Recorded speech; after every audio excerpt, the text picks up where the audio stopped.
Hello, hello. How's everyone doing today?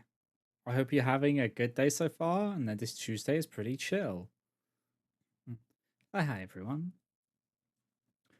Yeah, hope everyone's been good.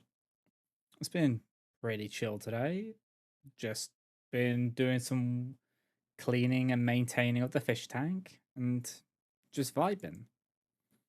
So, today we are actually going to be doing some more Kindred Spirits on the roof because I put the VODs out on YouTube, right? And I thought we were done with all of the extra scenes. But then a comment on YouTube said that if I pick the other options in the dialogue, it will unlock more scenes. And I checked that this morning and I went through them and picked the other options, and it did actually unlock some extra scenes. So we are gonna go do those extra scenes now. That's the plan. High five, Flagon. Hope you're well. So yeah, that's the game plan for today, is just to do some more of the extra scenes in Kindred Spirits on the roof. So yeah, what we will do is we will switch over to the game, and yeah, you'll see that we actually now have some more options. So, as you can see, in May we now have a new one here called Love Letter. So we're going to start that one.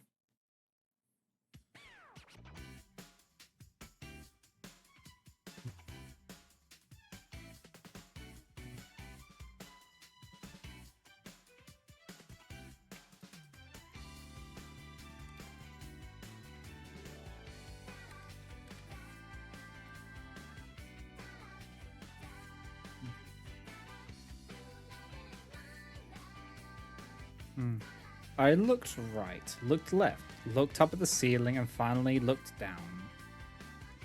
And then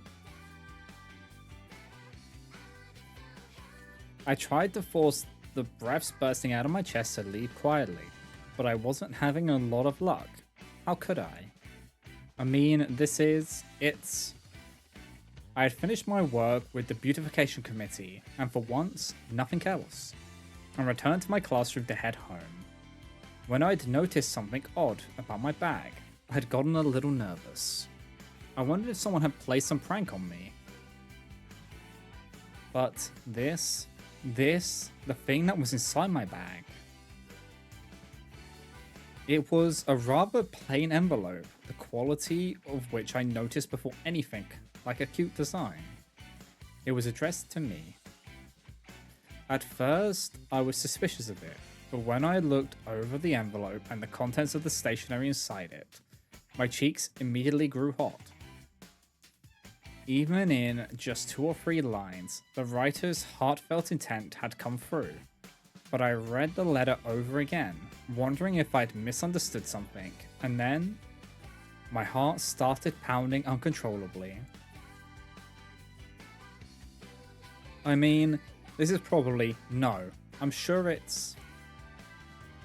I was so bewildered that each letter seemed to dance in front of my eyes on the page. Something like a love letter. On the surface of my mind, I managed to think such calm thoughts as, how serious and charming it is to handwrite a letter these days instead of texting, and that's quite nice. But the rest of me was incredibly confused. I mean, it's only natural, right? I've never received anything like this before. I recognized the name of the sender. I've always been pretty talented at remembering people's names and faces, but this girl was a new student I found lost in the school during the first week. I remembered showing her around then. I only met her that one time, spoke to her just that one time, and yet she... Huh? What should I do? What do you do about this sort of thing? The fact of the matter is that she's attending this school, meaning obviously she's a girl.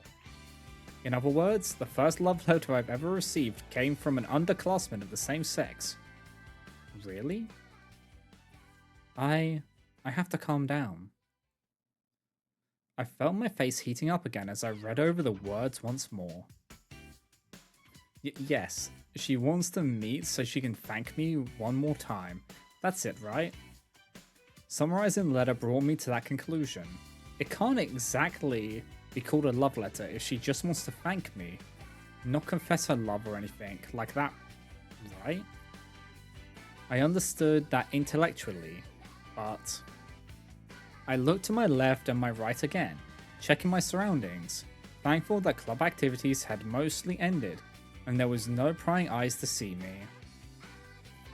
That was why I was able to keep standing there, reading over the letter again and again. Reading it so many times, I wondered if the sweat on my hands would stain the paper. Ihara-san, it's time to go home soon. You're done with your committee work, right? I thought my heart might stop when I heard a voice from the hallway. I'm sure I already looked pretty suspicious, and the only reason I hadn't shouted aloud was that I'd been so shocked my reflexes hadn't been able to keep up.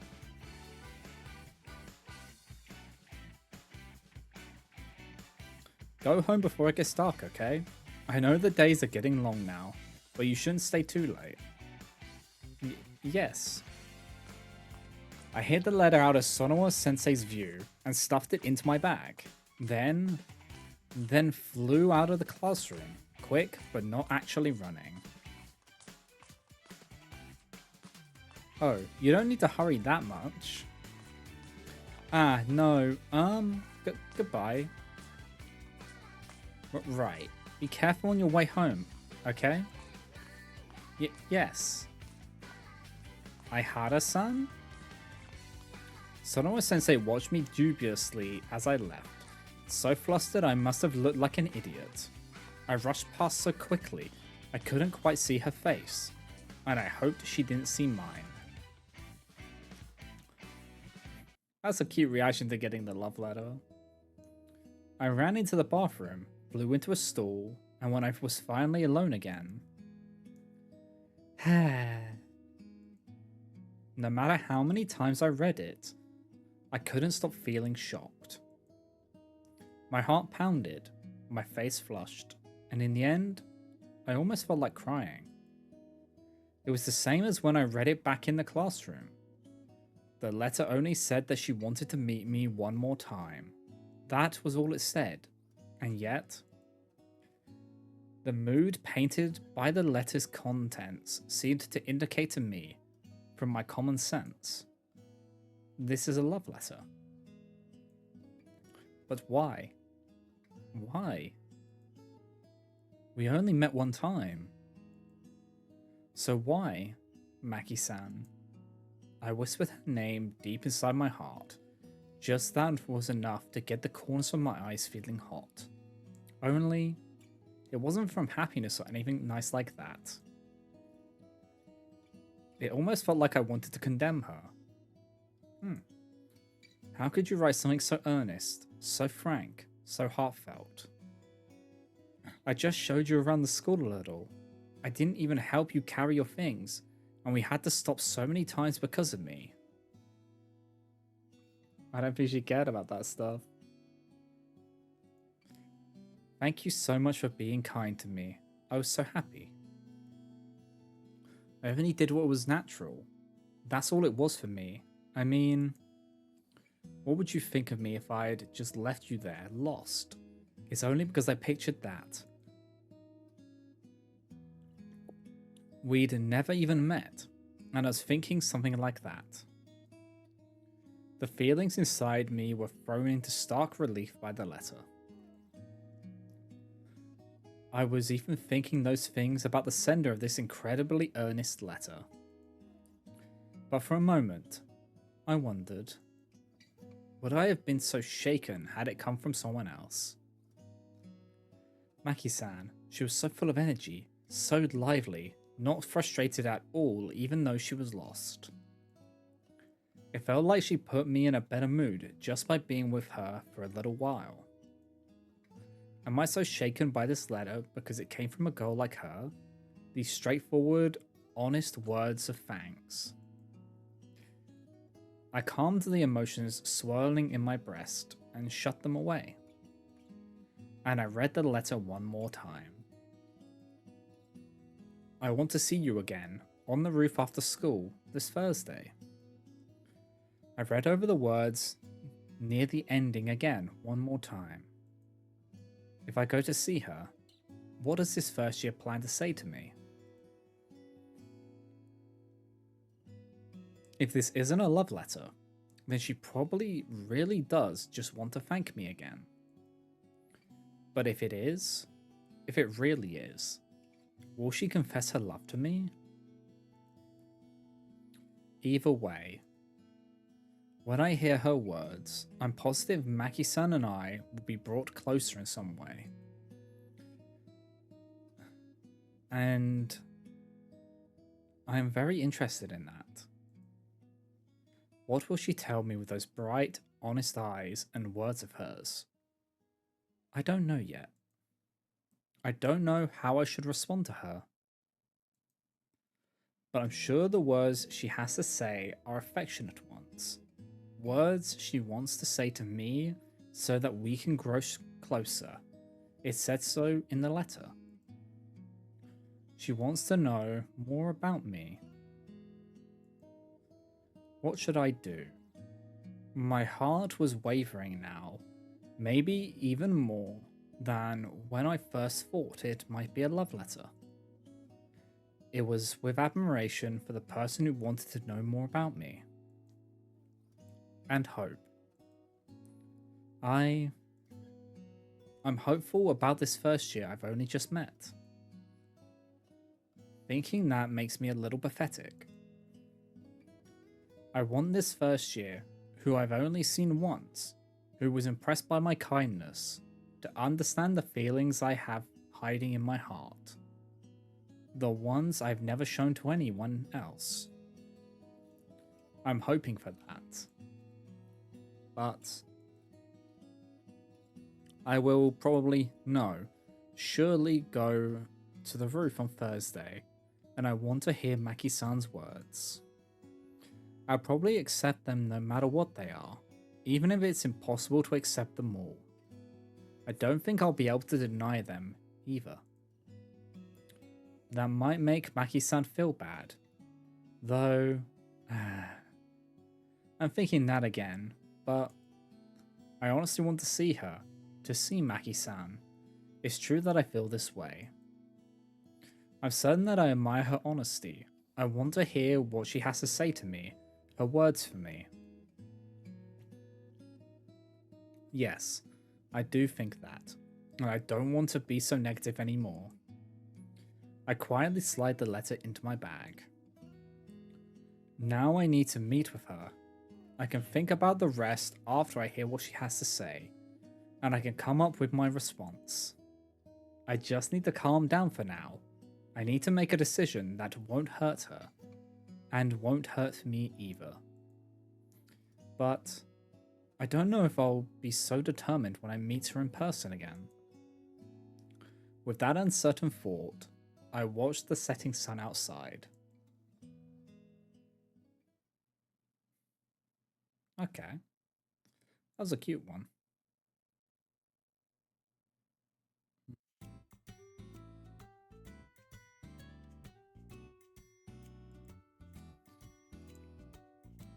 One second, guys.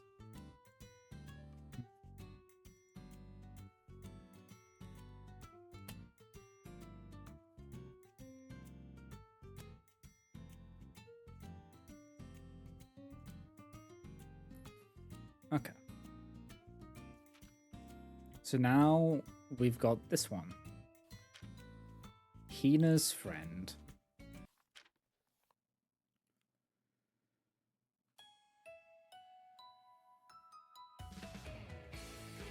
A 10-minute break in between classes. We didn't have to switch classrooms, and once my textbook and notebook were out of my bag, I was finished preparing for our next subject. I'm bored. Oh, Hina. What to do? I don't really have anything, but I guess I could review a little for class. I studied some with Yunene yesterday though, so I don't really need to. What to do?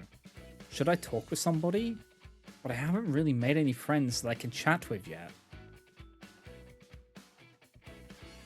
I joined the track team right after starting school here, so I kind of forgot about making friends in class.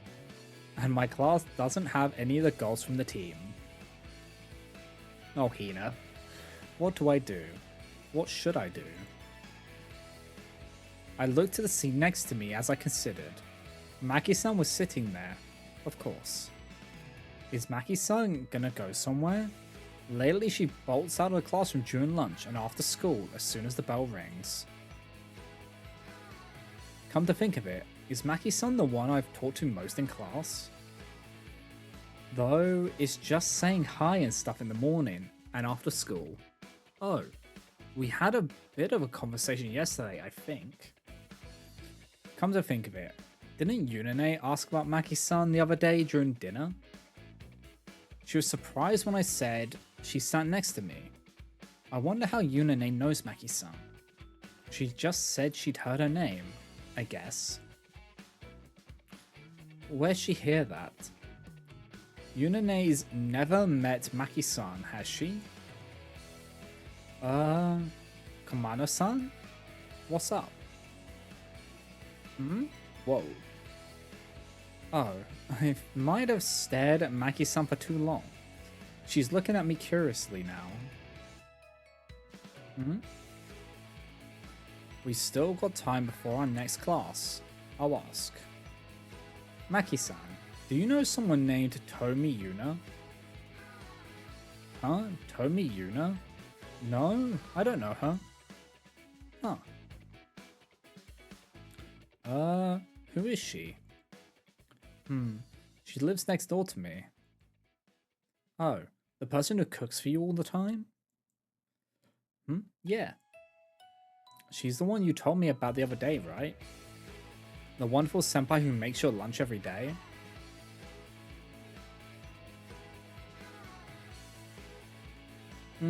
Yeah. Yeah? I mean, your lunches always look really good. It's wonderful that she's so good at cooking, isn't it? Yeah. She complimented Yunane's lunches. Maki-san's a good person. She said Yunane's wonderful too. But what about Tomi-senpai? I wonder why Yunane asked about Maki-san, even though she didn't seem to know she was in my class. Maki-san doesn't know her, so where did Yunane hear about Maki-san? From Ano-chan? Do you know the second year Ano Fuji? Huh? No, I don't know her either. Huh. Then who did she hear from? I'm more confused now. Did I do something to some second year senpai? I don't really know. I see. So you don't really know. Sorry. Oh no, don't worry about it. You can't do anything about it if you don't really know. You think so? Well, if you say so, or she says so, maybe she just let it go because she's been in a good mood or something. Do you know a lot to second years, Kamano-san? Just Yunane and Ano-chan, besides my senpais on the track team. Is Yunane Tomi-senpai? It's kind of nice how you call her that. It's like she's your own personal senpai. You think so? I don't mind hearing that. I've never thought about it, since I've been calling her Yunane since I was little. When I hear that from someone else, it really makes it feel like Yunane is someone special for only me. Yeah, she is. Upperclassmen are so nice. Why are they so mature and cool when they're only a year or two older than us? You've got a wonderful senpai too, Kamano-san. That's great. What's up with Maki-san? She's suddenly really excited. She might have a point though. Yunane does seem really mature, even though she's only a year older than me. She's good at cooking too. Yeah. You get it? Whoa. I get it. Yay, I thought you'd get it. Kamano-san. You've got a wonderful senpai right by your side, after all.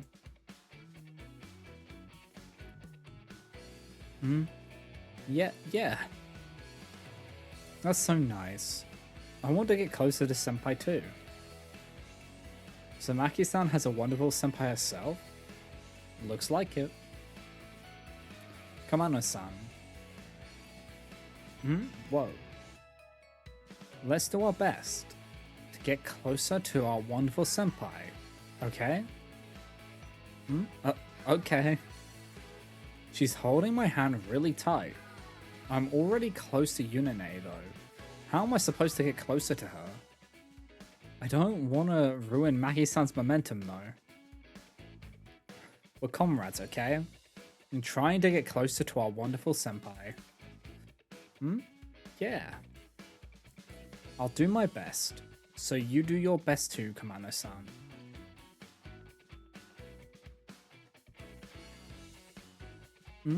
I will.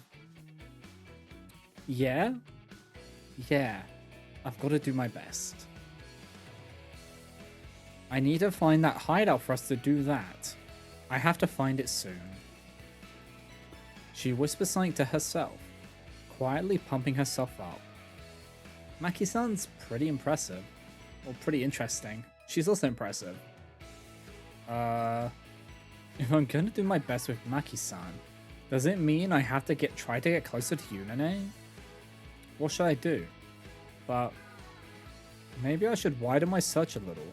I wonder where I haven't looked yet. But looking at Maki-san, I'm kind of looking forward to it. That's adorable. Hina is precious. We must protect at all costs.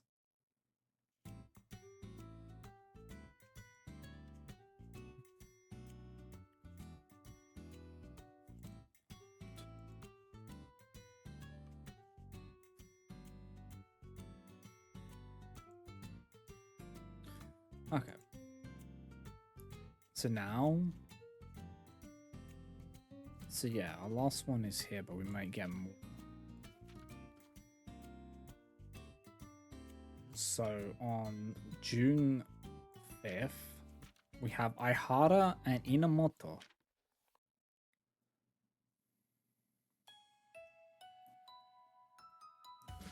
This happens all the time. Someone asks me to do something, and when I'm heading back to my classroom afterward, someone else asks me to do something else, and it's usually another delivery. Today is actually a lighter day, since I don't have favors upon favors upon favors to take care of. Though this is a little... I got a better grip on the box in my hands before it could slip free, but then its contents threatened to spill out because of their weight. That box was full of biology printouts, and the wood-free paper they used was much heavier than I was used to. Taking them to the second floor was, well, the same sort of thing I always do, but I was less and less sure I could handle the weight of everything. When I started feeling despondent and pondered setting the box down to take a break, the weight suddenly lifted. I'll help Miku. I'll help Mickey. Oh, Miu. I looked up, realizing that someone had picked up the other end of the box and found a familiar face. Miu. Oh, you don't have to. I can carry it. I wouldn't bluff if I were you. This is pretty heavy.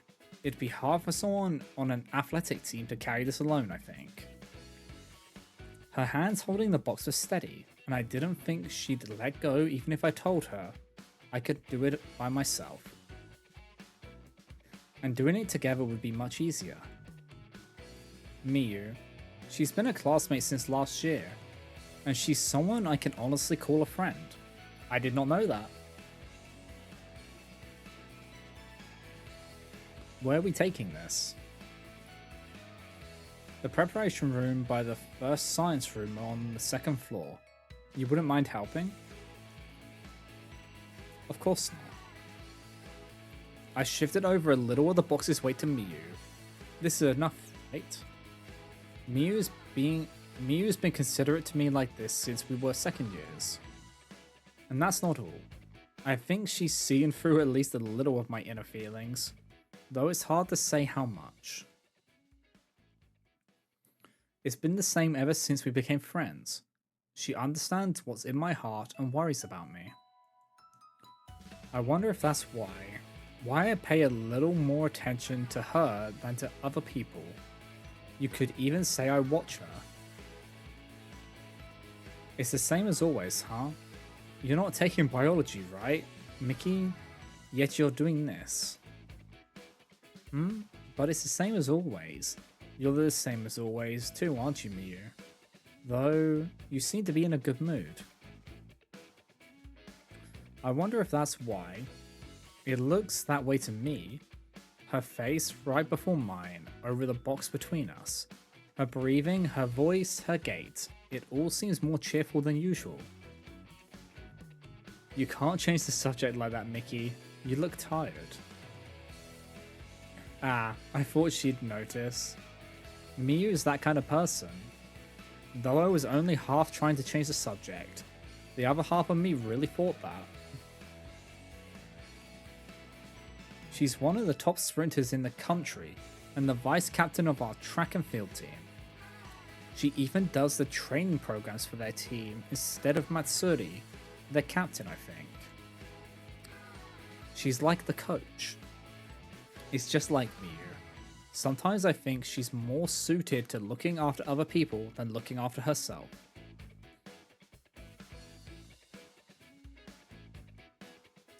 She's cool and collected, good at observation and analysing. Come to think of it, I think she was fretting about improving her track times recently. Is that why she's been down? No, I shouldn't ask that. She probably doesn't want me to ask, like I don't want her to ask. We understand this about each other. Miyu's the type that won't coddle someone if they don't want it. So as long as I do the same with her, she won't pry. Even if our personalities and ways of thinking are different, we have that in common. Would you say our commonality is that we're both worrywarts? And that we both avoid relying on other people? In my case, that's just because I'm bad at it though. Ah, is that why I can be friends with her? Even when we don't have a box in the way, I think we interact with an unspoken bit of distance between each other. Well, I'm sure the same goes for both of us. There's nothing we can really do about that. And it's because I'm talking to Miyu that I can say something close to what I'm really thinking. You might be right. I suppose the two of us go to all this trouble because we want to. Could be. Let's keep it up for just a bit more. Yeah. When it gets right down to it, we're the same in that we can't cut corners on anything. It's not often that you're friends with someone who shares the same hardships as you, but just a bit more. But was that until we carried this book to the reference room, or until we retired from our team and committee? They were my own words, but now that I think back on them, I'm not sure which I meant. We both laughed at them too. One more thing we have in common.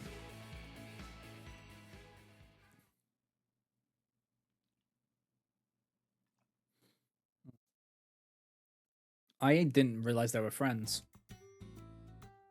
That was a new piece of information. that we gained.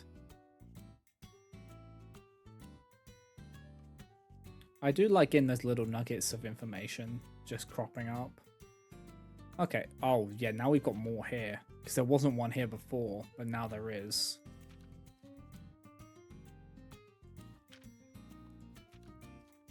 So yeah, I feel like we're gonna be unlocking more as we go. So what's this one? Multitasking. Wait, then we got a new one here. Oh, Hina's worry. Okay. So multitasking.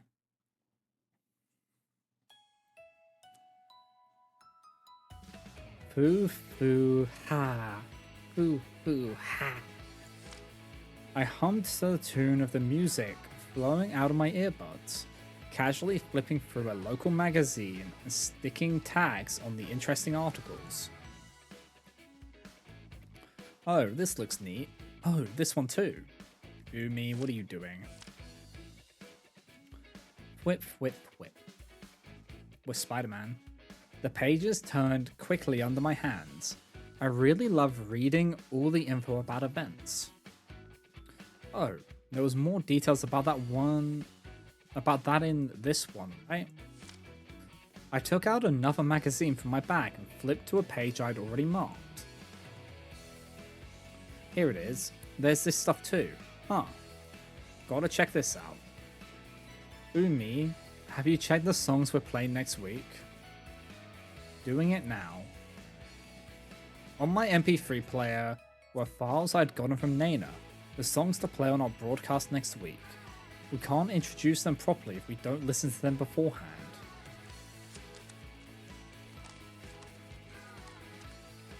Caesar, I've checked these. What is this? There are way too many tags on here, Umi. Well, they all looked fun. We can't talk about all these. What do you want to do with this? You can organize them all, can't you, Caesar? Please? I got it. Jeez. Request success. Caesar will organize the information I've checked, so it's easier to report during our show. Our teamwork is perfect.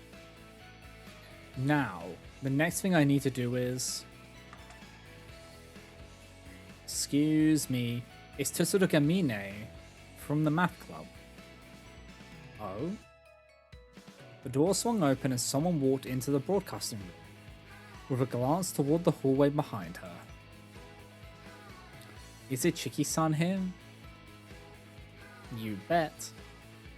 What's this about? Tsuruga Mine-san's the president of the math club, right? Though they only have one member.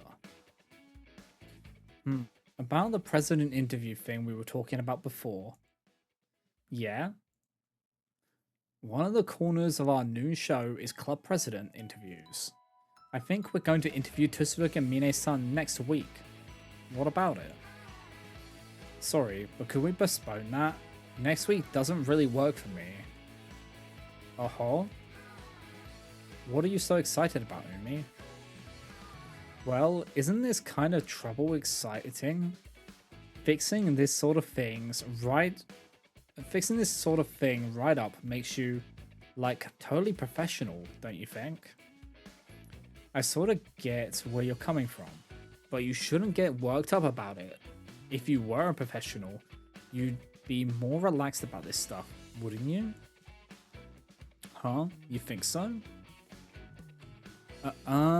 So, can we postpone it? Oh, sorry. Yeah, we can postpone it. We've got a couple interviews stocked up. When do you think you can do it? It'd help if we could wait until next month. Next month? That's fine, no problem. It'd be a waste to wait until summer vacation. So can we do the July 11th or 19th broadcast? I guess. How about the 10th then? The 10th. Yeah, I think that'll work. Yeah, things might be resolved by then. What do you mean? Oh, just talking to myself. Yeah, let's do it on the 10th. Okay. Sorry you had to change your schedule because of my stuff. No problem, no problem.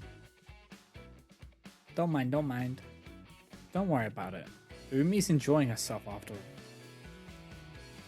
Yeah.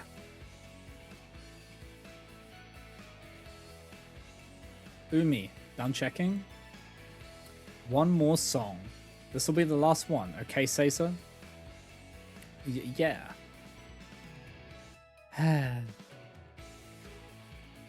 What's up, Tsurugemine-san? Nah, I was just thinking it was a little cool. You're listening to music and checking magazines at the same time, right? You're checking both of them, right? I'm kind of impressed you can concentrate on both at the same time. I'm not very good at that stuff. I always focus on one thing, probably the music. It distracts me. Yeah, I get that, but I puffed out my chest a little. Hee hee hee. This is something I get to brag about. It takes a very particular set of skills to run a broadcast program. Huh? Really? Alright, Liam Neeson. Yes. I mean, you don't just sit there and twiddle your thumbs while you're listening to a radio show, right? I guess not. You usually listen to the radio while you're doing other things, so you could say radio is multitasking media. You listen to it while you're doing other things for twice the efficiency. The lead part is something else, but you've got to use careful timing to make an impression when you're on the air. That's why I always multitask to get a sense for that. This is all for the sake of creating a better program. Oh, this is why I'm the Broadcasting Club ace, the future president.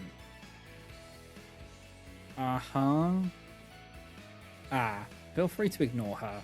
She's just always been good at multitasking. She just came up with all the radio crap afterward. It's got nothing to do with it. Hey, that's not very nice, Caesar.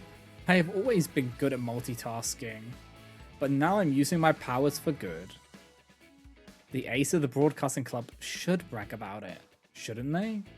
I am aiming for future president after all. Well, we're the only second years in the Broadcasting Club, so I'll probably end up president anyway. Caesar and Nana say they don't want to do it, after all. And I want to do it, after all. I'll get going, then. Sorry for bothering you. It's fine. Don't worry about it. Feel free to drop by again if you need anything. Yeah, see you. Tsurugemine-san said as she left. I feel like she was glancing around the hallway again as she was leaving, though. Oh, the song's over. Nana, I've checked it. They're good. Hey Nana, wake up. I finished checking the songs. If they're good, that's fine. Jeez, you fall asleep as soon as I take my eyes off of you. Oh. I sense something wrong with my body. Is this cause I gulped down all that juice earlier? Am I in trouble? Caesar, Nana, wanna go to the bathroom? Let's go, come on. No. I'm sleepy. What? That's not nice, besties. You can go to the bathroom yourself, can't you? Let me sleep. I'm sleepy. No, let's go together. Oh, I'll check this magazine while I'm at it. You don't have to multitask in the bathroom. But I'm in the Broadcasting Club. Come on, let's go. I grabbed their hands and pulled. I carried the magazine I wanted to check too. After all, I don't want to waste even 1 second of this time. The time I spend with my best friends. Umi, you're a goofball. A lovable goofball, but a goofball.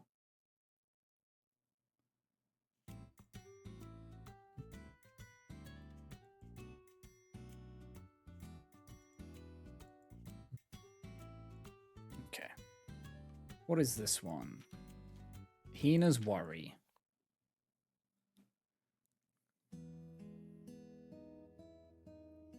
Hmm?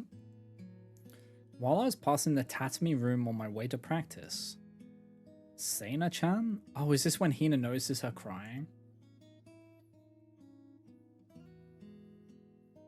I saw a familiar figure sitting in front of a table, her back to me, hanging her head.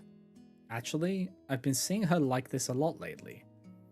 Hanging her head in her arms, sitting in the seat next to me. It wasn't hard to recognize her. I inched forward a little. Yep, it's Seina-chan. I was getting closer to her, but she wasn't showing any signs of noticing me. I wonder why she's been like this. Up until just a little while ago, she was in a super good mood all the time. She seemed really happy as she told me about how busy she'd been every day since she joined the beautification committee. But ever since around the end of last week or so, she's been face down on her desk like this. I was a little surprised since all her previous energy had suddenly fallen flat. When I asked her what happened, she'd just responded with stuff like, or what do I do? I figured something happened that she didn't want to talk about, so I didn't ask any more than that. I'd thought she was a really bright, positive person who had an unexpected amount of energy. We'd started talking more in class, we'd become friends, and I'd learned a lot more about Seina-chan. She's a little proud of the fact that she's stronger than most since her family's in construction, and she laughed when she said positivity was her whole family's strong point. But no matter how you look at it, she's feeling blue now, right? I had come this way after buying one of my favorite drinks, but I decided to turn around and leave the tatami room behind, heading back to the stairs.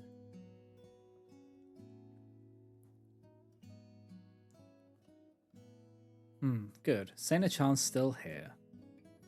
I don't know what I would have done if she'd gone off somewhere else. I went and brought all this stuff. It wouldn't be any fun to eat it all myself.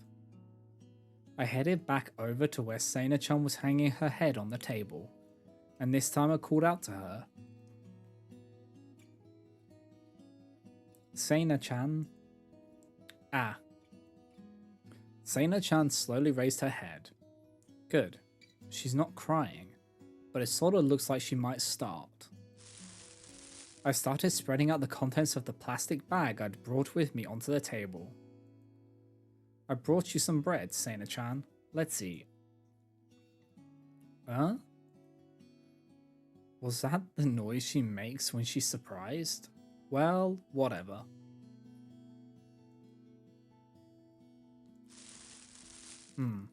There's curry bread, red bean bread, tricolor bread, a sandwich, a chocolate cornet, a potato salad roll, yakisoba bread. With this much, there's gotta be something Seina-chan likes. Seina-chan was silent as I spread all the items over the table. Eat whichever one you like.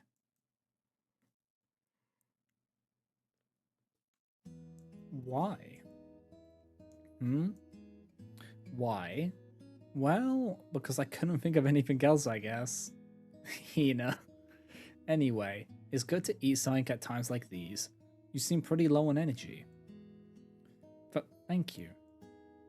Seina-chan just stared down at the bread for a while. I don't know if I can eat anything fried right now, though. There's like a lump in my throat. I don't know if I'd be able to get it down.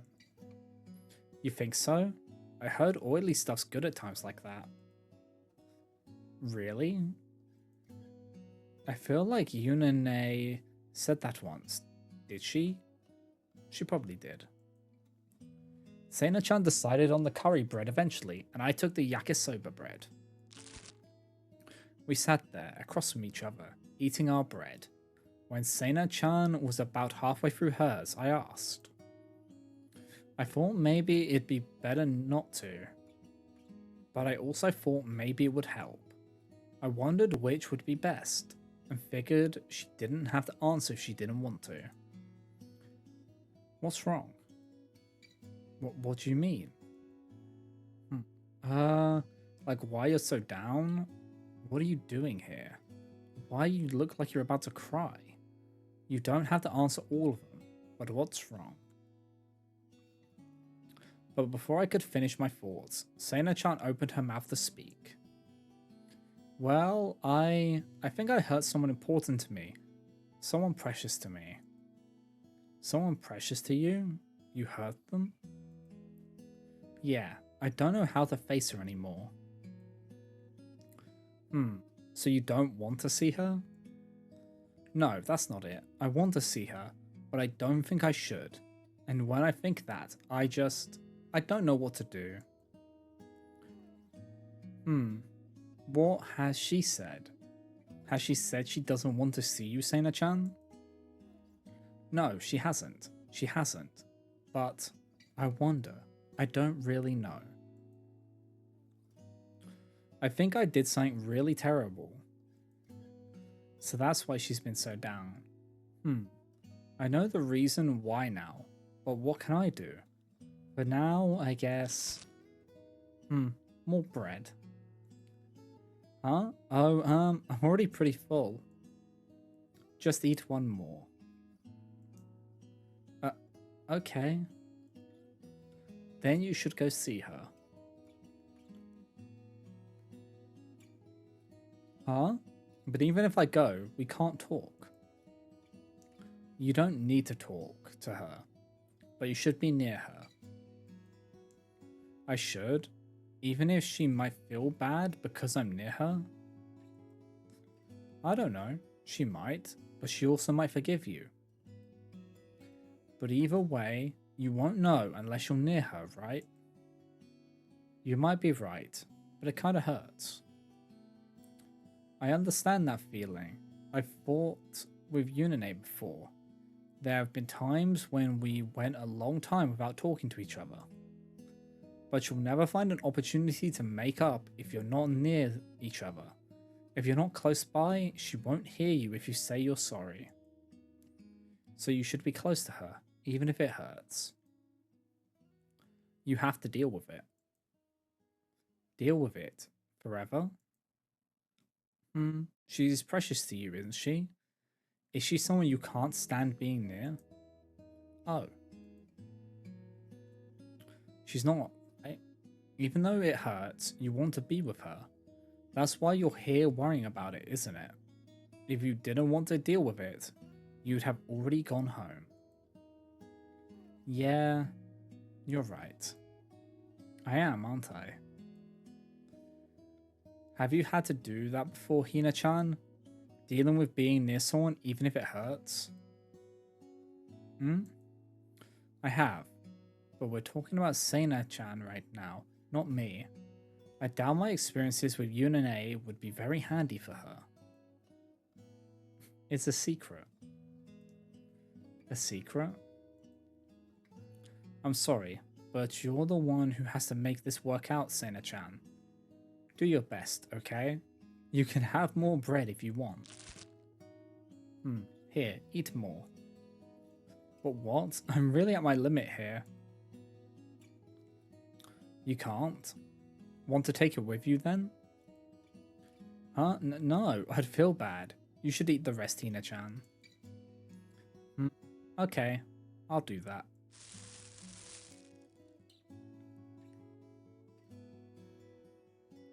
I can eat it after practice. Oh, I'm almost late already. I stuffed the rest of the bread back into the bag and turned toward the door. Seina-chan. Yeah? Good luck. Yeah, thanks.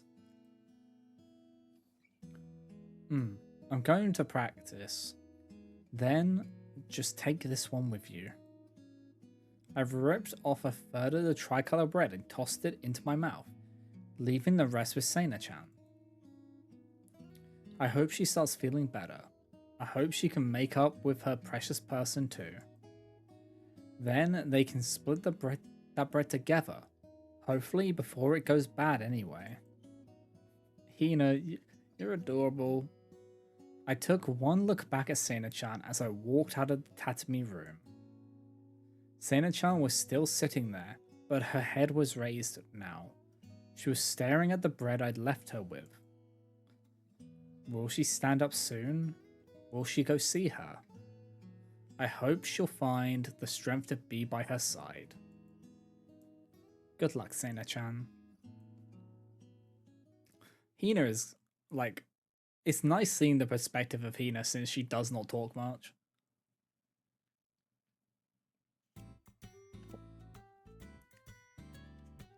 She doesn't talk much, but when she does, you should really listen.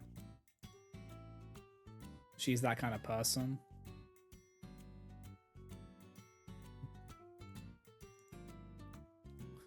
Okay. Now we're on to July. My popular lover. Okay, this is a Miu one.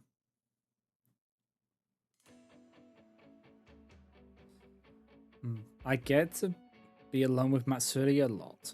Like when we're working on activity reports for the student council, planning training schedules, or keeping records for the team. It's something I find quiet enjoyment in. Or it should have been, but I was feeling about as down as I could. I told you, you don't need to come and report those things to me every time. But I don't like keeping it from you, Miu. I'm not doing anything wrong, but it feels like I'm going behind your back and cheating or something.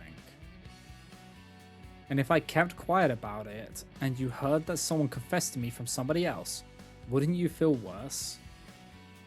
Well, maybe, but it still bothers me when you report it like that. How many times have we had this exchange, I wonder? Whenever someone confesses to Matsuri, she always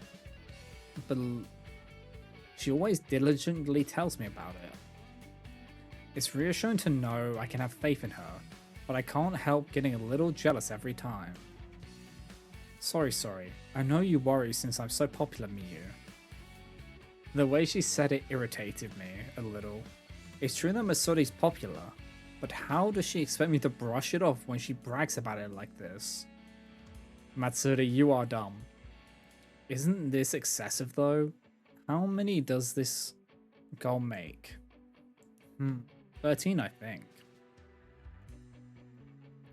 As one of the girls who's had her heart stolen by Matsuri, it might be a little weird for me to say this, but she is popular.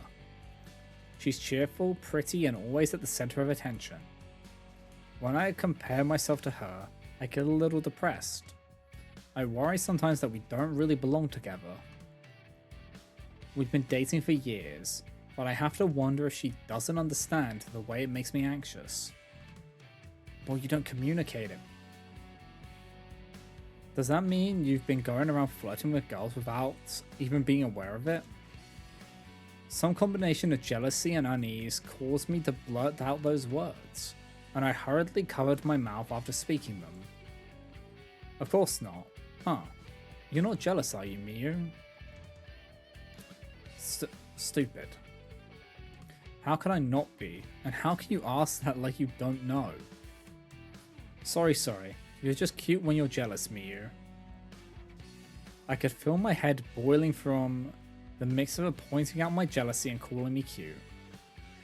My face and ears got hot. With the setting sun on me, I must have looked glowing red. It's okay. My heart belongs to only you, Miu. You wouldn't have to worry about a thing, even if 100 people confessed to me. Matsuri reached her arm around my shoulder as she spoke. Hey Matsuri, we promised not to do that stuff at school, remember? There's nobody around, it's fine, isn't it? That's not the issue. I like it when Matsuri touches me, but honestly, at times like these, it isn't even a matter of our promise that's the issue, but rather Matsuri's lack of tact. Is it my jealousy that makes me think Matsuri's just trying to smooth things over with thoughtful words and flirting? I felt upset at being so transparent to her, so I slapped her hand away and got to my feet. Geez, I'm going home. You can do the rest. What? Hey Miu. The report's not even half done yet.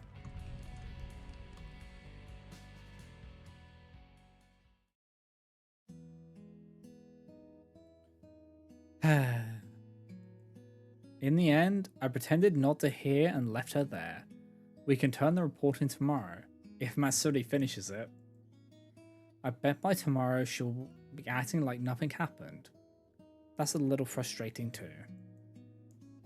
I suppose it's my fault for falling for her, huh? People like Matsuri never understand what it's like to be jealous.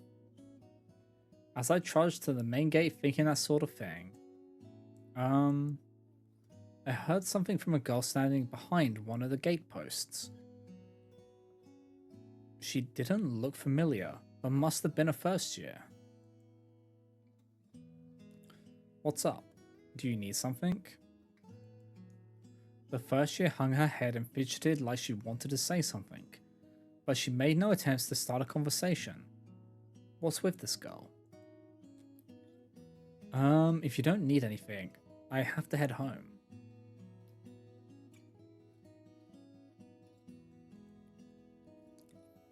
I was about to take a step when she raised her head resolutely.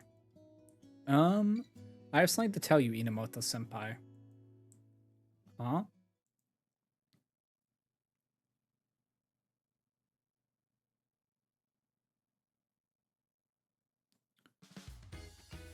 So she got confessed to. After practice the next day, just as I expected, Matsuri hadn't touched the report. We were in the club room finishing up together. Matsuri was being as cheerful as ever, like she really didn't remember what had happened yesterday. Come to think of it. What is it? Matsuri stopped writing and looked up. She was staring at me, looking puzzled, waiting for me to continue. I got one too, you know. Got one? One what?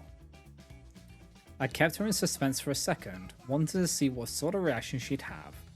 Maybe this would finally break her cool. A confession. A confession? Huh. What? This was not the reaction I expected. All the blood drained from Matsuri's face, and her eyes darted around about in confusion, not a shred of her usual composure in sight. I got a little amused seeing how flustered she was getting, and I couldn't resist the urge to tease her that was welling up in me. Matsuri's always doing it to me after all. I'm allowed to get back at her a little, right? Oh, isn't that strange for someone to confess to me? Of course not. You're amazing, Miyu. So it's not weird for somebody else to fall for you, but? So what did you do? What did I do? Well, I mean your answer. You didn't accept it. Is this what a defendant awaiting a death sentence looks like? Matsuri's face had gone so pale. Thoughts like that were passing through my mind. Of course not, but I was surprised, since it was so sudden. I wasn't really able to turn her down clearly. Oh, yeah? What do you want me to do, Matsuri? I want you to say no, of course. But if you're asking me about it, does that mean you're not sure? Well, maybe just a little bit. No, you can't. Matsuri yelled louder than I'd ever heard her before, even when she cheered at track meets. I'd go crazy without you, Miyu. I'd be a different person without you. I was surprised when I saw the tears forming in the corner of Matsuri's eyes. It's almost like it's not fun to do shit like this. I just wanted her to understand a little of my anxiety I'm always feeling. I didn't mean to hurt her so much. I'm sorry, I was just joking. I did turn her down yesterday. Please don't look at me like that. How could I tease her more when she's looking at me like an abandoned puppy? Really? Really? Really? You're so insistent. Really. Of course I did. I couldn't bear to be without you either, Matsuri. Miyu. By the time I got Matsuri to stop crying, the sun had completely set. We missed our deadline for the report. I was just trying to get back at her a little. Why did I end up working so hard to counsel her? This isn't fair at all, right? So I thought anyway. Okay, the ads are rolling through, so we'll just take a quick pause while they go through. God, I hate this plot point. This is ick to me. I don't like the whole, like, making each other jealous.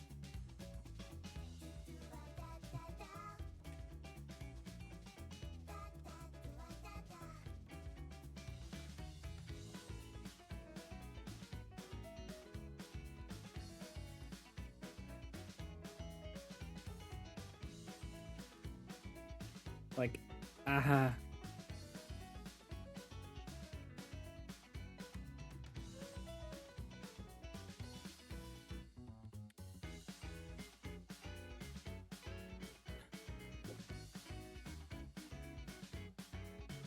Like, I'll wait for 2 seconds to switch my load of laundry.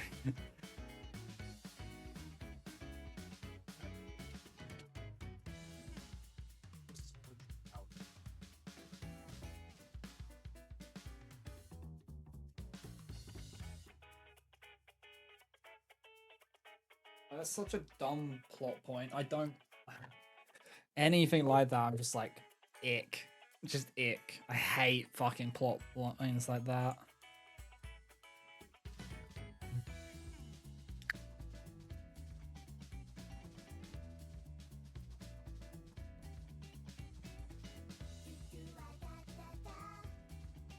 Like, please.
Okay, just hold on, guys.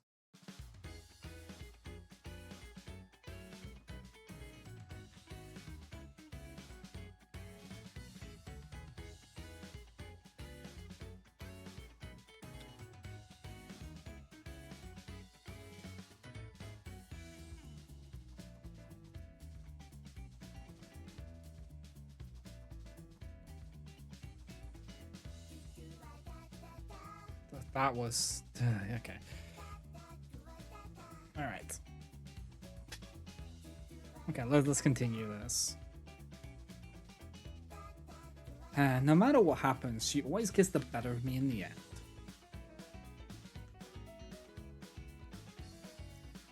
Nonetheless, I felt the anxiety that had been tormenting me yesterday fading away, as if it hadn't even been real. I already knew how much I need Matsuri, but now I know how much she needs me too. It didn't take much to improve my mood though. When did I get that easy? I bet it's just because it's you, Matsuri.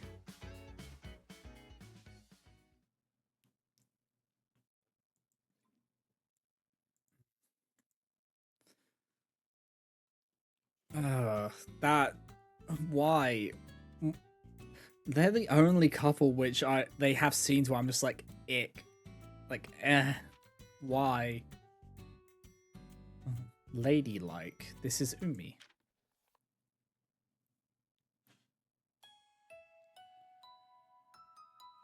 Kiyushi Radio. Our usual noon broadcast began with our usual coordinated title call. But I was a little different today. That's right, just a bit different. Good day, everyone. Today's broadcast has been brought to you a day delayed because of yesterday's exams. How did you do on your tests, everyone? Summer vacation is looming over us now, isn't it? Have you any plans for summer vacation, Miss Sasa? No, not really. Oh my, that just will not do, Miss Sasa. A student's duty is to study, but having fun is important as well. I hope all our listeners out there can enjoy both studying and relaxation over their breaks. Yeah, right. Let's play our first song for today then. Is it not too early for... Whatever, just play the song, Naina. Sure. Why? They really started the song? The schedule has a little more talk time on it, though, right? Like introducing today's corners. What? What did you change the schedule all of a sudden for? I mean, why ever did you change the schedule? I'm pretty sure that's not the question here. Is there something you want to tell us, Umi? Oh my, whatever could you mean? I mean that creepy way you're talking. Hey, creepy? That kinda hurts. What on earth do you mean? I am acting just how I usually do, am I not? No. I say you're not. I'm not getting the joke here.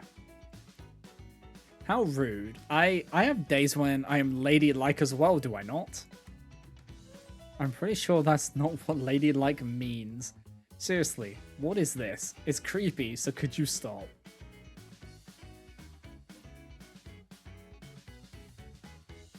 Naina, can you do something about this? Oh, now Naina's in the booth too. Is it that weird for me to be acting ladylike? Ah, I see. Is this... What, the magazine Umi had her nose in? Read this part here, Caesar. Personality assessment. What are your strengths and shortcomings? Yeah. What the heck? How can she tell what I was reading? Maybe I shouldn't have left it open to that page. What about it? Let me guess where Umi ended up. First, she'd say, yes here, right? And I bet she went no here. Ah, I see. Yeah, that's Umi. I love how they just know. Hey. And don't you think she picked this here? Which means she'd end up here? Let's see. You're a bright person who brings energy to your surroundings. But if you're too bright, you might bring out the darkness in others. People around you may find your brightness annoying. Be careful.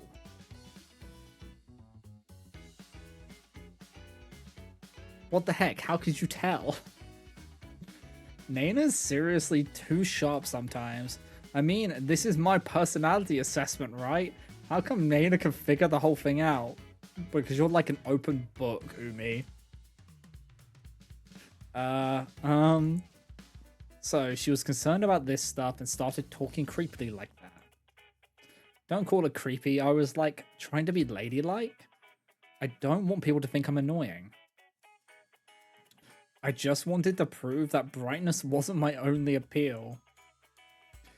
You dumbass. You're worrying about being annoying now? Yeah, you've always been pointlessly bright, Umi. But that's why I was worrying about it. What good's worrying about it now gonna do? If worrying about it makes you put on that ridiculous ladylike act, you're only gonna freak people out. You can't just change that part about you, Umi. Ugh, you two are being kind of mean. I'm putting all this effort, you know. That's not true. If I try, I can be not annoying. Ah, jeez. You're so much trouble. Seiza, come here for a sec. Huh? What is it? Huh? Why would I do that? Huh? What's this? What are you whispering about with Seiza, Nana? Don't leave me out. And I want to whisper with Seiza too. If you don't, she's gonna stay like this. I got it. Hey, Umi. Huh? What? I mean, what is it?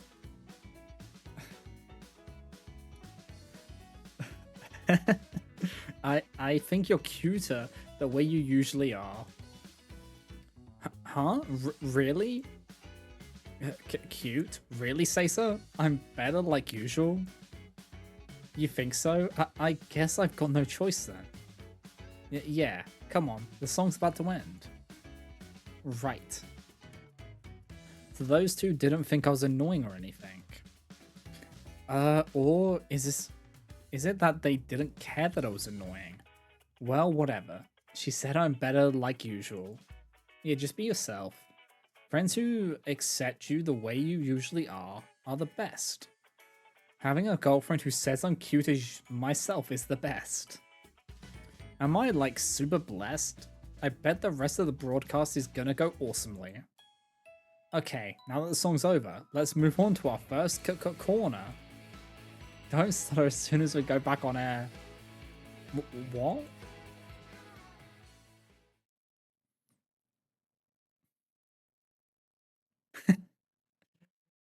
Oh, right, because she does the stutter bit. Okay. We are now on to August.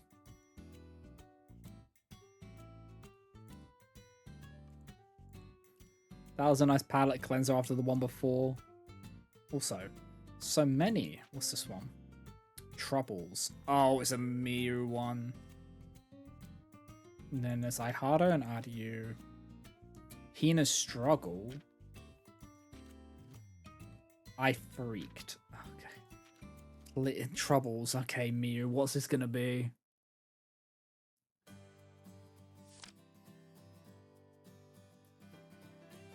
I thought so. After a second day of practice at the camp, I checked our best times. Mine and Hina's. Miu-senpai, it's time for dinner. Ah, Hina. What are you doing? Just checking some records. I see. You're working pretty hard, aren't you, Hina?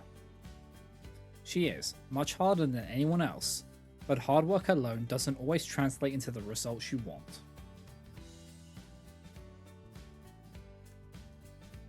That's not true. Hina looked a little bashful for a second, then her expression changed to an uncertain one. It's probably when she noticed my face. I have something I want to tell you. Could you sit for a minute? Okay. As the vice captain, there's something that I have to ask her before long. It was probably perfect timing that Hina showed up to retrieve me. I wouldn't get a better opportunity to ask her. Hina may have sensed that too. She was waiting for my words with a serious expression on her face. So, Hina, the coach has been recommending that you switch to middle and long distance running lately, right? Yes. Hina made a face like I'd said what she was expecting and gave a little nod. Looking at your recent records, I'm starting to think the same way. You've got the talent needed for good long distance times. On the other hand, she seems to have plateaued on sprinting. I think she realizes that too. Take these 800 meters for example. They're pretty good numbers. Looking at these, I can see why the coach might want you to focus on them. You could probably get even better times.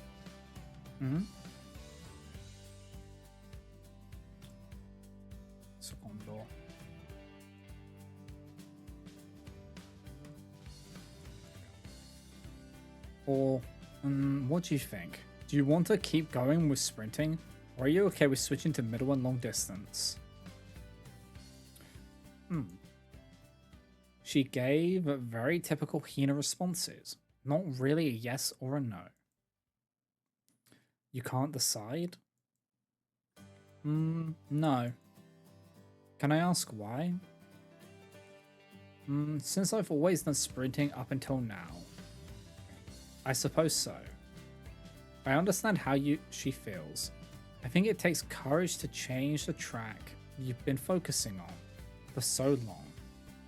Because you're not getting better times. It's not just a question of stubbornness. I'm sure she's also worried about what would happen if she switched tracks and still couldn't improve. You'll have to do different training if you switch tracks. There are different strategies when you're running middle distance. And there are a few different things you could try with sprinting too, of course, like changing your form. You could still grow more too. I watched Hina's face as I spoke. I wonder if I also looked like this back then. I had to think about switching to middle distance at one point, too, but in my case, I didn't have anyone to talk to about it. It was when I really became aware of a gap between my times on the 100 meter and Matsuri's. I was starting to think that I'd never catch up to her no matter how hard I worked. I thought about it, agonized over it, and decided not to switch in the end.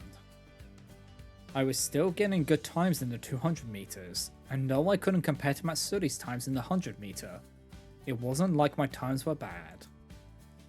I didn't think I was at my limit yet, and I might have also been a little stubborn. I'm sure it's possible Hina could improve her sprinting records. In her case, my concern is more that she has just as much potential in middle and long distance. Well, there's always the possibility you'll hit another wall if you switch too. I gave her a feeble smile, hoping it might lighten her mood a little, but the expression on her face was just as hard to read as always.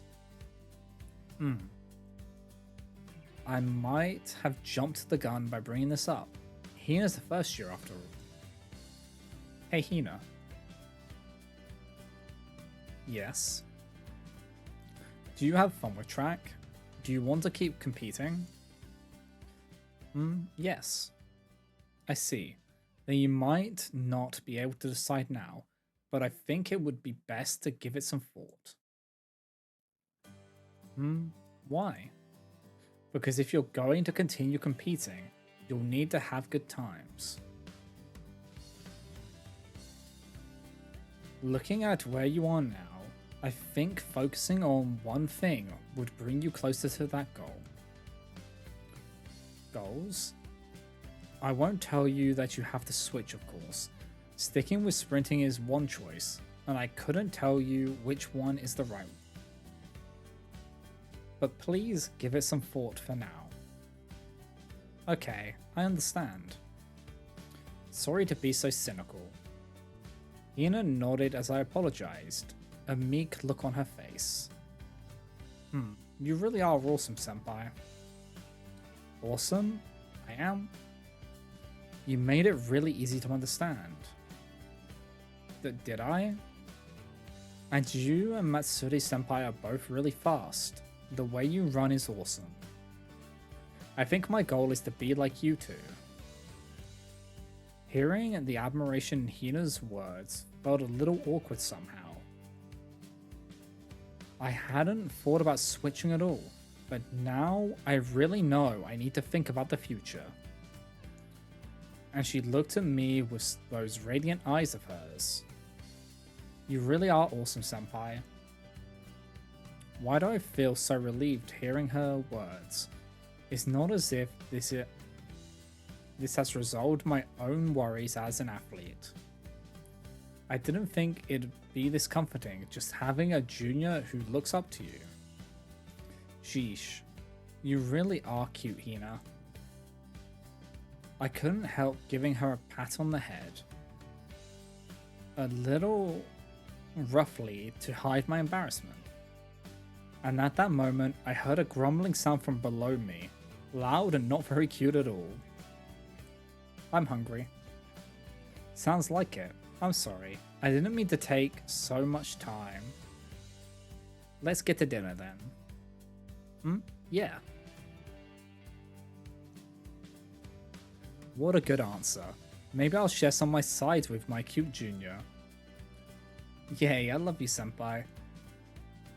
Don't push it. Let's get going. We laughed a little as we left the classroom, almost like our worries had completely blown away. This cute junior of mine is trying to choose the best path for herself. I think I'll give it all the thought I can so that she can take it without any regrets.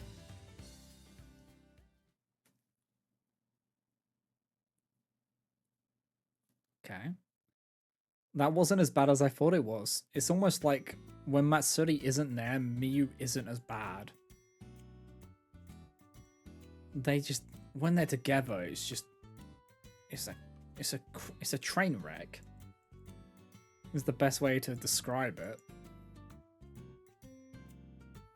Wait, is there another new one? Oh, right, I freaked. Right.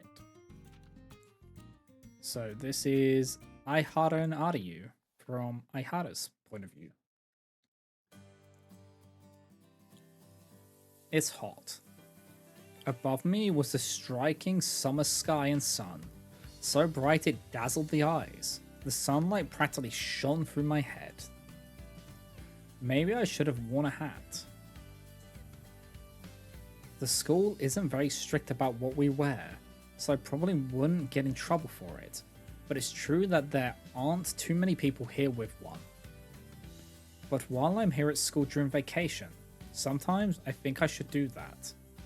Not that the sun seems to be affecting my helper, Aki-san of the disciplinary committee much. Well, at least when I'm watering the flowers, the spray from the nozzle keeps me nice and cool. Nearby, Aki stood with perfect posture, undaunted by the strong sunlight. She was talking to a girl who must be her friend, Yoka. Now get to class. I won't allow you to be late. Right. I'll work hard again today. Do your best. They're kind of an odd pair. I never expected to see Aki-san, famous as the morning gate guard, waving someone off with such a bright smile on her face. Is the other girl in a music club? Her outfit is a bit more unique than most, even with our school's lax dress code. She seems opposite to Aki-san in every way. It's surprising to see the little smile Aki-san has on her face too. It's a rare sight, but one that makes you feel blissful. I wonder who that girl is that has such a valuable smile directed her way. Who was that? Her name is Koba Yoka. She's my friend for now. For now? Yes, she's pretty... No, quite interesting to me. I really enjoy watching her. Aki-san said, with a face like she couldn't contain that amusement. That one's pretty rare too. If she's always looked like this, I think Aki-san would be much less intimidating and much more popular. Though her position might still make it difficult. You seem like you're having fun, Aki-san. After seeing the strange pair and this rare side of Aki-san, I had to voice my thoughts. I wasn't expecting the response I got either. Yes, I am. You also seem the same way lately, Aihara-senpai. It was Maki-san, right? Is it because of her? Huh? How does she know? And how much does she know? I panicked for a moment thinking she might know about Maki-chan's confession and how she kissed me before. before I realized that we're always together when we work for the committee. It wouldn't be odd for her to have seen us working together. Well, yes, I suppose so. We've been hanging out a little over summer vacation. Oh, but I suppose I should be preparing for my entrance exams by now. I wonder if I'm slacking too much. No, I think it's very important to take breaks, and I can't imagine you're fooling around too much anyway, Ihara-senpai. You think so?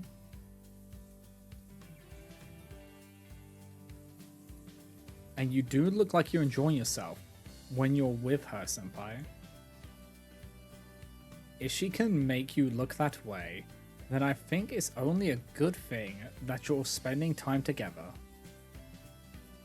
Of course, I couldn't tell her that we weren't just hanging out, but being vague about it got me a more magnanimous response than I was imagining. In the end, I was still a little unsure of how to respond. That's a big word, magnanimous. She's famous for being strict about time, but she says it's fine to be hanging out with underclassmen when you should be preparing for entrance exams. My impressions of Aki-san was really changing today. By the way, what are you doing at school, Aki-san? Did the second years have some summer classes too? I'm here with the disciplinary committee overseeing the remedial classes, and I'm helping Sonowo-sensei out too. Sonowo-sensei? Yes, she's quite busy overseeing the camp and doing work for the school festival committee. Oh, I wonder if there's anything I can help with too then. The words came out as per my usual habit, maybe even by reflex, but Aki-san had a quick, firm response. I can't allow you to help, Ihara-senpai. You said you were only doing this watering today between summer classes, and in the place of someone who suddenly couldn't make it. You have your exams to study for. It was absurd of me to ask you, and absurd of you to accept. Huh. But she just said breaks were okay, even with exams coming up. Yeah, but you working isn't a break. Not that she's wrong though. It wasn't like she's directly asked me to do it. She just told me that she wouldn't be able to make it. I'd only gotten that one short text, and I was just doing this watering with the little break I had between classes. I'll help too, so let's get this over with. She said, running off to the storehouse to get another hose. This actually isn't the first time we've had an exchange like this. We've met a few times on joint meetings between our committees. Aki-san's always seemed somehow concerned for me whenever we had to work on something together. She's helped me several times, while scolding me that I accept requests too easily, that it isn't good for those asking the requests either. I think she's probably right. They're just taking advantage. The empty school and summer vacation seemed to reveal a new side of her.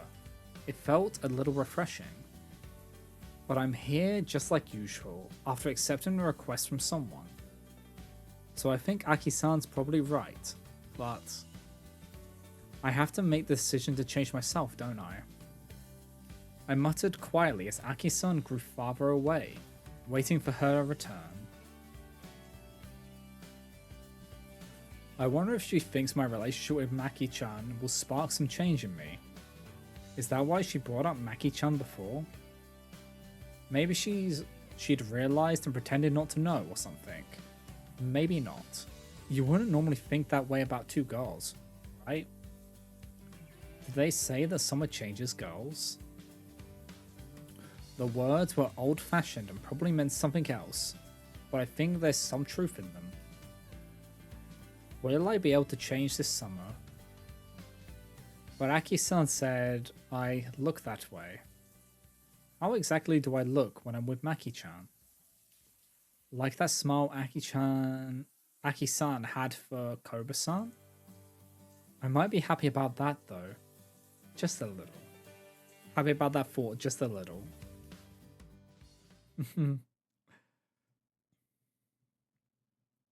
I had her. You sweet summer child. Yeah, she gets taken advantage of a lot, and it's not okay.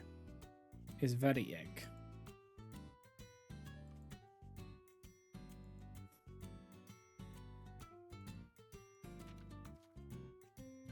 There's so many here. But we're on Hina's struggle. With Hina, my legs felt light. My body felt light. The sensation grew with every impact against the track. My legs pumped under me. Left, right, left, right. It was getting harder and harder not to breathe, but my determination would be stronger. I pushed forward, beating down the urge to open my mouth. Goal. I ran through the goal line, bent forward with the last of my strength. The air I'd been holding in exploded out of me, quickly replaced with sweet, clear breaths. My heart was pounding. Sweat tingled across my skin as it dripped. It was the sensation of the weight returning to me after running with all my strength. It was worse than usual, but I think that's because I was just running that much better than usual. Nice run, Hina. You set a new record. Yes? I hadn't beaten my time in a while, but I guess I'm in really good shape today. I'll time you again in 5 minutes. Okay. Maybe I'll set a new record next time too.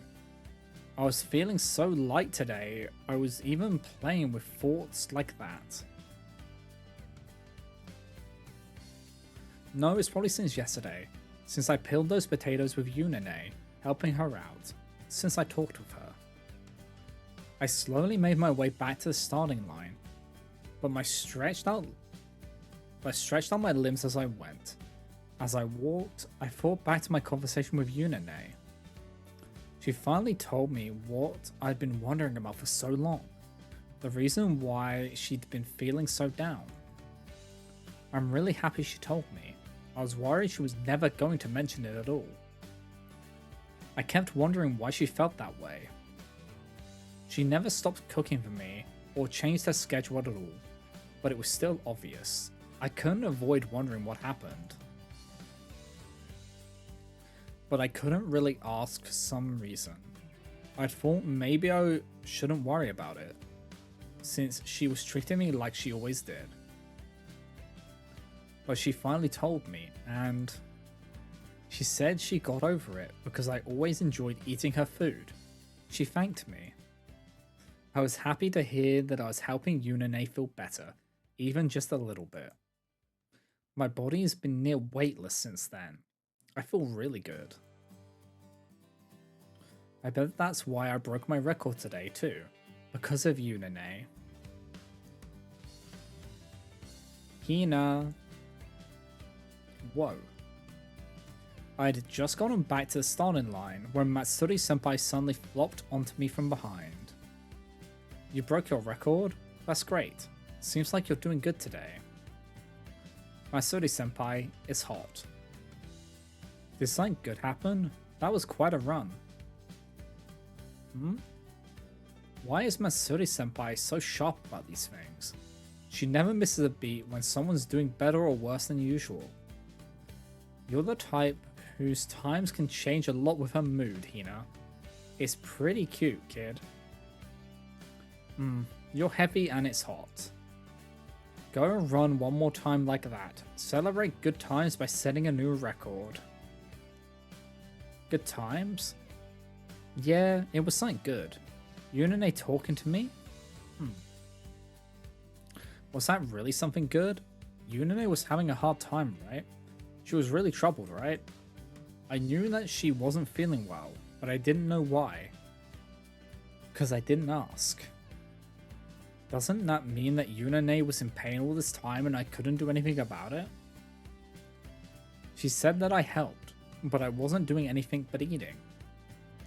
She said she was happy that I listened, but I was really just sitting there. Doesn't that mean Yunane enjoyed cooking and feeling better was all stuff she did on her own? I was really only just eating food every day, right? Is that really something good? Am I the only one feeling happy about it? It doesn't change what happened to Yunane, and I didn't do anything about it. Why do I think that was something good then? Am I being happy for my sake? Is Yunane feeling better too? She's having fun cooking for the team now, but it's not like I was the one who asked her to do that.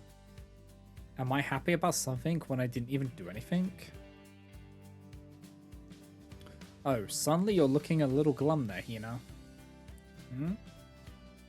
What happened to your good mood? Come on, cheer up. Okay. Really? What happened, Hina? Are you worrying about something? You can ask me for advice whenever you want, you know? You might feel better talking about it. Feel better talking about it? Do you? If that's true, then did Yunane feel better because she talked to me? It did kind of seem like it. So then just talking to me was good, right? If she felt better, then it was good, right? Did I do something good just by listening to Yunane? Yes. Sometimes just listening is a big thing. Just having someone who will listen to your problems is huge. I'll listen to anything, okay? Life advice or love advice? Any counseling, physical or mental, okay? Come on, tell me. I'm fine. I feel better now. Huh? I ducked out from under Matsuri-senpai's arm and made my way back to the starting line. You can't just resolve everything by yourself, Hina. I haven't heard anything yet. Let me hear the worries of my cute junior. Come on. I'm good. Yeah, I am. It was good that Yunane talked to me. All I could do was listen, but I think that was enough. It was something she'd never told me before, after all. But yesterday she did. I bet she'll tell me all sorts of other things now. I still might only be able to listen though.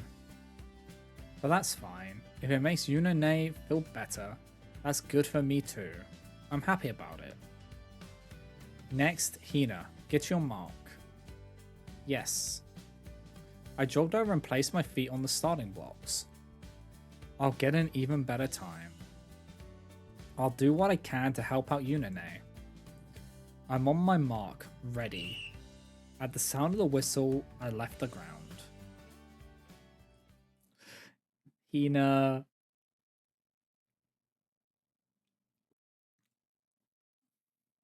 Hina's so adorable. I freaked.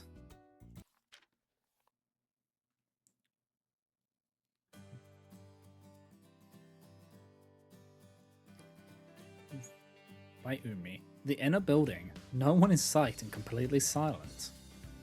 There might actually be no one here. It's the summer camp, meaning summer vacation.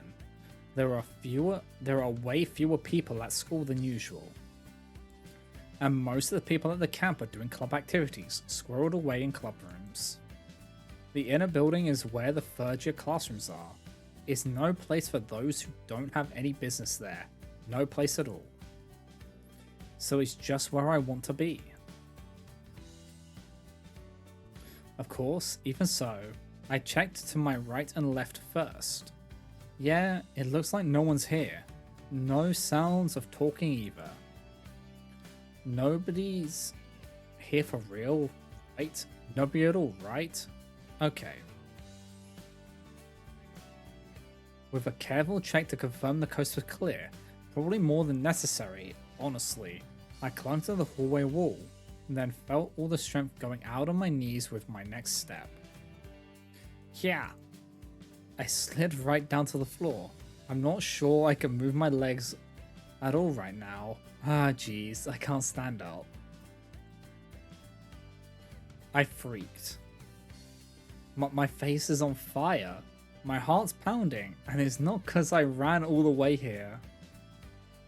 It was just before. for the last 2 days of summer camp.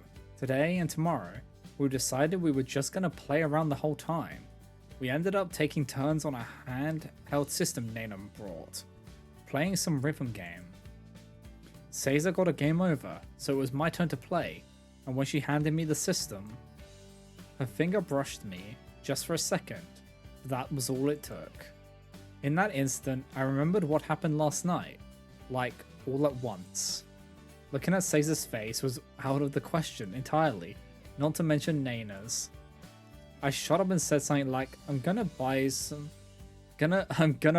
bathroom and go to the juice, and ran out of the broadcasting room. I guess I just ran here looking for somewhere I could calm down, but I'm not calming it down at all.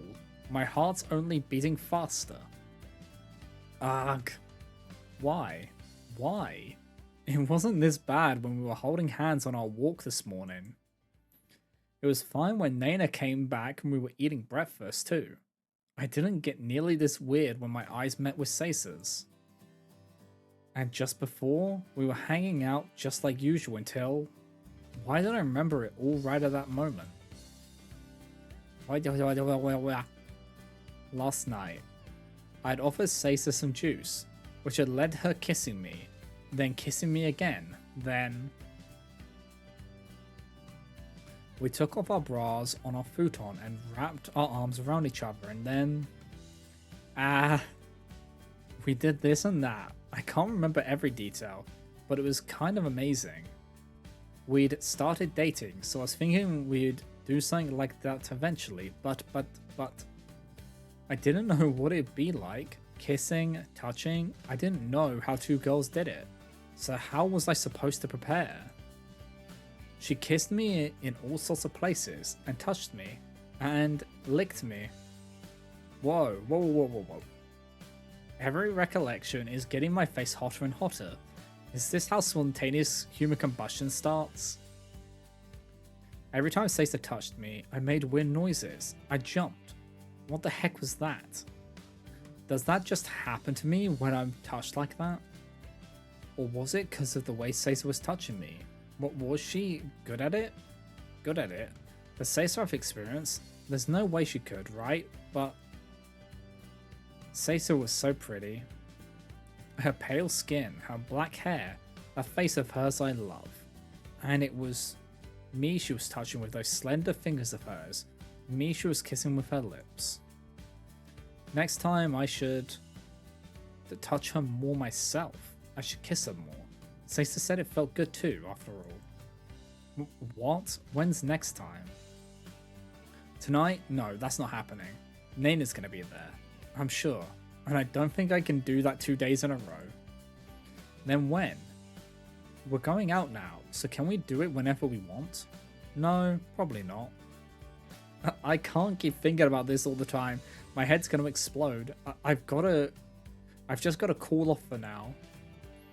They'll worry if I don't get back to the broadcasting room. If they come looking for me and find me like this. What's wrong? Are you alright? Wow, the same as Shirojo? Ihara-senpai? What are you doing here? Huh? I came to take care of the flower bed today. Are you alright? Your face is bright red. Is it heat stroke? Should I take you to the nurse's office? It's nothing. I shouted, racing away. I thought I couldn't move my legs, but they moved alright. Ah, jeez. It's like I'm a weirdo. My face was bright red. I was moaning and making weird noises, and Senpai saw me. It's all because of Caesar, because she touched me so much, and kissed me so much, and let me touch her so much. She's filled me up with so much love. Jeez. It's all Caesar's fault. Caesar was too good, and it has caused Umi to freak out.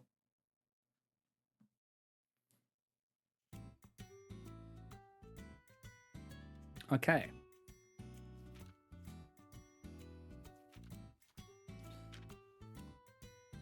So now we're on to September.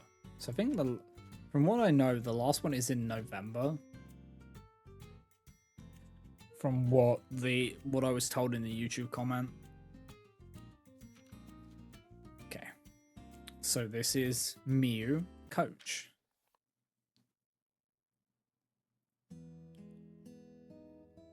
Inside the inner building, you can't hear all the hustle and bustle of the school preparing for the festival.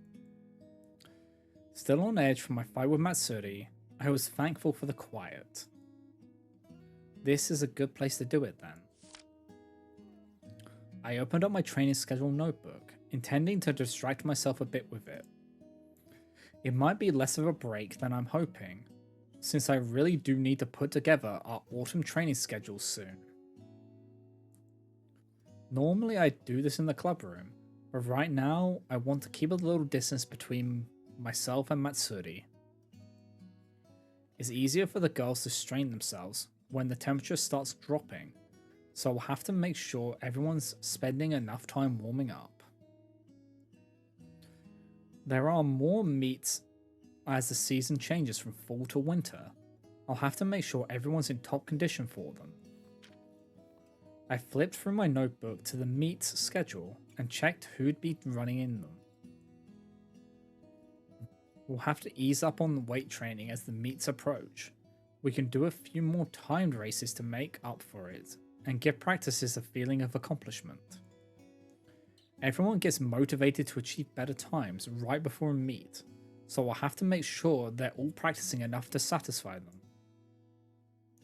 There's no point in thinking up these training schedules if someone gets overenthusiastic and hurts herself doing her own extra practicing.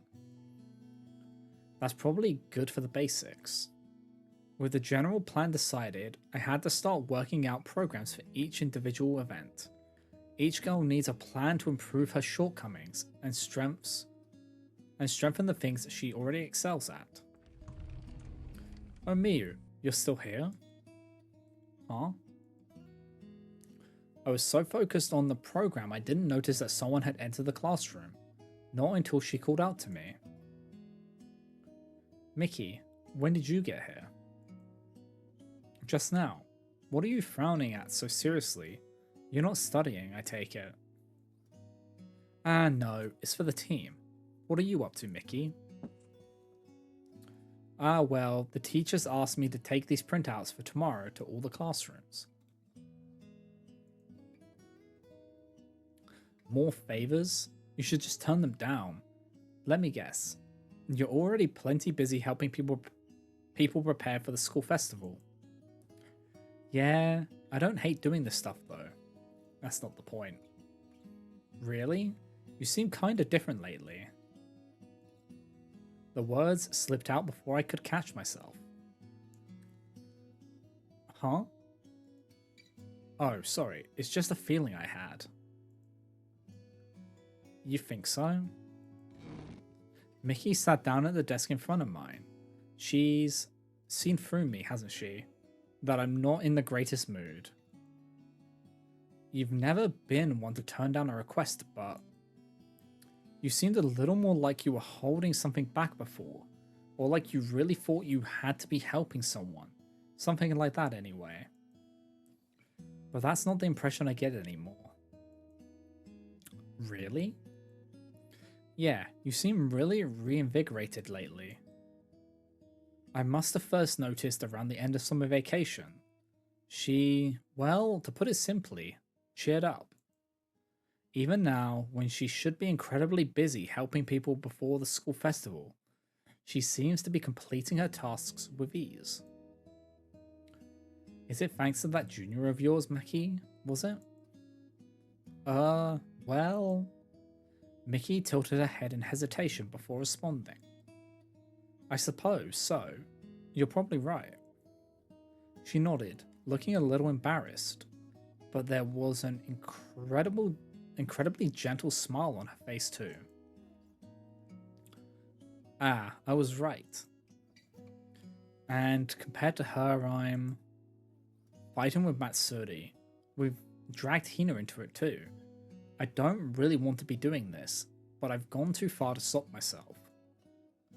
I just can't stand the idea of apologizing first. A pain throbbed deep down in my chest. Miyu, did something happen? Mickey was looking at me with a dark expression, Her concern was plain on her face. I think I can see why so many girls call her the Saint. She's just so good-natured. For a moment, I wanted to just tell her everything. I wouldn't have to carry so much of this pain in my chest if I did. But no, I can't. I can't tell her about Matsuri, so I can't say anything about the fight either. I swallowed the words. I'm sorry, but it isn't something I can really talk about. Ah. Mickey said, dropping the question. Instead, she looked down at my desk. Are these training programs for the track team? Huh? Ah, yeah. She easily changed the subject. That casual consideration seems mature of her too. I've never seen one of these before. You've got all the little details worked out, huh? I'm impressed. You think so?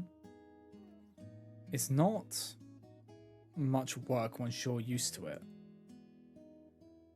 I like doing it, but since I started it just to take my mind off of our fight, hearing those kind words is a little embarrassing. Really? Paying so much attention to each and every member of the team is kind of amazing, I think. And it's more impressive that you're used to it. You really think so? Yeah, I do. I think you could be a great coach one day, Miyu. I've considered continuing track as a coach before. You think that'd suit me?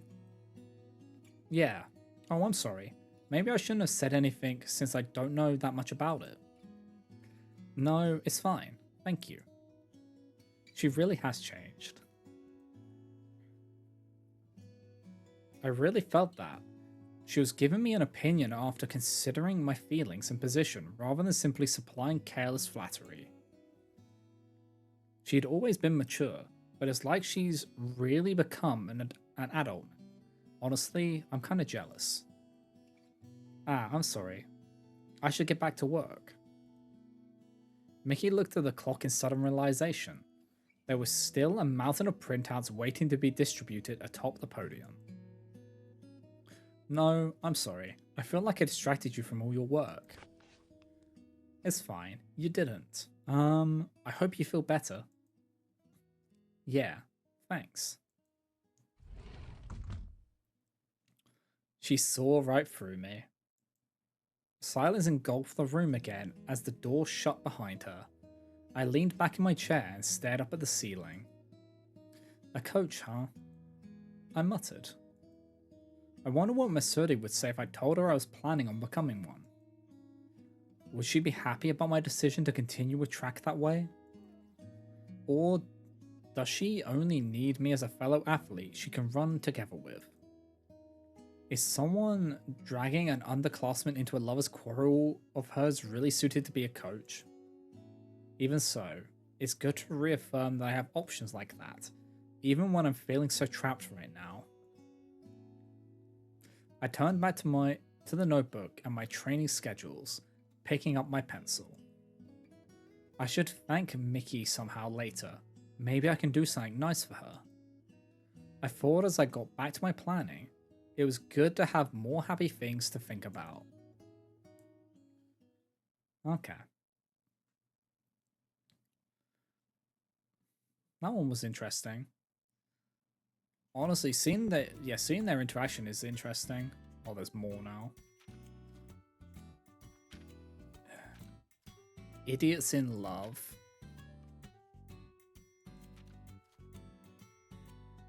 It'll work out. Deep breath. Days without you. Okay. So, before we continue on... Wait, we got some hair now. Or more hair. Lesson in love. Okay. Yeah, before we continue on, we're going to take a quick break. So if you guys haven't already, you should also get up, hydrate, stretch, all that good stuff. I'll be back in a moment.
Alright guys, I am back, so let us continue with these extra scenes.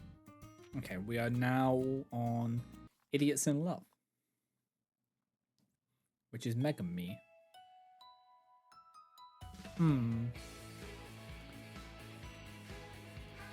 Yoka-san peered down at her notebook with a scowl, mechanical pencil in hand.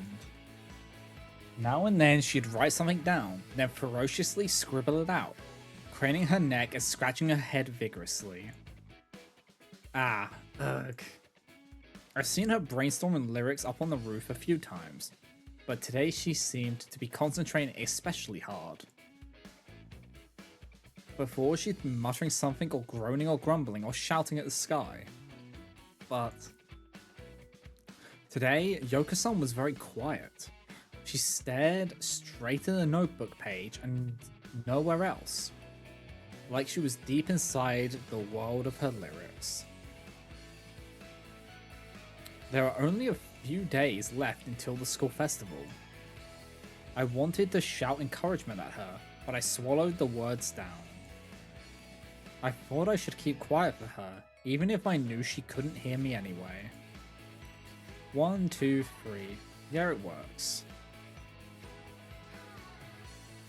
I did it. Huh?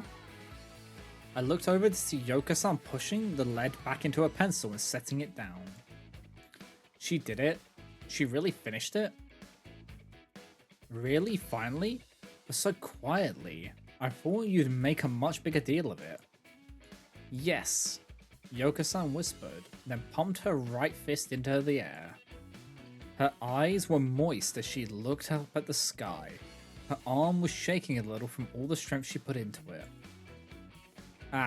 She's finally done it. The cool, hot song that's gonna capture Aki-san's heart. Congratulations, Yoka-san. I sighed in relief. Somehow, I felt accomplishment. Like it was me who'd finished the song. Maybe because I've been watching over her love from the moment she first realized it. And maybe because in watching over her, I've come to see the stupid, bright and honest Yoka-san as kinda cool, in her own way. She's so straightforward and earnest, and something is just weird about her. It's really fun to cheer her on. Yoka-san's candid personality puts her kind of at odds with a stubborn person like me. Maybe I admire her for it. Maybe I want to be like her, a bit. Alright, I can't waste any time. She said to email it to her at the earliest second. Yoka-san took out her cell phone and started tapping the lyrics in. She was sending it to her bandmate to finalize it, I suppose. Excuse me. I peeked down at her notebook. I couldn't really look earlier, since I felt like I'd be disturbing her concentration. Let's see here. I see. I gave the lyrics a smile of approval. They're good lyrics, very like Yoka-san. I like them a lot. There we go. Okay, it's good. Looks like she sent it. I wanted to congratulate her again, but Yoka-san was still frowning at her phone, fiddling with it. She seemed to be rereading the email she just sent. This doesn't sound dumb, does it? Oh dear, now she looks nervous. Well, I understand how she feels. What are you saying? Confessions are perfect when they sound a little dumb. I couldn't help making the comment and slapping Yoka-san on the back. But I really felt that way. You can only act shamelessly stupid like this when you're in love, right? I was a perfect example of one such idiot when I fell for Sachi-san at first sight. I went toward her without checking where I was going once. I couldn't think about anything else. My world revolved around her, and before I knew it, here I was.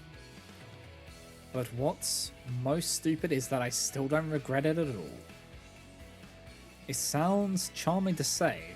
I bet my life I bet my life on this love, but I really think I was pretty dumb. And to make things worse, I'm totally content with my idiocy. I guarantee it as your senpai in being stupid and in love. These lyrics are great. You're great, Yoko-san. So be more confident in yourself. It's better to be stupid when you're confessing to the person you love. No, I can't lose my nerve now. Okay, I'm good. I'm good. I'm sure she didn't hear me or anything, but it looked like she'd recovered. Yoko-san stood forcefully, her cell phone still in her hand. All my rocks packed into here. All I've gotta do now is play it for her. Yeah, let's have it. Let her have it. Uh-huh, leave it to me. Wait. Did she respond? Yoko-san thrust her hand up into the air, cell phone and all, and skipped over to the roof entrance. Good, that's the spirit. Just be yourself, Yoko-san. Wait a second. Was it just me, or was that a reply just now? Did I just imagine it? No, she 100% did reply.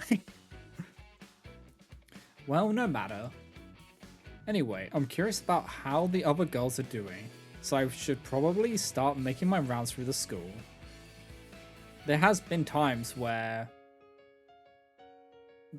she's like where the ghosts have been heard by other people. And as soon as I left the roof, I ran into a familiar face. Yuna, listen. No, I shouldn't tell Yuna. I'm sure Yoko-san wants to tell her herself. And Yuna's in some trouble now too.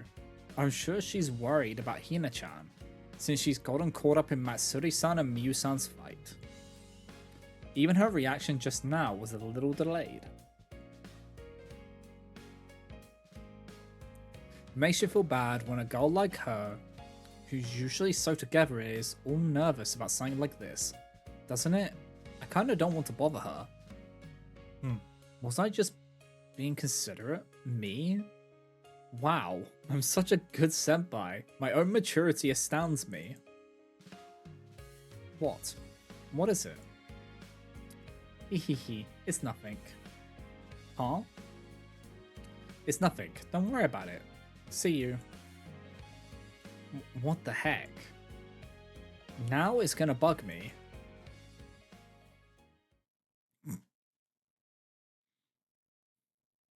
Megami causing trouble without even meaning to.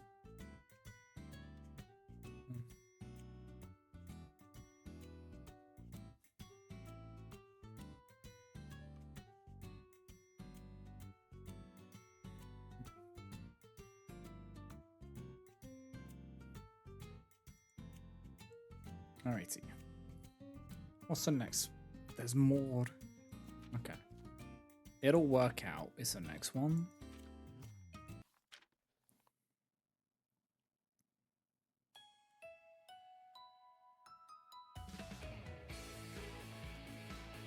Ushirogami.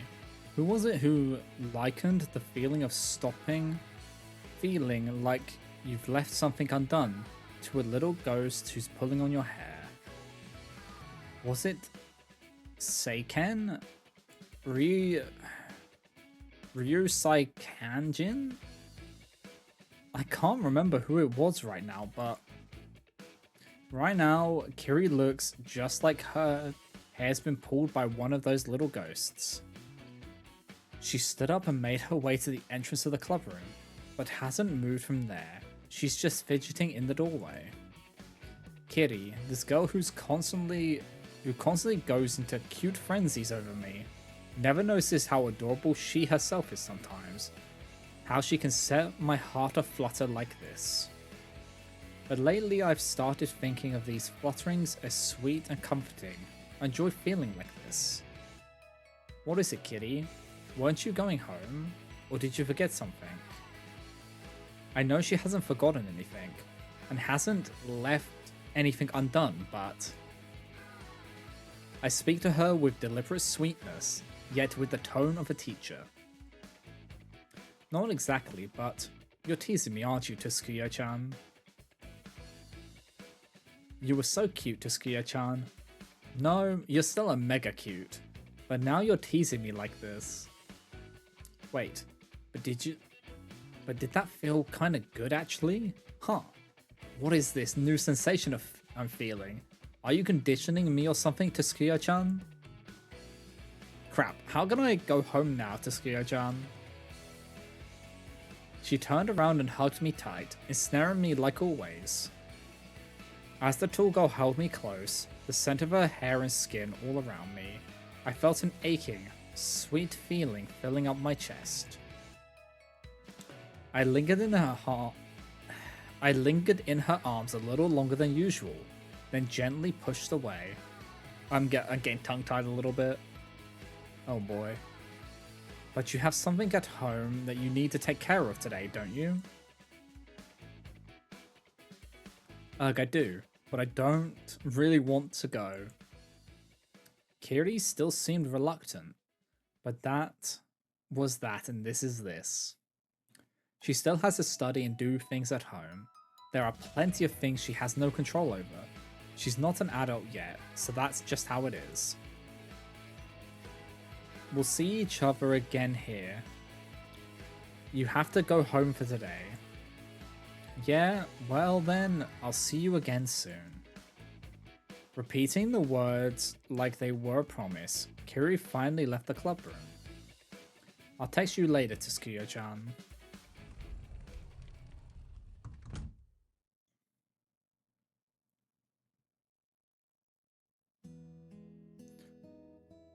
Texting. We've been doing that a lot lately, though it's not like we're exchanging love letters or anything.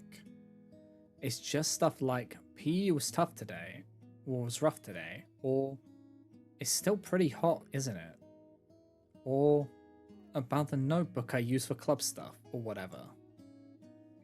Just silly thoughts about whatever happens each day. We spend most of our day in the same school, so the subject matter tends to relate to each other, but the texts Kiri sends always seem like fresh flowers to me. It's probably because of our different perspectives. That's what I'd thought at first. And that probably is part of it. But I think it's also because it's something we're doing as girlfriends. Girlfriends, huh? I was alone in the club room after Kiri left. I muttered to myself as I finished up my work related to the school festival and checked over my printouts for class tomorrow, for my actual teaching work. Of course, even if I was alone, I muttered the words so quietly that no one would hear them. Since no matter what words we use, our relationship is something we can never reveal to anyone as long as we're both here at this school. I can't believe this has happened to me. As I sighed over the printouts, I felt like I was doing something terrible to Kiri as well. This is something that should really never happen, a relationship like this between a teacher and a student, and we're both women too. If I really wanted to be a good teacher and continue to teach, I shouldn't have responded to her feelings. I should have left things like they were after her first confession and refused her second, for her future. Well, whatever. This time, the puff of breath that escaped my lips was much more jovial than a sigh, so much so that I almost laughed. Yes, that's right. I was so elated that I couldn't stop myself from smiling. And a licked love, a hidden love. Even though it was something terrible like that, the guilt barely seemed to faze me. Even I was a little disappointed in myself for how little danger I felt from the situation. My love for Kiri is much stronger than some pretext like wanting to respond to her feelings for me. My feelings for her are stronger than my position as an adult and as a teacher. These things just work out. If anyone called me irresponsible or careless or a failure of an adult, I would deserve it, for those words of love are more real than anything else I've ever felt in my life. Since the day I was born, I've never been very healthy, It wasn't ever a question of my life being in danger, but I always got fevers and still do. I've caused Kiri plenty of trouble and worries too. Ah, I still do. I think she. I think. She tells me not to collapse every day. But I'm trying to make sure I take care of myself, and there are people who help and support me. Things work out in life. Even if I'm a little frail, I'm healthy enough to be a teacher, to do my best for everyone. That teacher taught me that too. Discipline. My former teacher, the one who went to this school, she was raised by Shirojo, so maybe the whole reason I wanted to be a teacher in the first place started here.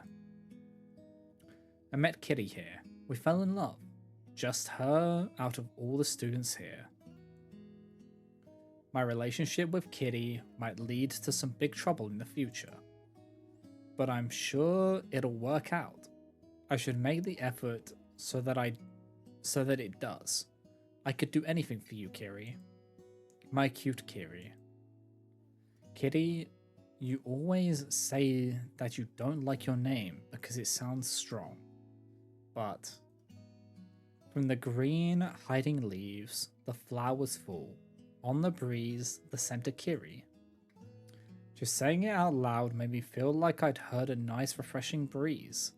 A poem about the Paulownia flower. There's a beautiful poem about the kitty you're named after, you know.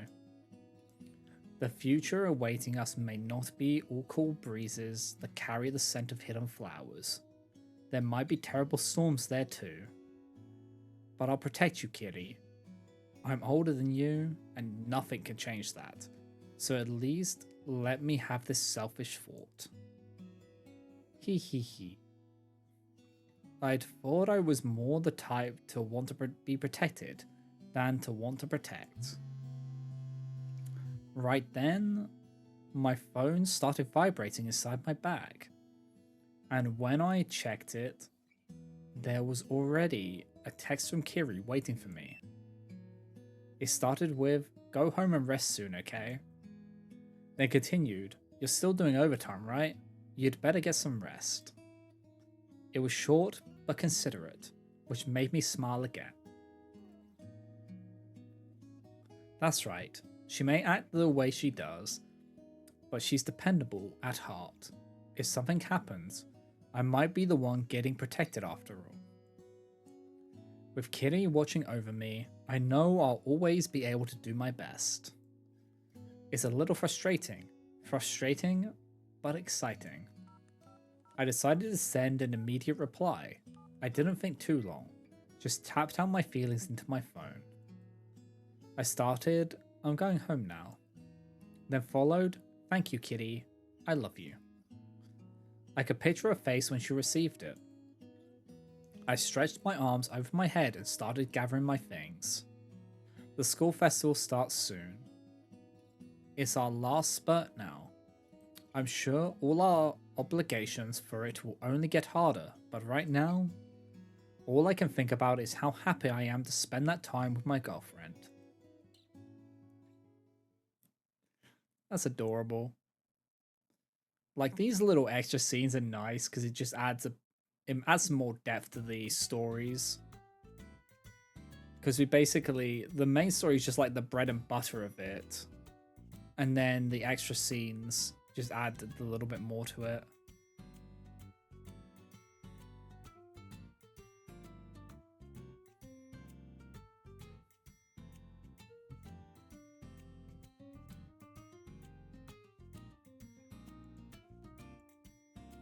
Alright.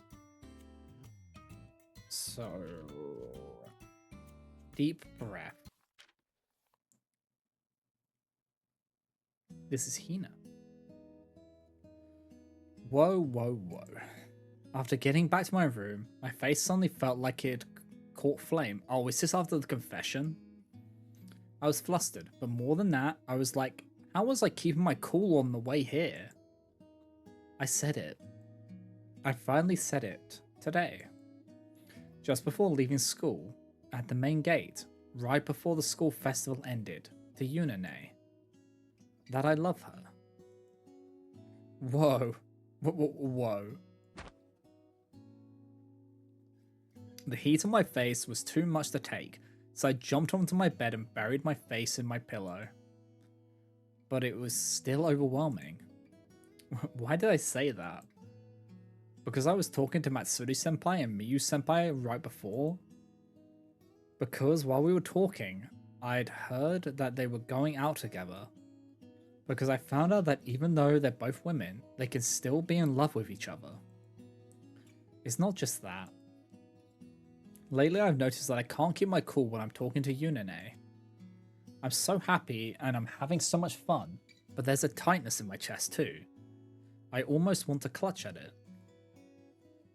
Even when I'm not with Yunane, when I think about where she is and what she's doing, like now, I feel the same way.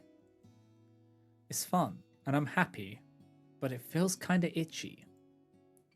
Sometimes I'll see Yunane talking to somebody in the hallway, and my heart feels like somebody's squeezing it, even if it's Ano-chan, or some senpai I don't know. If Yunane's smiling while she's talking to somebody, it gets so tight I can't even say hi to her, even though I like seeing Yunane smile. I always wondered why. I figured it out after talking to Matsuri-senpai and Miyu-senpai. They said they felt the same thing, toward each other. And the two of them are in love, so this feeling is, I'm in love with Yunane. I figured that out, so when I parted with them and found Yunane at the main gate, I was happy. Since I'd finally figured it out, I couldn't just leave it alone. I had to tell it to her right there. I told her. I said it, that I love Yunane, that I'd want her to be my girlfriend. I want Yunane to be my girlfriend. That's what my feelings are. But I realized after I said it, that it was kinda crazy. I've always loved Yunane. We've been together since we were little, and she's always looked after me. I think of her like a big sister. Because I love her, I was really worried when Yunane wasn't herself, and I was sad that I couldn't do anything for her.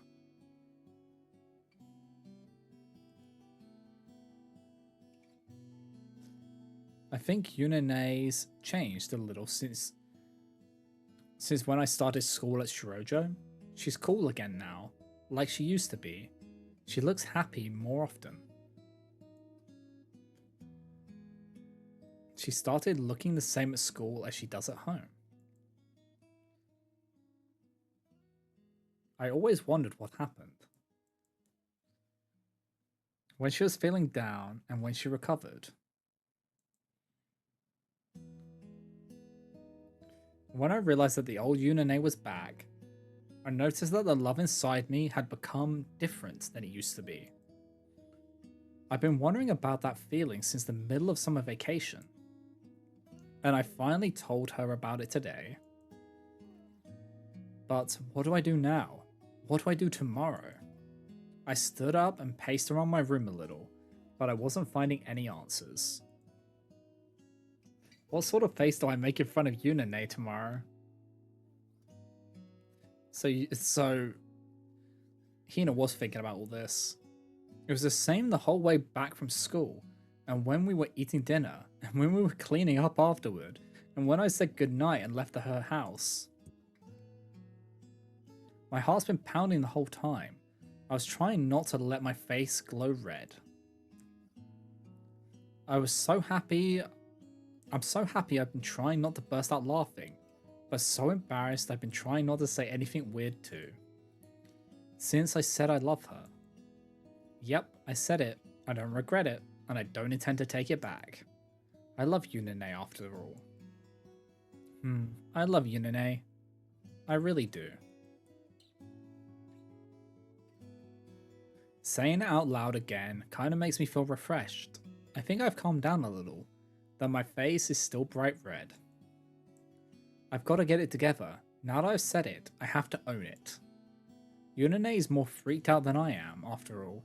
She's been kind of out of it ever since I said it.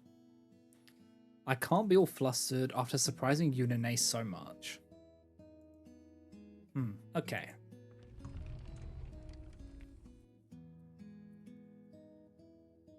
Phew. Now I just have to get cooled down. I stepped out onto the porch and took a deep breath. It was starting to get cold at night, so this was perfect. Just beside my veranda was the veranda of Yunane's house. No, her room. Her light's still on. Yunane's awake. Whoa, my face is getting hot again. I remembered all the times Yunane and I have talked from our balconies. Phew. Another deep breath. Okay, I'm calm now. Oh. The light leaking out from the next door veranda was suddenly extinguished. Yunane's already going to bed? It's not even 10 yet. This is way earlier than normal. I guess Yunane's still freaked out. Yunane was spaced out the whole way home. I didn't get an immediate response. But I didn't want her to answer me on the spot or anything. I just wanted to tell her how I felt, more than anything. So I told her she could give me her answer whenever she wants. That's fine, since Yunane seemed really surprised. When she calms down, I want her to think hard about it, and I want her to tell me when she comes up with an answer. That's all right now. I won't rush her for an answer, and no matter what response she gives me, I'll accept it. Since it'll be a response from the Yunane I love. Of course, I'd be really happy if she said she loves me. Hina. But it'd be fine if she doesn't too. It's alright. I'm prepared. I told her my feelings today, so I'm ready for whatever answer I get. I'm sorry for surprising you, Yunane. I muttered at the dark room next to mine. Good night, Yunane. My face reignited the moment the words left my lips. My heart started pounding. I didn't know just saying good night could make me feel like this. I really love Yunane, don't I? Good. That makes me happy. I guess I'll go to bed now too. It might take me a while to fall asleep, but I bet that once I calm down, I'll sleep really well.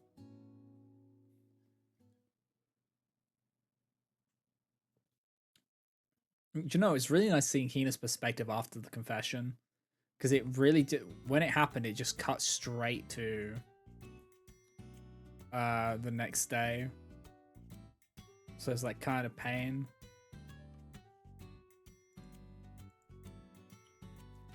Okay. Days without you. So this is Ihara when Maki got suspended. Is it Maki or Mickey? I think it's Maki because this is Mickey. But their names are so similar, it's evil. As October approached, the heat finally started to fade. The hallways after school losing their stuffy warmth.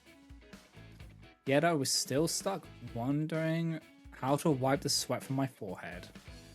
With both my hands full, I couldn't get out my handkerchief, and the load was a bit too unwieldy to shift to just one arm.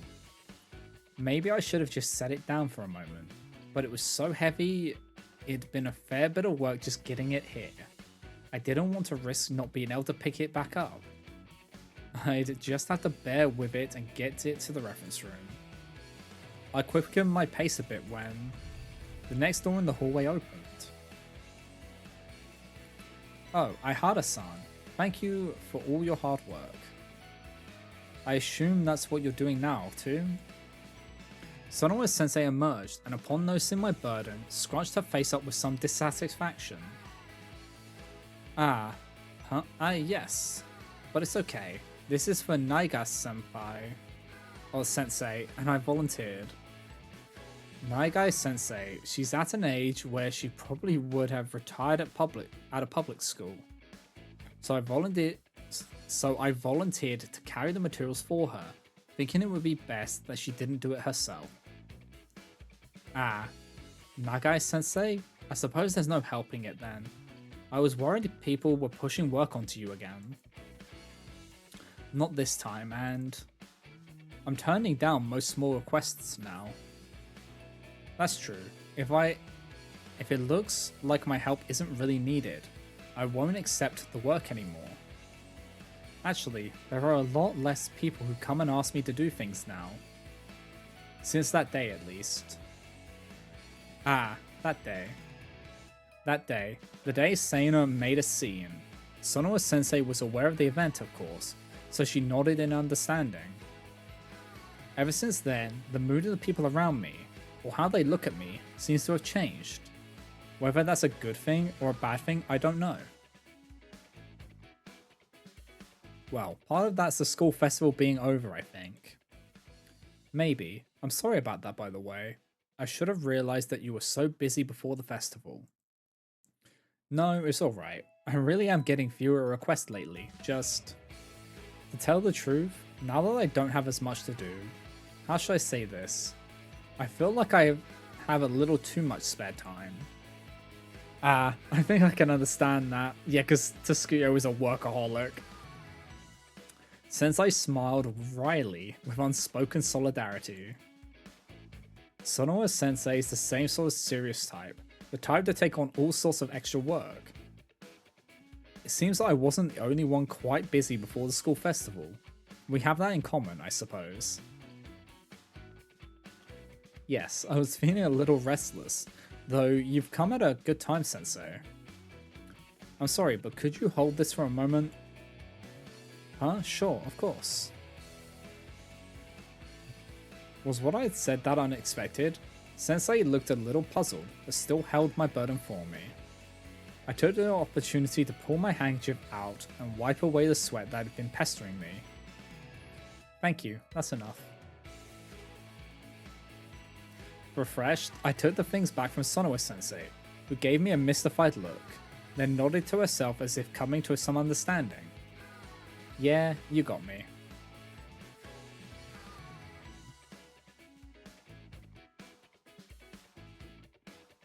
You really have changed, Ihara-san. I'm a little impressed. That was very well done. Sonoa Sensei said to me after I'd finished taking those materials to the reference room. Did she really think so? I couldn't really tell yet myself, though I'd heard the same thing from someone else. Well, it's the fact that she asked for help there, because from what I can remember, she doesn't really ask for help. Like, even if it was a minor thing so she could, like, wipe her brow, it was still something. And it was because of that someone that I was changing like this. Imagining Seina's face and voice, I put my hands on the pocket of my blouse. She couldn't have known what was inside it, but Sonoa Sensei said, 3-day suspension, huh? You must be lonely with Maki-san gone, Ihara-san. Yeah, it's just for a little while though. She'll be back tomorrow. I've tried to be nonchalant, but I still felt a bit bashful answering. I could feel a warmth different than the lingering heat of summer in my cheeks. And it's true that I haven't been able to see Seina at school. But we've been texting each other.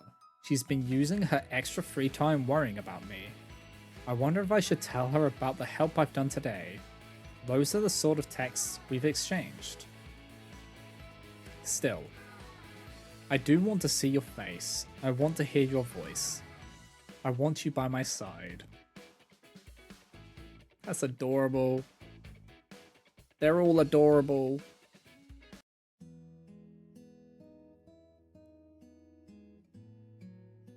The sun was already low in the sky by the time I'd checked with the committee and returned to my classroom. It sets a little earlier now, making it seem like the long summer is finally ending. A signal that exams are approaching, and with them, many things to prepare for. By then, I was the only one still in the classroom. The empty classroom, lit by the setting sun, seemed strangely calming. I was a bit reluctant to part with it, but I needed to be getting home to study too. I picked up my bag and touched my breast pocket again. I only started walking around with this 4 days ago, but it's already become a bit of a habit. Inside my pocket, like a charm. No, like something even more precious than a charm, was Seina's letter, the one she gave me in May, only a few days after we met. Oh, that's so cute. The letter that sparkled as if each character had been engraved in gold, shining like the sun with her heartfelt feelings. The shock I felt that day still hasn't faded. When I keep it close to me, think of it near me, I feel a warmth rising up beneath my skin. Seina, I spoke softly as if to send my words to her through the letter itself. I'll have to leave the committee in October. Part of it is because of exams, but more than that, I just think it's time for me to end that period of my life. It'll be the first meeting in October, probably the 11th. When I whispered it out loud to Seina, to her letter, it finally started to seem real. That and other things. All sorts of things. Good things, bad things, everything together. That was how much of my school life I'd spent devoted to committee work. Now that it finally feels real, I think I could say this. Seina, now that it's over, these last 3 years weren't bad. Not at all. No, they were good. Since, in this last one, I met you. Oh, that's so cute.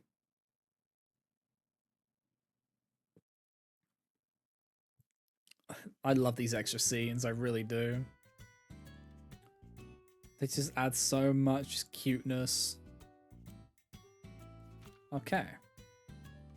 Oh, there's another one. So, Onigiri is the next one. So we've got Onigiri, retirement, nursing heaven. I could die and go to heaven. Lessons in love, love advice. I think that's when. Okay. So first one is Onigiri from Megami. The rice cooker we'd borrowed from the home ec room lit up, alerting us that it finished. Yuna stood up and turned to me. Well, should we get started? Oh, is this when Yuna let Megami possess her so she could make the onigiri? Okay. Yuna opened the clasp on the cooker and scooped a ball of rice into a bowl. I looked around, spotting a tray of nori, a plate with salmon, and a small dish of salt. Plus 2 little lunchboxes for some reason. So well prepared. I'm starting to get nervous now that it's happening. Well, all yours. But now that we've come this far, I press myself close to Yuna, closer than when we share her lunch. So close that my ghostly form overlapped with her body, right up against her and more.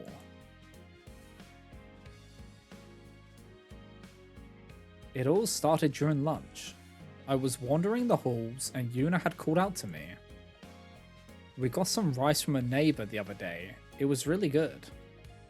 Oh yeah? With a fascinating opener like that, I wasn't listening very closely, but... Want to make some onigiri for Sachi-san with it? Huh? Huh? You can make some if you possess me, right? Then you could give them to Sachi-san. I was surprised at the suggestion, but I think I was the one who brought up the idea in the first place. I had just mentioned wanting to treat Sachi-san to my home cooking, and thinking onigiri might be good, but... Yuna remembered? Huh. Of course, I happily took her up on her offer. Your senpai will gladly accept this offering. I'd been kind of full of myself. It's really been so long since I've cooked. There's nothing I can do about that, and it's only natural that I'm rusty, but I'm still a little anxious about it. What if they don't come out right? Should I just eat them and pretend it never happened? That'd be pretty sad too. My thoughts wandered as I wet my hands and shook the water from them. I put some salt on my palm and... The first handful of rice is always so hot.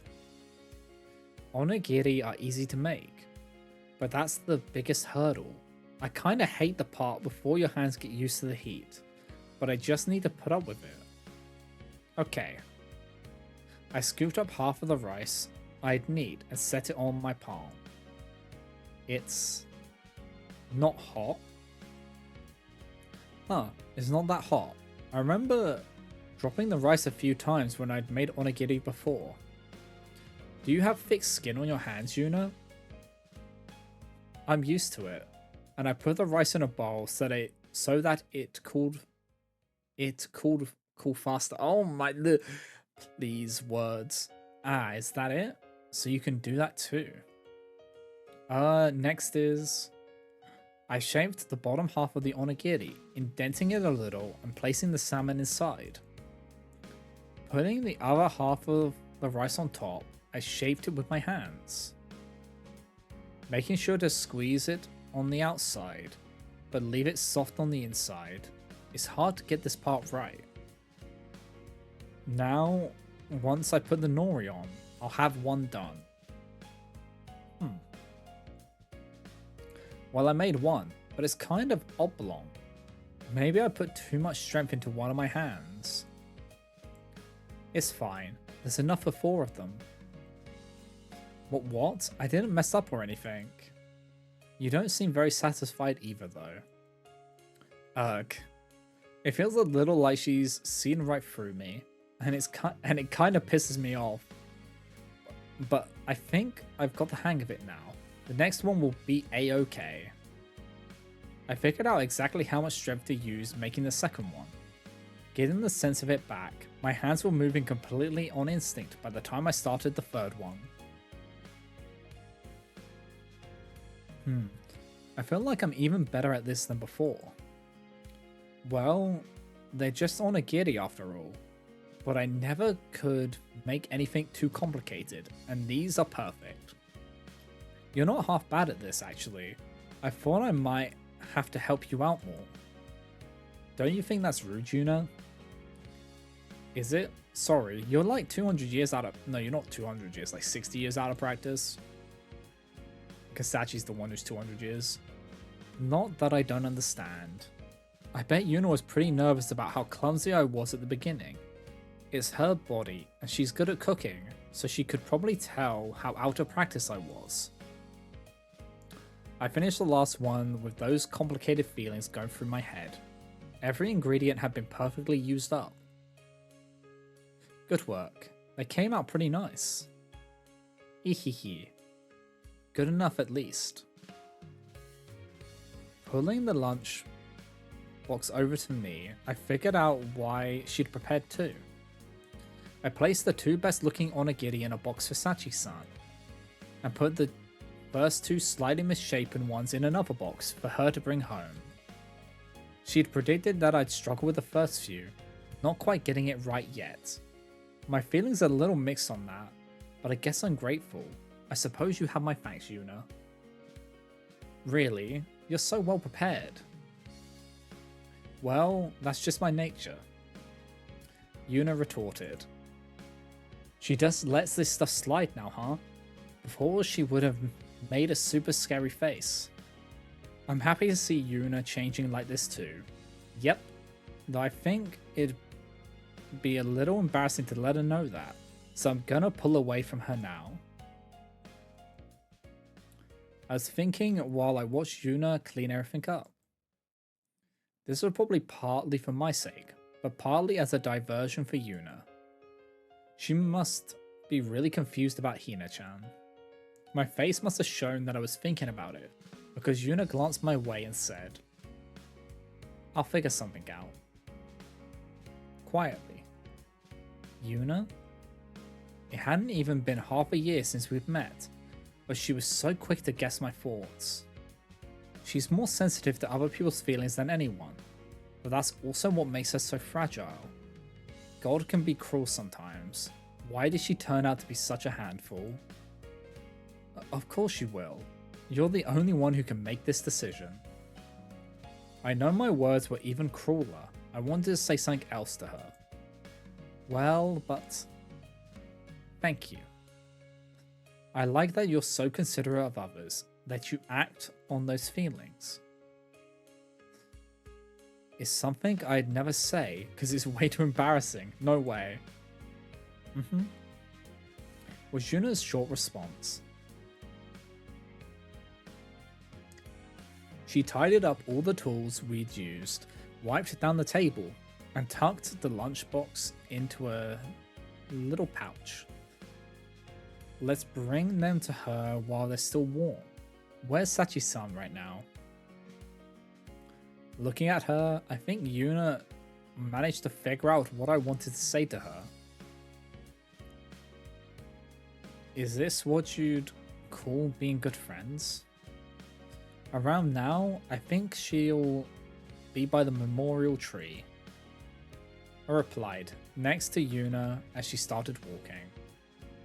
I hope Sachi-san likes my onigiri. That's my biggest worry right now.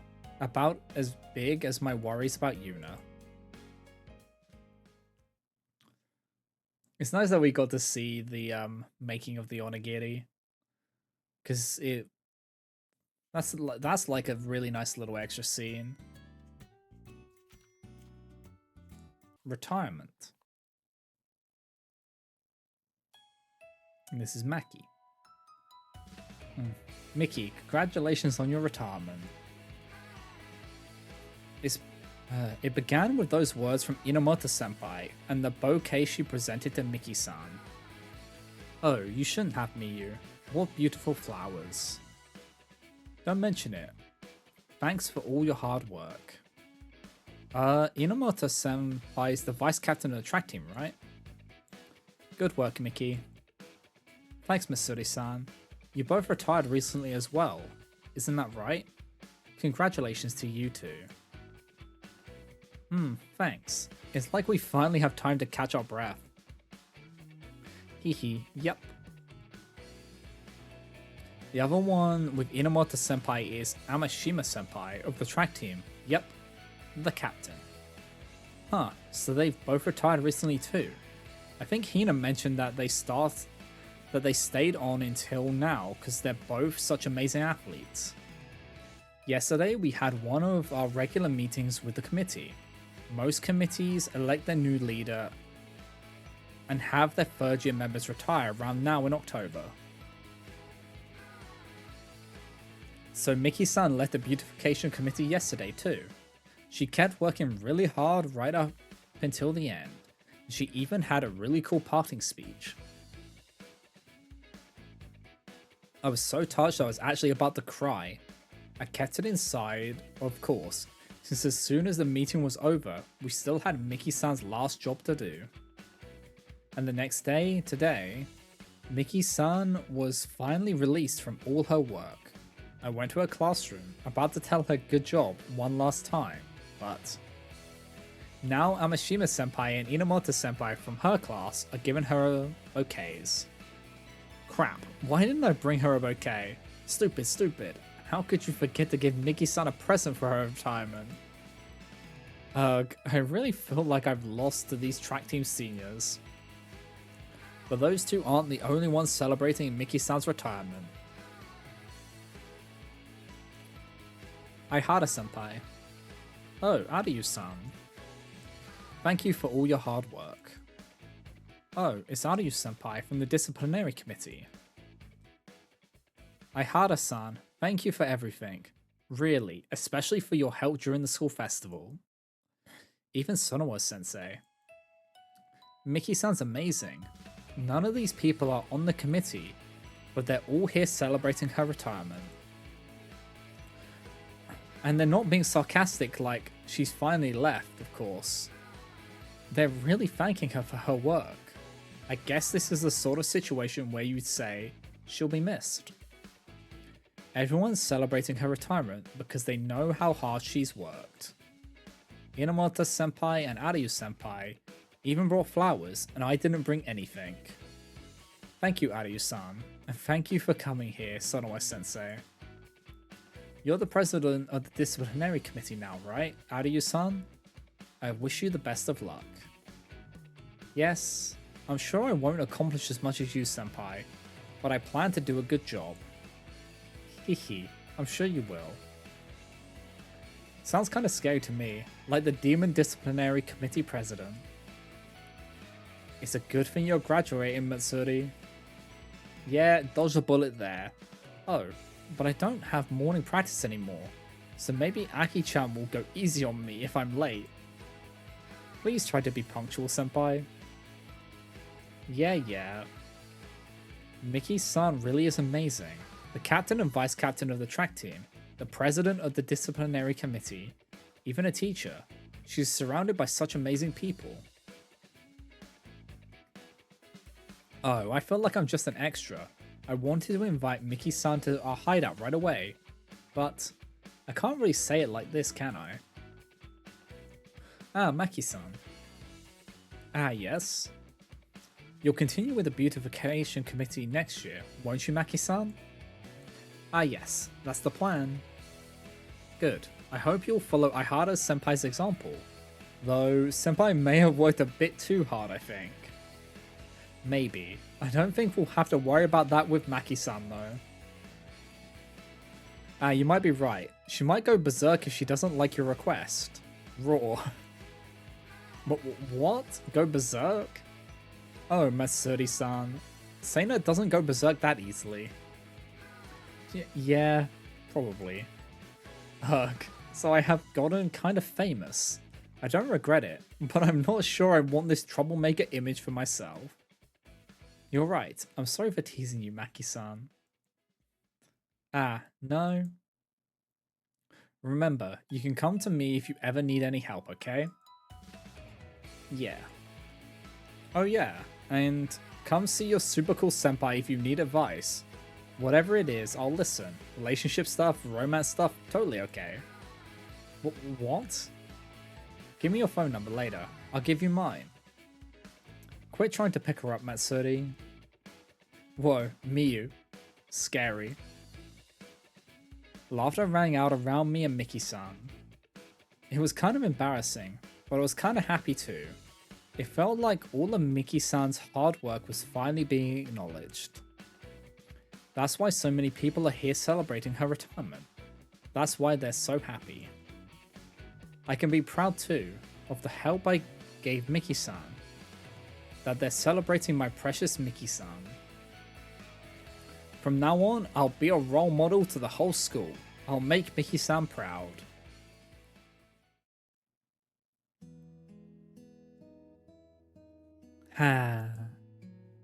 It's like we finally made it. Besides the couch was the collection of bouquets Miki-san had received. None of them was super huge, but every one of them was beautiful. Sorry that took so long. No, don't worry about it. I mean, they were all there to celebrate your retirement, Miki-san. That's great, isn't it?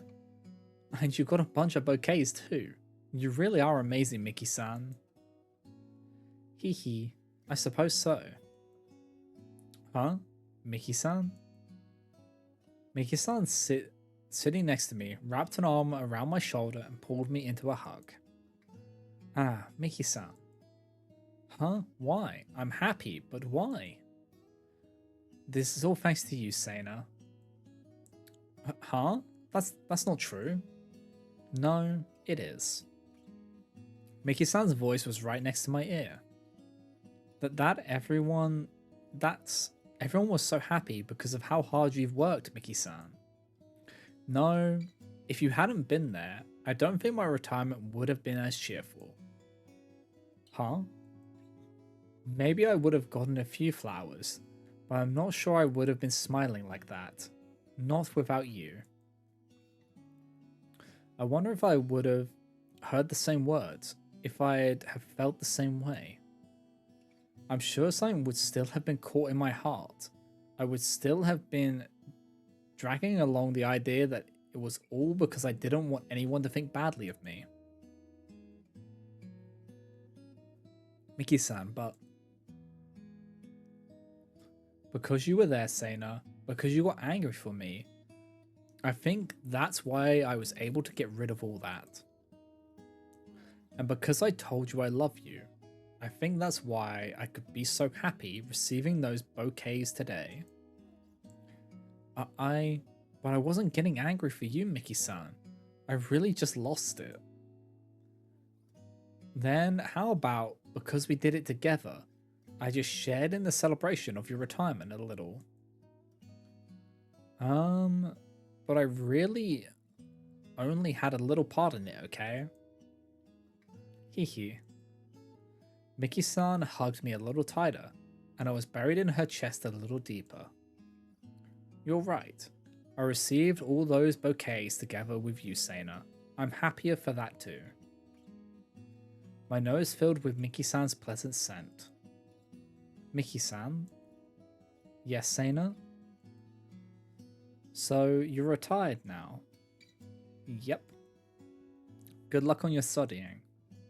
Yes, I'll do my best. I'm hoping to go to a college in the area, somewhere I can commute to from home.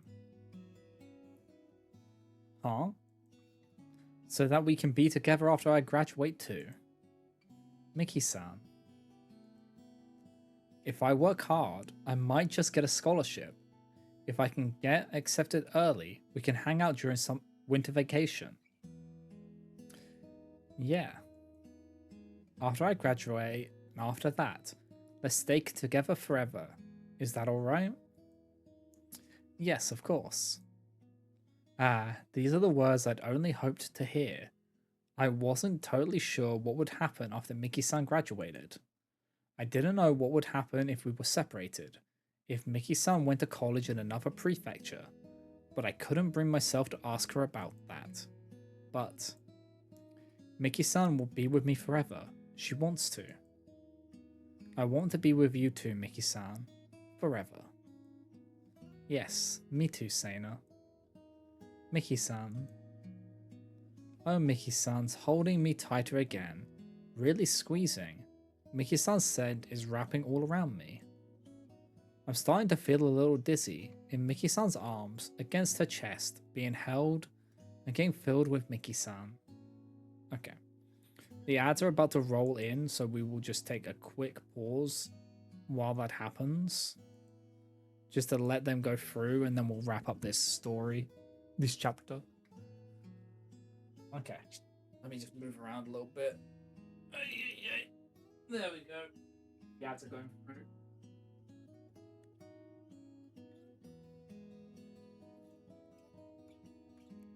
God, I love it. Just moving around a little bit just to stretch my legs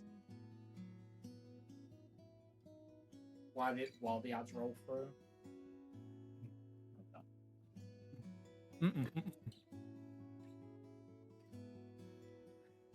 Yeah, it's really nice getting these extra scenes because it did feel like it was a bit anticlimactic with the extra scenes last time.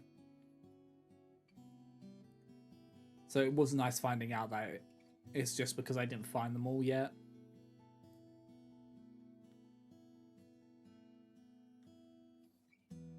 So I'm very happy about that.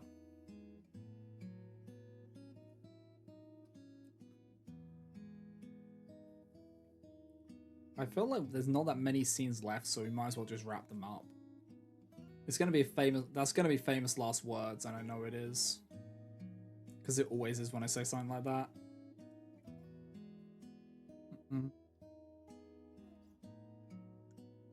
But I kind of just want to get through them.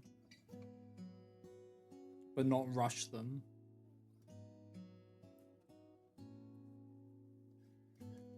if that makes sense.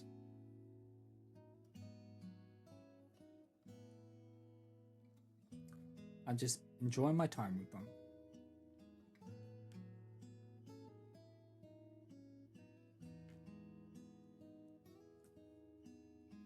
Mm.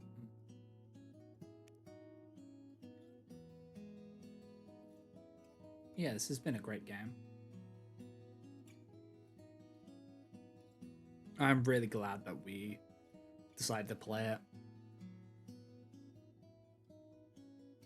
And it kind of slotted in perfectly with the time window that I needed it to be.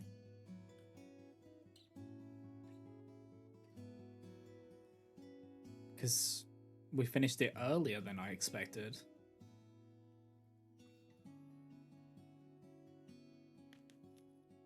But it's nice just coming back to it and just wrapping it up, if that makes sense.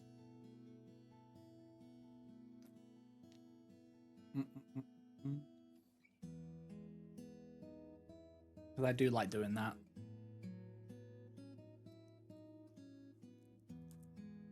They're very cute together.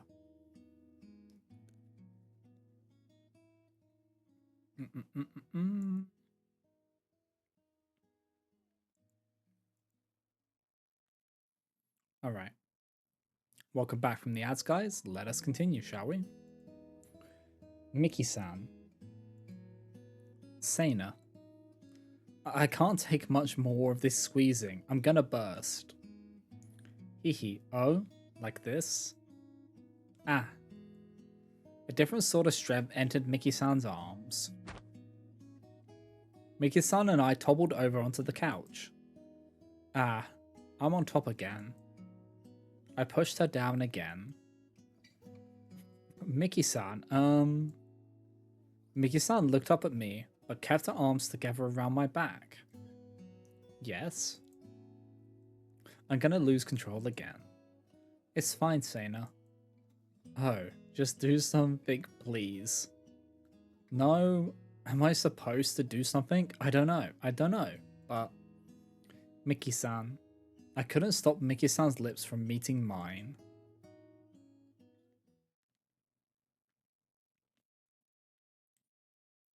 Adorable. That's very cute. So...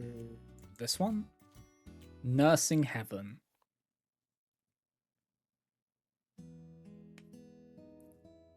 Ah, my body feels all heavy. And my stomach hurts. Why does this happen every month? Can it not? Nothing I can do about it, though. Last month wasn't that bad, so why is it so heavy this month? It started yesterday, but today it's been the worst. I felt kind of feverish ever since morning, and I'm all listless, and my gut hurts. I kinda couldn't take it anymore and gave up in third period. I've been resting in the nurse's office since then. I'm really tired and it hurts and this sucks, but I'm a woman, so there's nothing I can do about it. But when I go to the bathroom and see the bloody pad, it's like my energy just drains out of me, and it hurts even more. Lying on my side helps a little, but not much. Ah god, I'm tired. No matter what I think about, I keep coming back to it hurts and I'm tired. This sucks. I dozed on the bed, bemoaning the agony of my period. Kitty? Phew. The curtains around the bed cracked open near my feet. Tsukuyo-chan poked her head in. Oh, you're awake. Ah, Tsukuyo-chan. I heard you weren't feeling well. Are you okay? I just got my period. I see. Oh, you don't have to sit up. Go ahead and rest. Ah, usually just seeing Tsukuyo-chan's face would be enough to get me pumped up. But today I can barely even sit up, and I can't hug her either. Of course. Ugh, I hate myself for having this heavy period. It looks like the nurse is out at the moment. Oh, is she? I didn't even notice, so that's why Tsukuyo-chan called me by my name. She won't do it unless we're alone after all. Tsukuyo-chan, what about class? I don't have one right now, so I came to see how you were doing. Huh. Can I sit with you? Or would I be in your way? No, you're not in the way. I'd be happy if you stayed. Okay, I'm glad. I'll keep you company then. Tsukuyo-chan pulled a chair over and plopped down next to the bed. Should I hold your hand? Ah, this is alright. My hand peeked out from the covers, searching around until it met Tsukuyo-chan's. Hehe, we've done something like this before too, but that was when I had a fever. Yeah. It was during the summer camp. Tsukuyo-chan worked so hard she could barely even stand. This time, I was the one holding her hand while she slept, though I might have fallen asleep at some point too. You can sleep if you're tired, okay? Yeah. I wonder if Tsukuyo-chan felt like this then. It's kind of reassuring just having her hold my hand.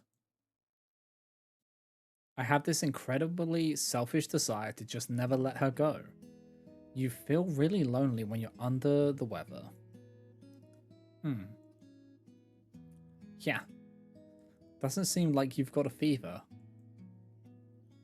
She surprised me by suddenly putting her hand on my forehead. Come on, Tsukuyo-chan, you should measure my temperature with your own forehead. Just kidding. Tsukuyo-chan's cold hand feels good though. I'm just kind of tired. Well, there's nothing we can do about this. Is it bad for you too, Tsukuyo-chan? Well, it's not good. I'm used to it though, and I can't really dwell on it while I'm working. I'm a teacher after all. If I think about how I have to do my best for everyone, I'm able to get through it somehow. You really like your job after all. Even though you get fevers when you work too hard, you're cute when you're doing your best, and lately I've been thinking you're cool too. Are you sleepy? Should I sing you a lullaby? What? Cut that out. Why are you treating me like a baby? It'd be better if I sang to you while you were in bed. Hehe. Tsukuyo-chan looked at my bewildered expression and laughed. What?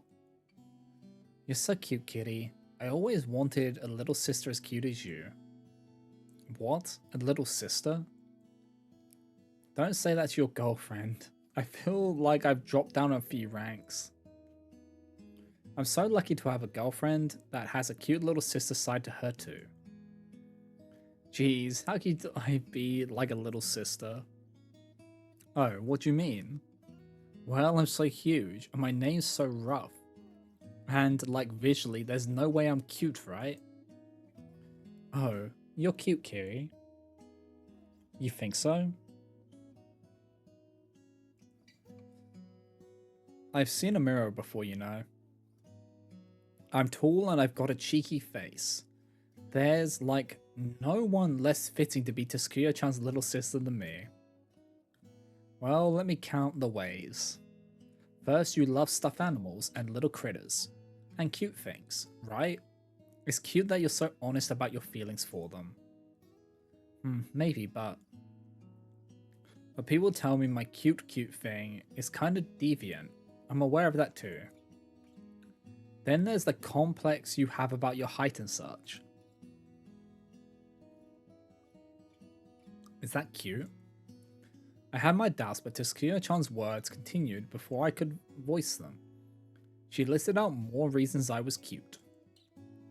The voice you call me Tsukuyo-chan with is really cute. Your eyes are beautiful and they look kind of cool. And you're tall, but your arms and legs are really thin and long and pretty. Oh, your back is nice too, and your skin is really smooth. Huh? Wait. Are we going there? There's how you always get that startled look when I kiss you. Then there's how sensitive your neck is, and how you make that little noise. The lips those sounds come from might be cute too.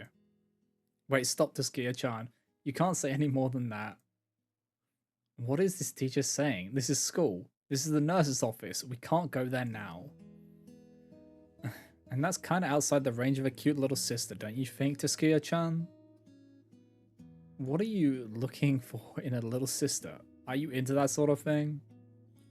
Ah, all the blood is going to my head and making me dizzy. Hee hee. Jeez, Taskia-chan. You can't look for that sort of cuteness in a little sister. You might be right. That's not sister-like cuteness at all. Yeah, I guess it became Kiri's cuteness somewhere in the middle. But all those parts of my Kiri are so cute. Ah, she's trying to boil me to death. I'm gonna die, a lethal dose of cuteness. You should be cute for only me, Kitty. I love you like that. I'm gonna die. Taskia-chan's gonna kill me. This is no good. It'd be too good a way to go. Oh, your face is bright red. It's your fault, Taskia-chan. She was still holding my hand, keeping it to herself. So I used my free hand and pulled the covers up over my face. Sorry, maybe I teased you a bit too much. Jeez. Did you take some painkillers? A while ago. Why don't you take some more then? I'll bring the bottle. She finally let go of my hand. It's a little lonelier, but my hand was getting really hot. But I guess I forgot the pain and sluggishness because of all that. Here, some pills and some water. I sat up a little and took the pills, and then lay down again. Just rest some more. The pills might make you sleepy. I've got class, so I'll have to leave in a bit, but I'll come check on you again later. Maybe I am getting a little sleepy, because the blood that went to my head is gone now. Maybe I'll drive you home after school, okay? Huh? You don't have to do that. Don't worry about it. You shouldn't push yourself if you aren't feeling well. Thanks, Taskia-chan. You're welcome. Oh, that's right. Maybe I should greet your parents too. Tell them we're dating and that I'll be coming to take you from them for real sometime. What? Hehe, kidding. Taskia-chan. Even her jokes are really grown up. How could she keep surprising me like this? And so many times today. We'll do that later. Jeez. Yes. Now get some rest. Good night, kitty. She said, giving me a kiss on my forehead. Taskia-chan totally toys with me like this sometimes, even though she's so little and cute.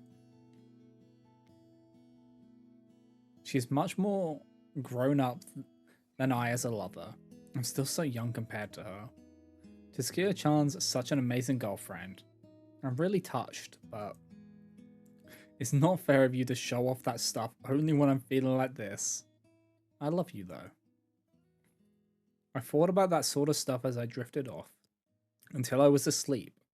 Taskia-chan never let go of my hand. That's very cute.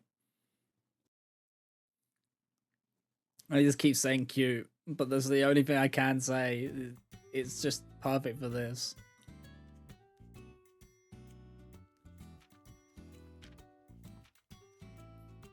I could die and go to heaven. This is Hina. Phew. I got out of the bath, went back to my room, and plopped straight onto my bed. My head's throbbing. Was I in the bath that long? My whole body feels hot. My heart's pounding, but I feel kind of like I'm floating. Huh, I feel like this happened once before. Ah. It's that, like that day. The day of the school festival, when I told Yunene that I love her. That night was like this too. Maybe it's a little different. I think my heart's pounding harder today. And it's not just my face that's hot, but my whole body. Yet, I'm so happy. Is this what happiness feels like? Yunene. I really felt like it when I muttered her name out loud, like I was happy. After eating breakfast this morning, Ano-chan went home, and Yunene and I were cleaning up together. Yunene finally gave me her answer to my confession, to my telling her I love her. Hee hee hee. I couldn't help laughing when I remembered it, since she said she loves me. She told me she loves me, that Yunene feels the same way about me. I was so happy I jumped into her arms, and Yunene caught me. She caught me and hugged me. I clung to the warm, soft, kind Yunene. I buried my face in her chest like a spoiled kid, since I was so happy. She apologized for keeping me waiting, but I don't care about that at all. I confessed to her out of the blue after all. I surprised her. I freaked her out. I made her stress about it that whole time. I'm sorry, Yunene. I knew Yunene was thinking and worrying and anxious about me after that, since I was watching her like I always have. I'd wanted to help her out the next time something like that happened, but I ended up being the one stressing her out instead. I couldn't do anything, since I was the cause of it. I couldn't tell her I was sorry, and I couldn't tell her to forget what I'd said.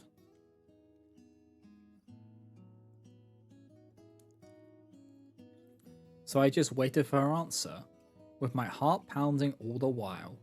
Of course, I pretended to be alright, though, since it wouldn't be good to worry her even more. I waited all this time. I'm so glad I waited. Oh, Hina.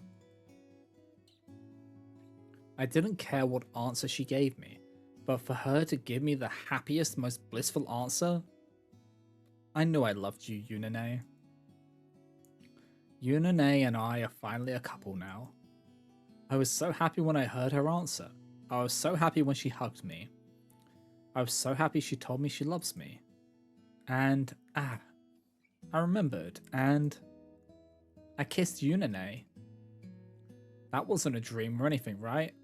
Yunene's face got really close and I closed my eyes, and something touched my lips. I'm sure they were Yunene's lips. That was a kiss, right? Now I've even had my first kiss. I was squeezing my pillow so hard I worried the stuffing might burst out. I really became a couple with Yunene, one that can kiss like that. No, I'm too hot. I couldn't take it anymore. I had to get up and go out on the veranda to cool off.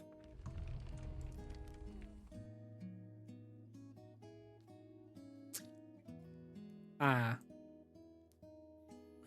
was going to go out onto the balcony and take a deep breath.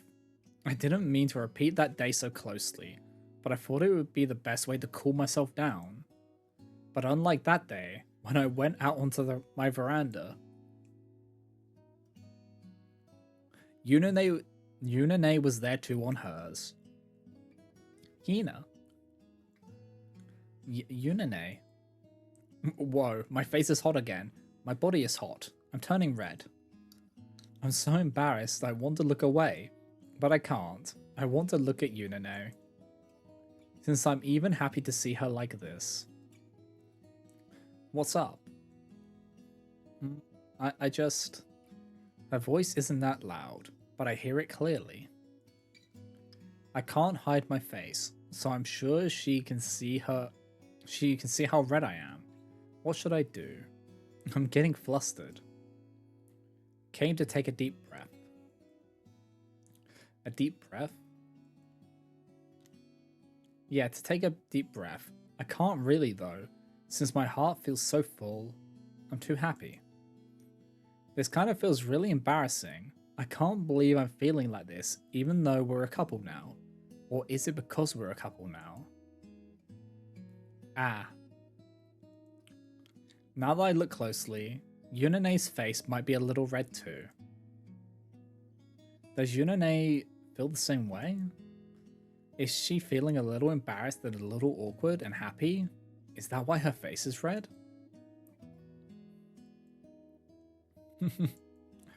The two of us stood on our balconies for a while, both silent.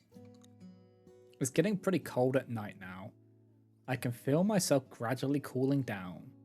My heart still feels hot, but my skin is cooler in the night air.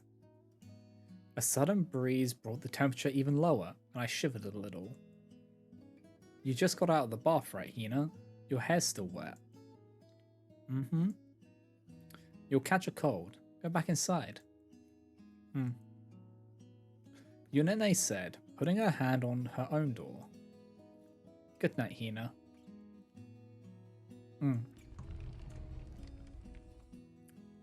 I replied to her, and we both went back to our rooms, but just that made me really happy, and I toppled into bed again. Today really became a day I'll never forget. I bet I'll remember this day for the rest of my life. The day Yunane and I became a couple. The day she gave me her answer, that she loves me.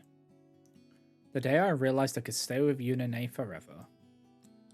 I'll never forget the answer Yunane gave me, or my first kiss. And the other thing Yunane told me. The one I'm honestly not sure what to think of yet. There are two ghosts on the roof, and Yunane has been friends with them all this time.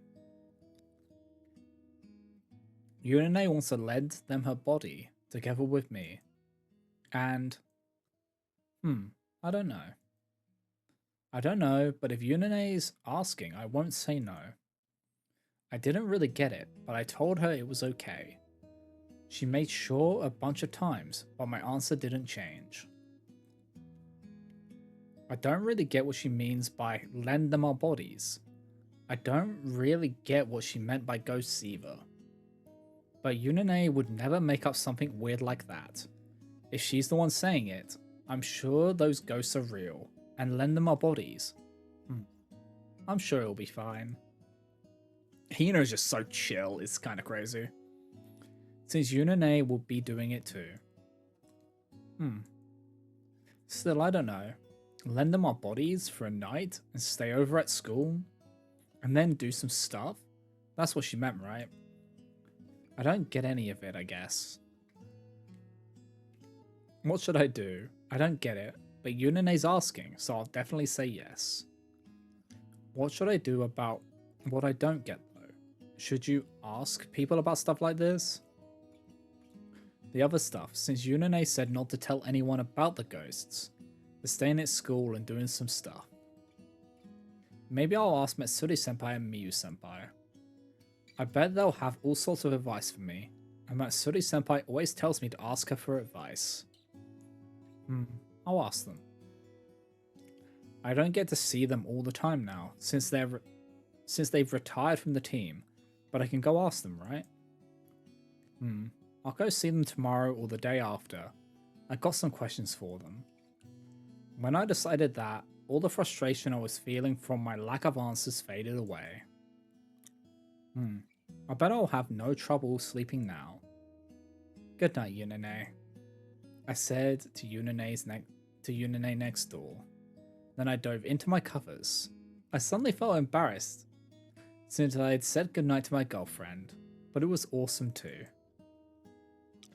Hina, you're so adorable. Must protect at all cost.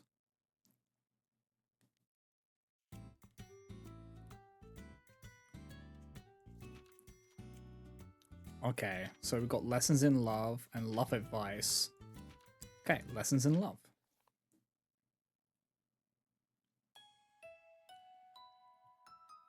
What? Really?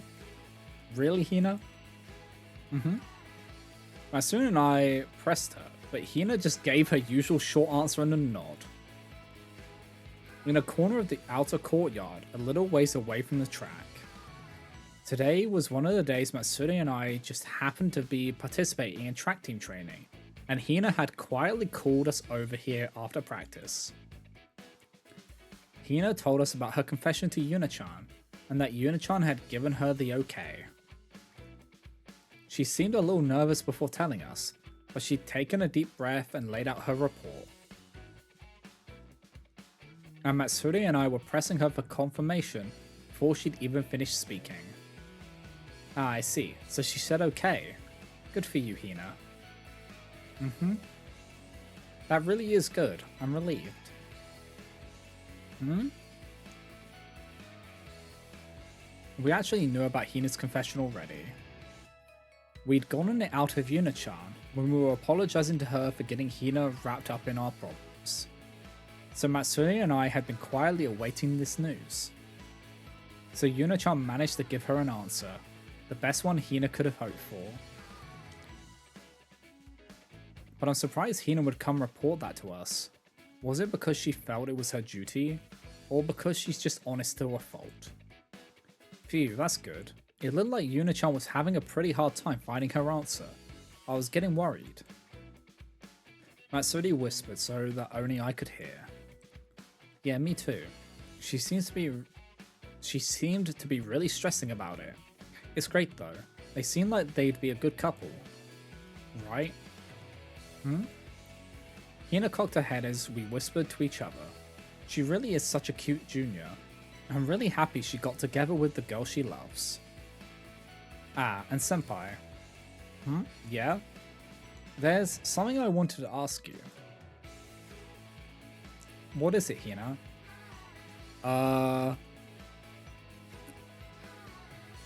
How do two girls do it? Huh? Huh? For a second, I had no idea what Hina had asked. I was at a complete loss, but after a moment, I realized the meaning of her words and... Huh? Huh? We repeated, both me and Matsuri. How did two girls do it? Hina was coming in with the questions. The same question. Do what? No, I'm pretty sure of the answer. What? You don't mean...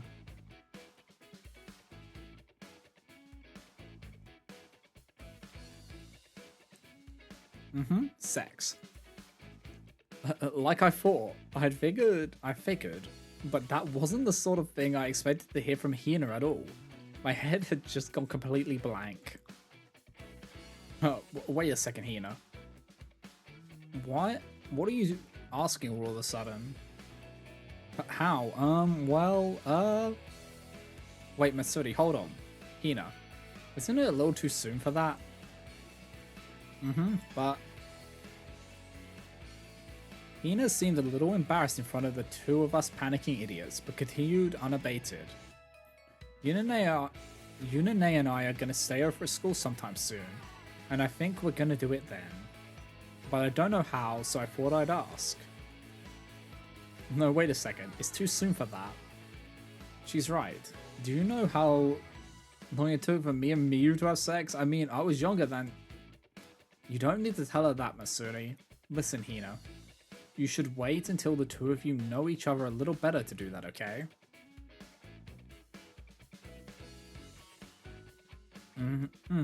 But we're gonna have to do it soon. Have to? Who said that? Yuna-chan? She wants to? That Yuna-chan? Was she that fast as a worker? Not exactly.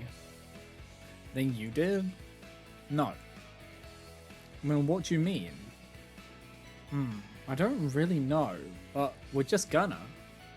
You don't know. You can't do that.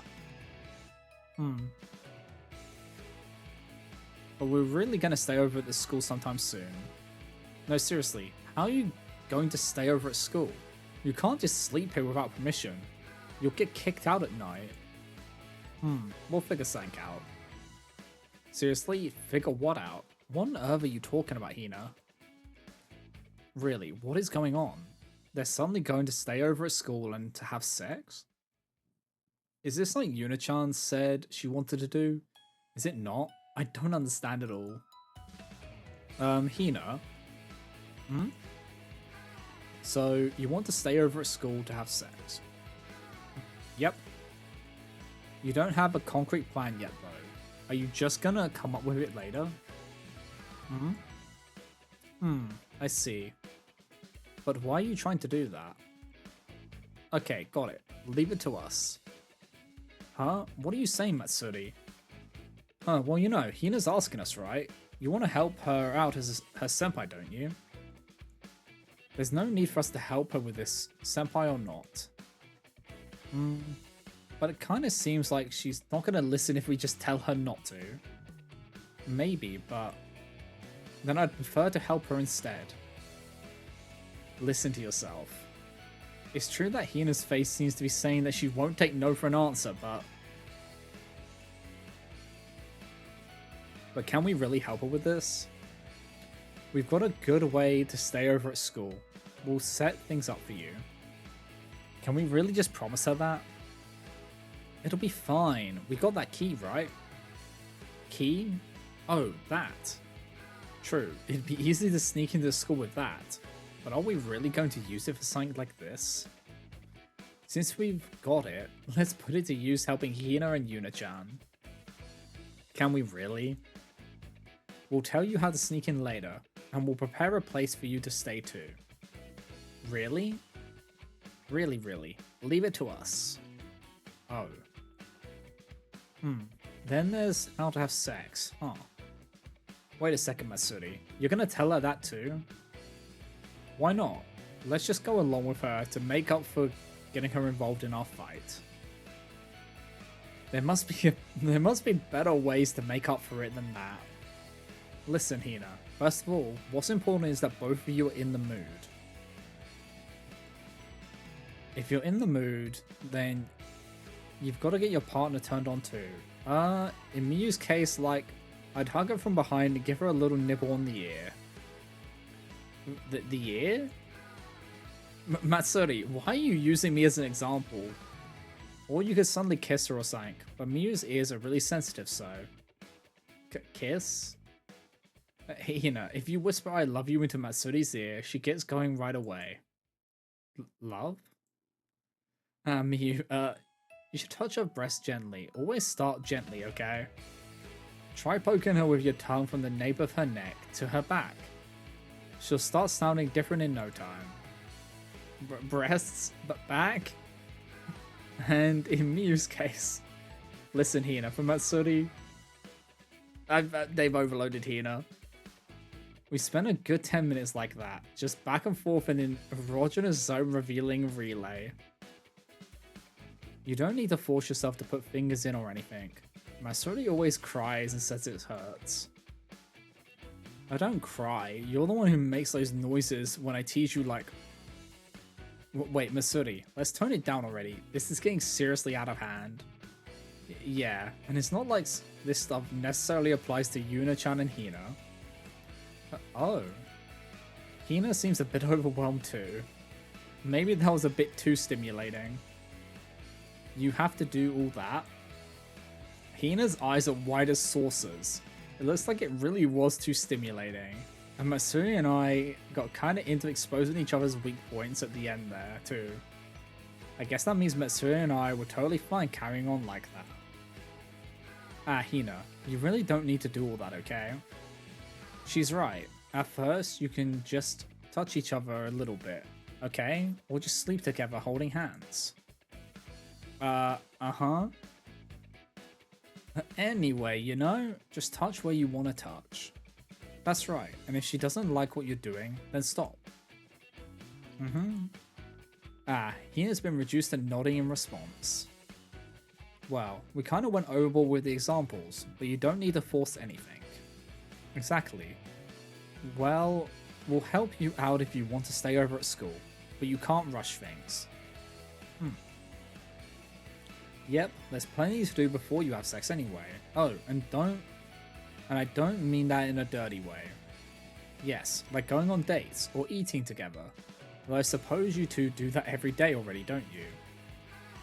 Oh yeah, but those things might change now that you're going out, and we might not need to worry about you two, but you might fight even though you've been together for a long time. Ah, those words hurt a little, since we were just doing that so recently. But if you're paying attention to and thinking about your partner, it won't take you long to make up. Yes, make sure you pay attention to Yuna-chan no matter what. You love her, right? You can't lose sight of your own feelings, Hina. Yuna-chan loves you too, after all. Don't forget that. I understand. Alright, that's all the advice your senpais have for you. We'll figure something out for your sleepover plan. Tell us when you want to do it. Senpai, thank you. You're welcome. Say hi to Yuna-chan for us. Hina nodded, bowed to us again, and went off towards the school buildings. She was a little unsteady on her feet, as if she still hadn't gotten over the excitement of her conversation with us. Watching her go, I got the feeling we told her some really incredible things, and that we were getting involved in something really incredible too. But I guess we had no choice since she asked us. We just can't resist wanting to help her. I think we might reflect a little on what we told her, but we won't regret it. So Hina's gonna with Yuna-chan. Well, we don't know for a fact that they're going to yet. Matsuri and I are holding hands for some reason. I guess we both just wanted to. Maybe because we saw Hina getting so desperate for Yuna-chan's sake. I just started to feel like Matsuri was precious to me. I wonder if she feels the same way. She's got my hand in hers too. Hey Miyu. Yeah? I've got some studying I need to do tonight. Wanna come over? Studying? Sure. There's just a little bit of stuff I need help with though, so we might have some time left over afterward. Will your mum and dad be home? Yeah. Then I'll just help you with your studying. If we have time left over, we can chat. Yeah, that's fine. I'll keep my hands to myself. I wonder. I started walking, Masuri's hand still in mine. Ah, hey, Miyu. Masuri followed right after me. It looks like my parents will be going on a trip this weekend. They're asking me to go with them. Huh? But I wonder if you'll finish all your studying today, Matsuri. Geez, Miyu, I love you. Hehe, why don't we plan to have a sleepover? Yeah.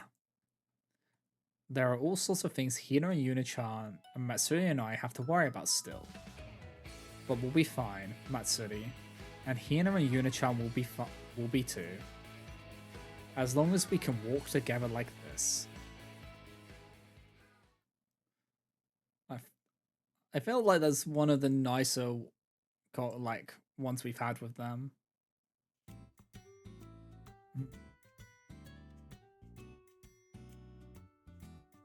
Which is a nice change to what we normally get with them. Okay. Now we have love advice.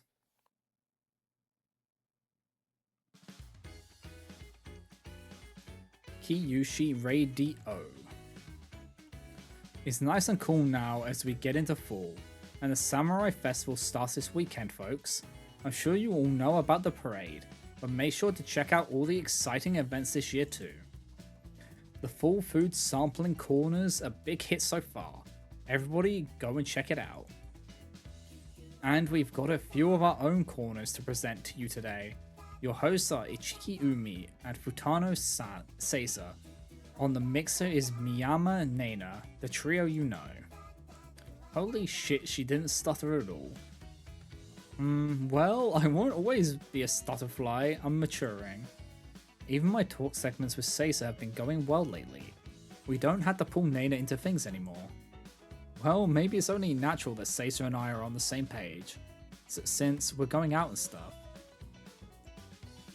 Oh, that glare stings. That's the signal for be serious, I'm guessing. And I think our first song is ending. Alright, I'm ready for our next corner. Next we've got our correspondence corner. We've got a letter for the first time in a while. Someone wants our advice. Another one? Somebody out there's so desperate that they need our advice? Don't say stuff like that. This is a big chance though, since we couldn't answer the last question we got like this at all. But we've got this. We rehearsed beforehand, so we're good. I skimmed down our letter while I went over the plan in my head. I met someone wonderful at the school festival and fell in love at first sight. But I've never been in love before, so I don't know what to do. Please give me some advice. Oh, so innocent and sweet. This is the letter I've been waiting for. I'd thought when we received it. I've always wanted to give a smart, warm answer to a question like this.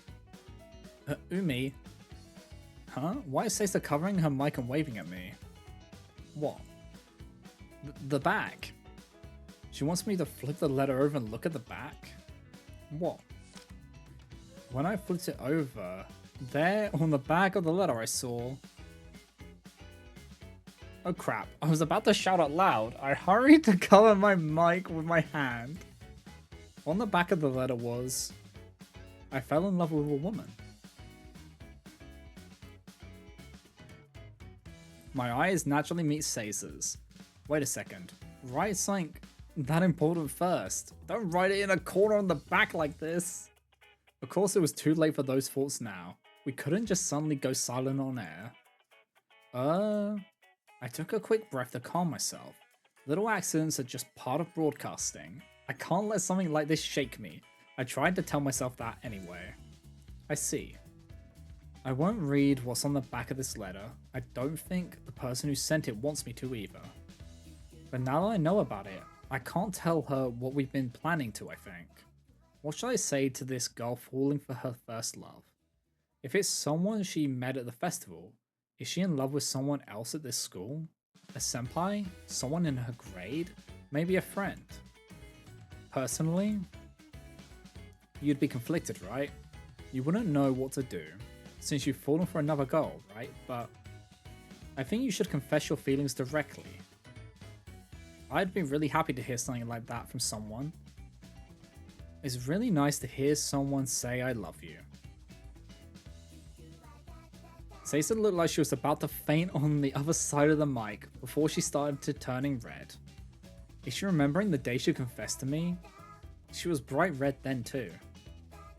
You might get turned down, but the only way something can happen is with that bit of courage from you. Right? What do you think, Sasa? Yeah. Sasa's face the mic still red. Well, it's not bad to go for broke, right? Also, I guess... Sasa glanced over at Nane in front of the mixer for a second. If you've got him, maybe you should talk to a friend about it. It might be hard. But if that friend gives you a little push, nothing's more encouraging than that. I looked over at Nana too. She's just being the same as always, I guess. I can't see her face. She's just getting our next song ready. Well, I hope you go for it. Yeah.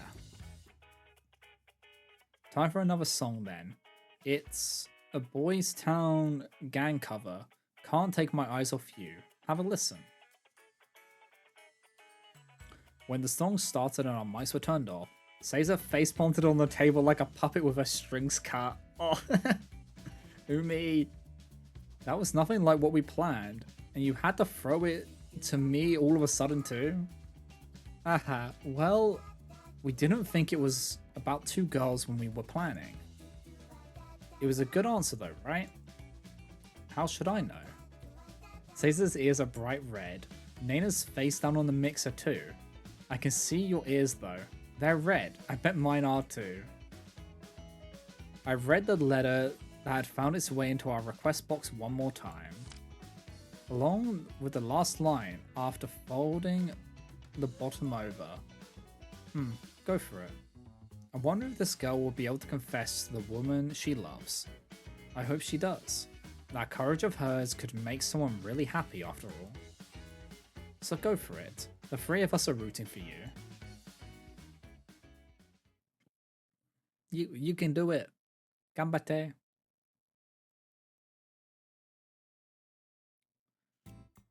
Okay. Now we got one on... Okay. We got a new one here. On July. 3 minus 1. Oh, is this when... Because we know that they went on a date. Is this one of their dates?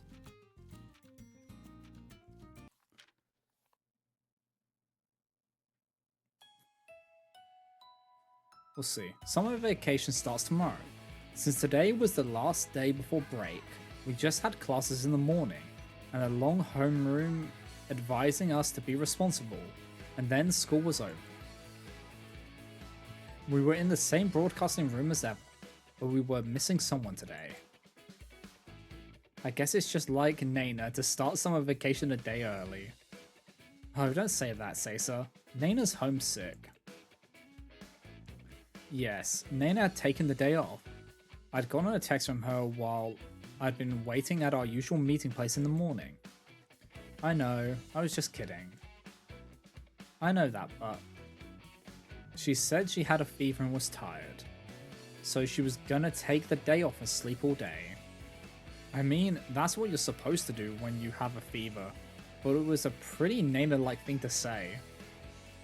What do you want to do? We don't have Naina, but we could review the broadcast from yesterday. Oh, yeah.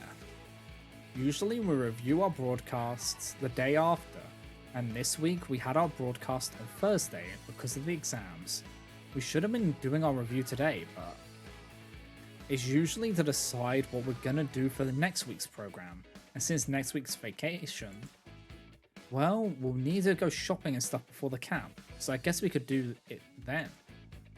Sure, but we might forget what there is to review. Yeah. Then wanna just go to... What? Then wanna just do it together? I don't mind. Then, did you want to review anything, Caesar?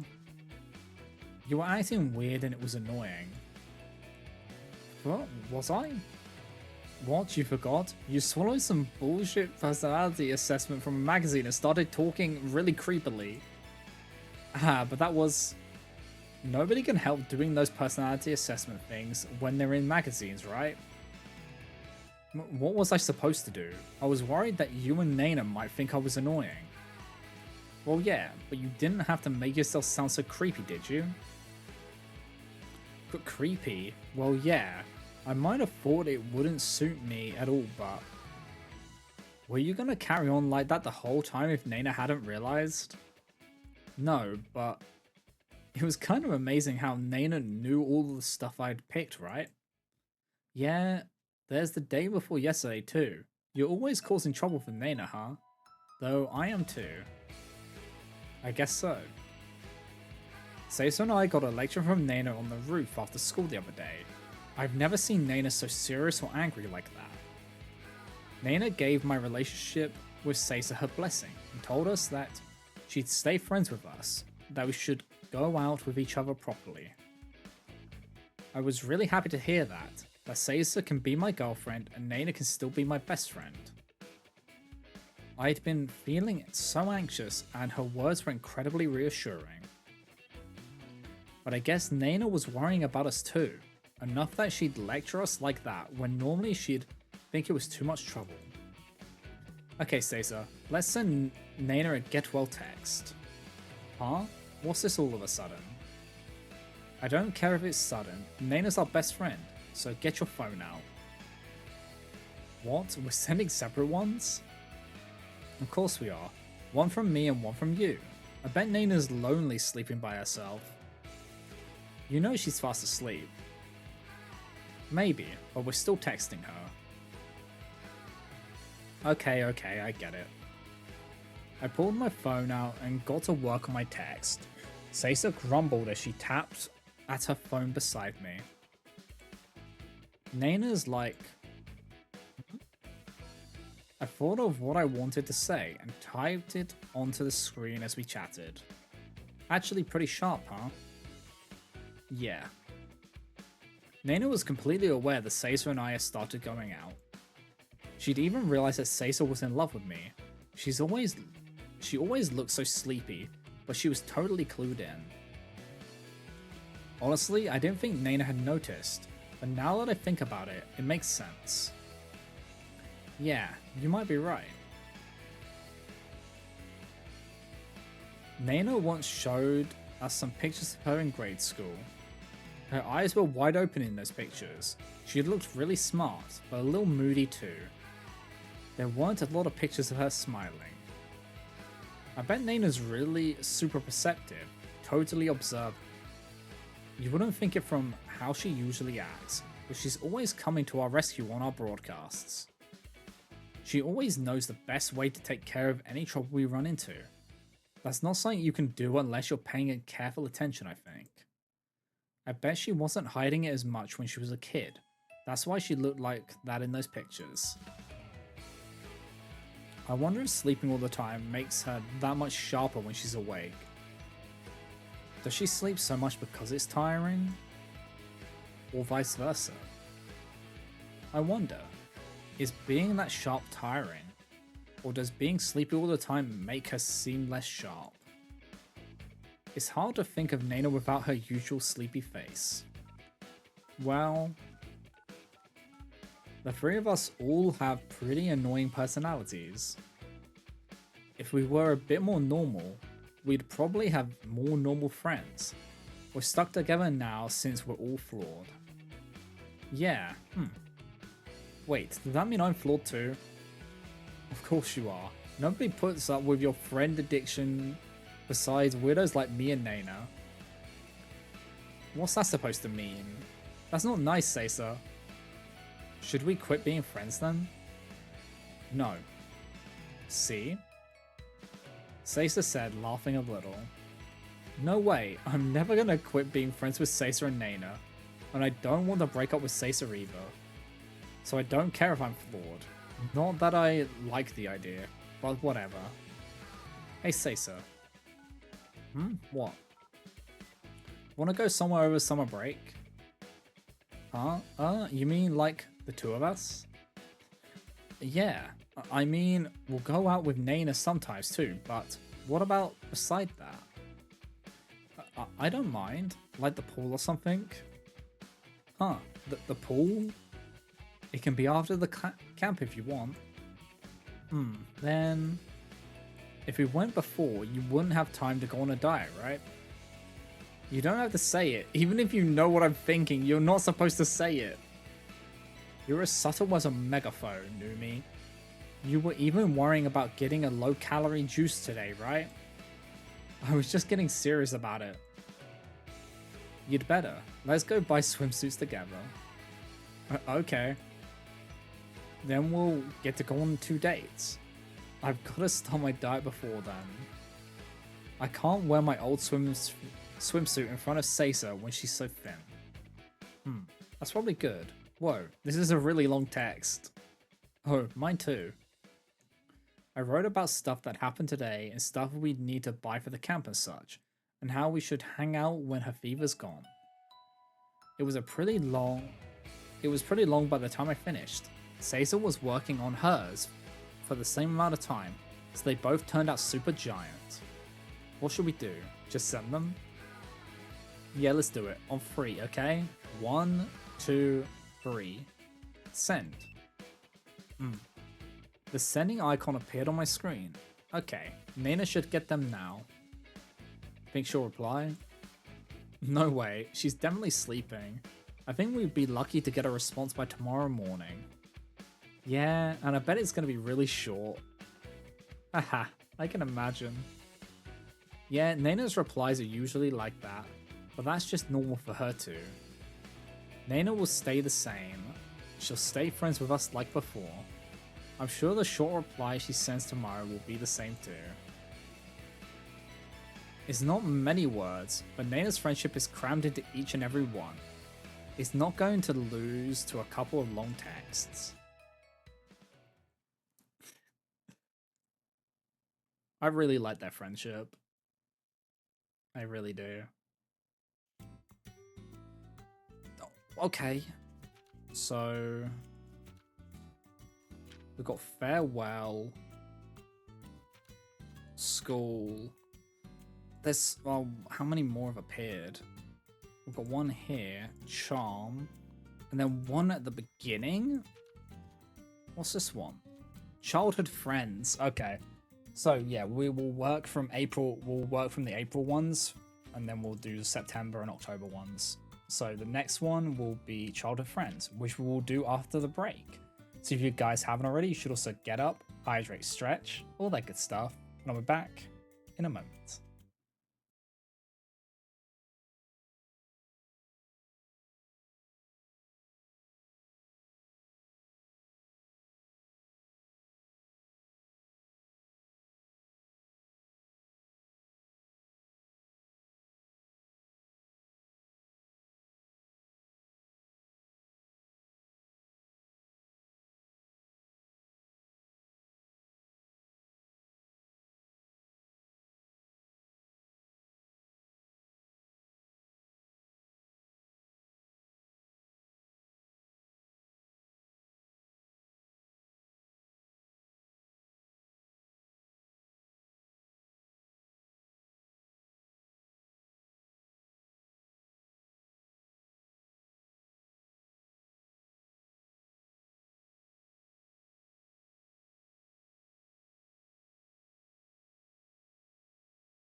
Alright, guys, I'm back. So, let's continue, shall we? So, we've got 1, 2, 3 more. We'll start with childhood friends. Is this going to be Baby Hina? I'm home. I'm home. I followed Yunane into her house. It might be weird to say I'm home going into somebody else's house, but I've practically lived here since I was little. But today it felt less like home. The reason was pretty obvious. It was because I was wearing completely different clothes than usual. I wasn't used to them, so I couldn't relax. I've been wearing them since morning, but it hadn't gotten any better. Oh, you can stop making that face now, can't you? Yunane turned around to me and laughed when she saw my face. Was it really that obvious? Well, I'm not really surprised. I wonder if the pictures turned out alright. You're sending those pictures to your grandma, aren't you? You should have smiled a little more. I thought I was. I suppose you were, though it may have looked a little strained. You think so? Just a little. We decided to send some pictures to my grandma out in the country before the entrance ceremony, the day after tomorrow, so we'd gone to a photo studio to take them. Yunane had accompanied me since my mum and dad were both at work. My grandma had congratulated me on my acceptance and said she was looking forward to my attendance, so I'd worn my new uniform. But I really don't like wearing skirts. I haven't worn too many before now either. The blazer I took off a few minutes ago was kind of stiff too. The uniform looks good on you, though. It's not often I get to see you sitting so still like a little doll either. You were cute. Let me see the pictures when you get them, okay? Well, if Yunane says I looked cute, I guess it's okay. It looks good on you. It's probably just to make me feel better after how uncomfortable I'm sure I looked though. But I heard Shirojo isn't really strict about their uniform. Not really. Everyone wears them for the entrance and graduation ceremonies though. You should wear it for those at least.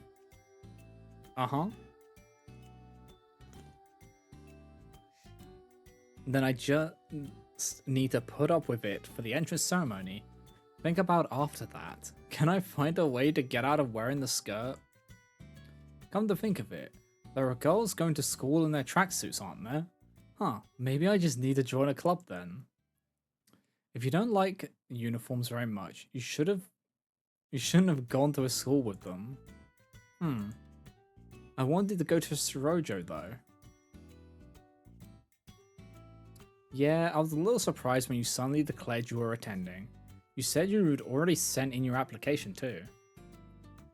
It's true that I hadn't really thought too much about where I wanted to go to school. When the time to make the decision came, the first thing I'd thought was that I wanted to go to the same school as Yunane. That's why I chose Shirojo. My grades were a little risky, but I studied hard and it all worked out. Yunane helped me too. Why did I want to go to the same school as Yunane? I don't even really know myself. Maybe I just didn't want to be apart from her since we had been together for so long. Oh, Hina. I didn't think I was really that clingy towards Yunane though. But I thought it'd be nice to go to the same school as her, and no other schools had come to mind. It's pretty impressive that you got accepted after making such a snap decision. Well, how about a snack? You're getting hungry around now, right, Hina? I am a little hungry, since we were out for so long after having lunch. It's not as though I've been running for any club activities, so I'm not starving or anything. But there's still some time until dinner, and I do tend to get hungry around this time. I baked some cookies and I'll make tea. Go home for a minute, okay? You don't want to wrinkle your uniform too much. You can go change out of it now. Yay, I can finally get out of this skirt. Yunane put the water on the stove and arranged cookies on a plate. I watched for a second before getting up.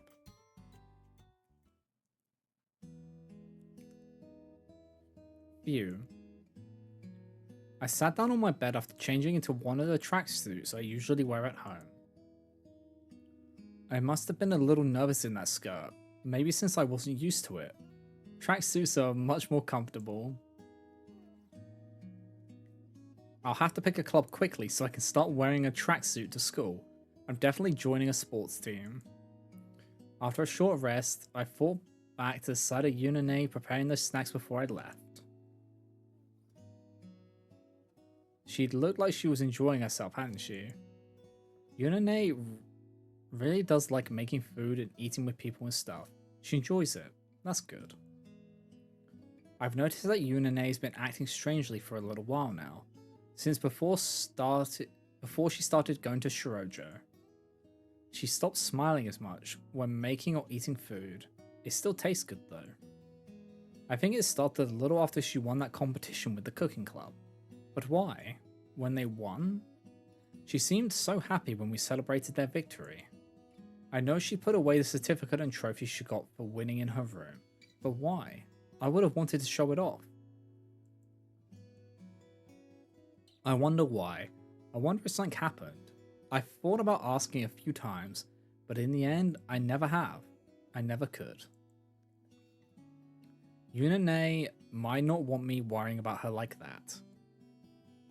Yunane's always taken care of her problems on her own before now. She's awesome after all. If it's something she can do on her own, she'll definitely do it. I might just make things more complicated if I try to help. That's what I think, so I've stayed silent. If it was something she couldn't do on her own, I bet she'd tell me. Oh, huh. That must be why I wanted to go to Shirojo. So that if Yunane wants to tell me something, I can be there for her right away. So that I can be by Yunane's side. So that I can be as close to her as possible. So that I can rush to her side if she ever needs help. So that I can be first to her side. I want to be there for her first if Yunane ever needs anything. I want to be there first even if she solves everything on her own and starts feeling better too. I want to always be by Yunane's side, so that I can always see her, so that her voice can always reach me. Hina, we might get to spend a lot of time together if we go to the same school. So I'll put up with the skirt at least for the entrance ceremony. That's what I thought as I gazed idly up at the uniform hanging on my wall. I should go back to Yunane's house. But I'll join a club as soon as I can, because a tracksuit feels way more comfortable. I don't think I'll be able to run very fast in a skirt. It would bother me too much. Hina. Welcome back. Perfect timing. I'll pour you some tea. I sat down in my usual chair at her kitchen table. I always sit here when I eat at Yunane's house. There was a mountain of homemade cookies at the center of the table. I reached out to them right away. Did you wash your hands? Yeah, when I left. When you left? Well, I guess that's fine. Thanks for the cookies. Help yourself. Here, have some tea too. I accepted the cup of tea between stuffing my cheeks with tasty cookies. Yunane knew what I wanted without needing to ask. Milk tea. And I bet she hadn't put any sugar in it either. Yep, perfect. Oh yeah, Anna was wondering what we should do to celebrate your acceptance. Ano-chan? Yeah, she wanted to treat you to something since she's going to be your senpai now. Seems like she's only considering food, but I guess that means she knows you pretty well by now. Ano-chan is Yunane's friend. one she made after starting at Shirojo. She comes to hang out at Yunane's place a few times, and we've hung out together too. She's a fun person. She always has a bunch of stuff to say about games and manga and other stuff I don't really get. She always forgets something every time she comes over to hang out. According to Yunane, it's a really bad habit of hers. Yunane seems to have cheered up a bit after becoming friends with Ano-chan. She's always smiling when they talk. She smiles when she complains about Ano-chan's forgetfulness too. So I like Ano-chan, since she's able to cheer Yunane up. But it's a little boring when they talk about Shirojo stuff I don't know anything about. At times like those, I get kind of frustrated about being a year younger than Yunane and not being in her class at school. There isn't anything I can do about that though. It's been a long year since I've been eager to join those conversations, and the days since getting accepted to Shirojo have felt even longer. But in a few days, I'll be going to the same school as Yunane again. That makes me happy. Hey Yunane. Yeah? Is Shirojo fun? Huh? It looked like Yunane had to think about it a little. I wonder why. From her conversation with Ano-chan, Shirojo sounds like a fun place. Well, I think it's a good school.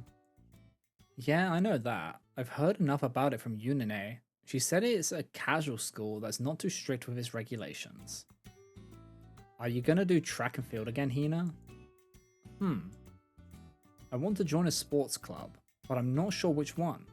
Just stick with track and field, since I've been doing it so long? I do like to run. Our track team's supposed to be pretty good. Really? Yeah, I think there are people on the team who have made it to the national field finals. Huh. The national finals? That's pretty awesome. Maybe I should join if there are such impressive people there. Should I look around first before deciding? That might take a while though. I want to join as soon as I can so I can start wearing my tracksuit to school. What should I do? Yeah, I think I heard about that before summer vacation.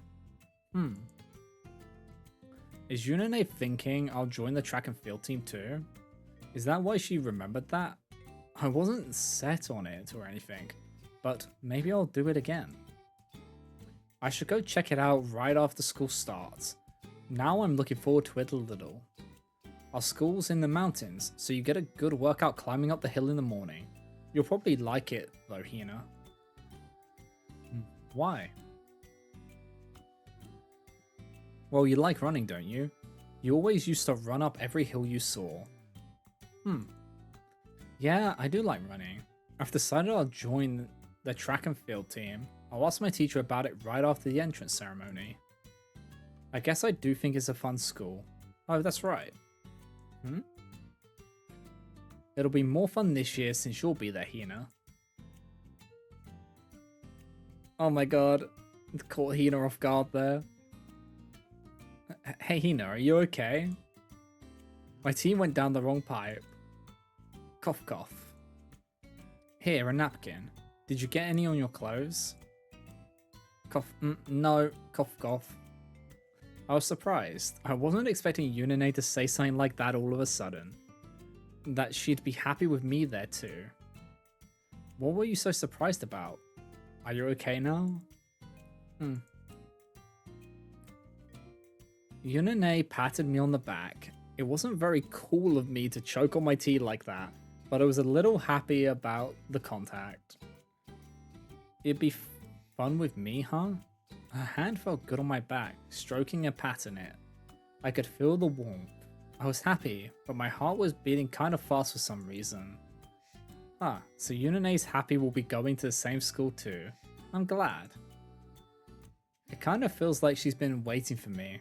Those words alone were enough to make me glad that I chose Shirojo. Yunane's starting a new semester tomorrow. After the entrance ceremony the next day, I'll be attending the same school. We can go to the same school together for the whole next 2 years until she graduates. I'll get to see Yunane at school again. I want to be by her side as much as I can, so that if something happens, I can be there with her right away. She still isn't quite herself yet. And so that I'm close to her when she's feeling better again. Yunane? Yeah? I'm looking forward to going to the same school too. Yeah? I'm glad. Yunane smiled. I smiled too. I'm looking forward to another year with you, Yunane. That's so adorable. So, Hina had feelings for Yuna before Shirojo.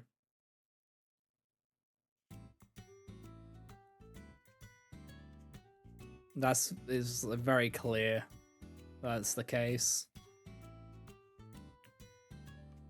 Okay. So now it is Charm and it's Sachi-san. Roll roll. Candies roll, rolling in your mouth. 2 sweet flavors, roll roll rolling. No matter the time period, girls love charms. Trends that suddenly appear and immediately spread to others. They have no basis, yet girls love them. No matter the strange method, that will entrust their modest wishes to these charms. Even the smallest things are carefully tended to. Every time one of them spreads, girls will make their wishes. Small things, trivial things, but things that are precious to them. They take these secret feelings of theirs, little things in their hearts, call them wishes and entrust them to these charms. Then they continue the charm, praying that these wishes of theirs will come true. Quietly, without ever telling anyone of their wish, perhaps revealing it only to a close friend. Now, what sort of charm is making the rounds at this school? 2 pieces of candy are required, to begin with. 2 pieces of different varieties. You toss both pieces into your mouth and slowly let them dissolve. If the 2 pieces shrink and disappear without being broken by your teeth, your wish will come true. A foolish idea, yet one they believe. Today too, someone will put 2 candies in their mouth and begin this charm. Roll roll. Interesting. Roll roll. It's pretty hard to do this while we're working. Hehehe, you might be right.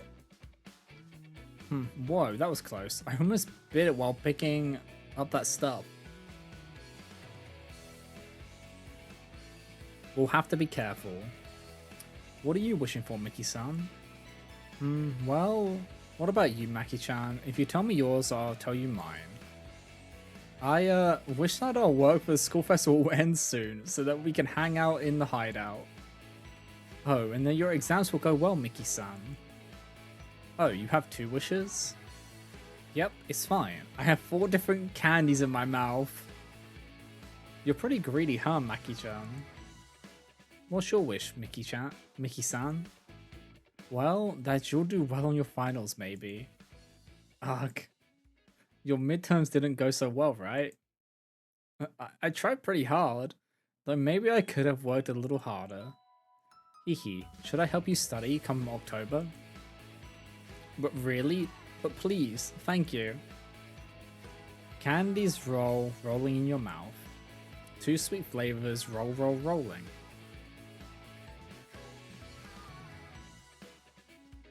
Roll, roll. Oh, is it going to be all of them doing it? I have but one wish, that our friendship will carry on eternally. Uh-huh. Hey, what about you, Seiza? What do you wish for? Allowance hike. Huh? Wait a second. You can't do that, Seiza. You should wish for our friendship too. What? Why would I do that? Why wouldn't you? Come on, I'll give you more candies to change your wish, okay?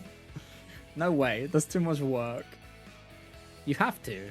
The wish will get stronger if we all wish it. Who, me? What? I love you. She's gonna crunch him, right? Ah, I bit it. Yep. Ah, ha, ha. You fell for it. Ah, geez, you're so mean, Caesar. Come on, shut up, you two. Nana, what about you? What did you wish for? You've got candy too, right? Huh? It's already gone.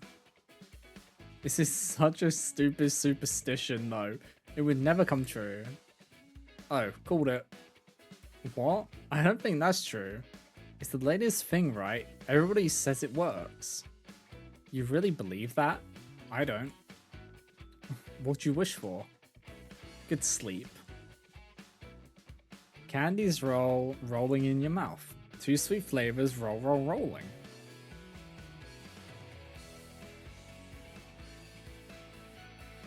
Roll, roll. Maybe I messed up this combination. Sour and sweet don't really go that well together. Oh, what are you doing? There's this charm that's popular right now. I'm trying it out. Oh, how does it go? If you can keep 2 different candies in your mouth without biting them before they dissolve, your wish will come true. Huh, I see. There were all sorts of charms like that when I was a student too. It's kind of nostalgic. You sound like an old lady, Tsukuya-chan. How rude. So, what are you wishing for, Kiri? Will it not come true if you tell me? Nah, I think you can tell. I'm wishing that you'll call me Kiri in front of other people, Tsukuya-chan. I can't do that. Who knows? Maybe it will come true if I do it. It won't. You want to try, Tsukuya-chan? Here, I'll give you candy. Sure, I'll have some. Oh, this is good. So, what are you going to wish for? Let's see. For everyone to be happy, I guess. You liar. I'm not lying. You're wishing for something else, aren't you? Well, maybe I could use less overtime. Yeah. I'm here late every night until the school festival. Just once I'd like to go home at like 9. That still seems pretty late. Candy is rolling in your mouth. 2 sweet flavors, roll, rolling.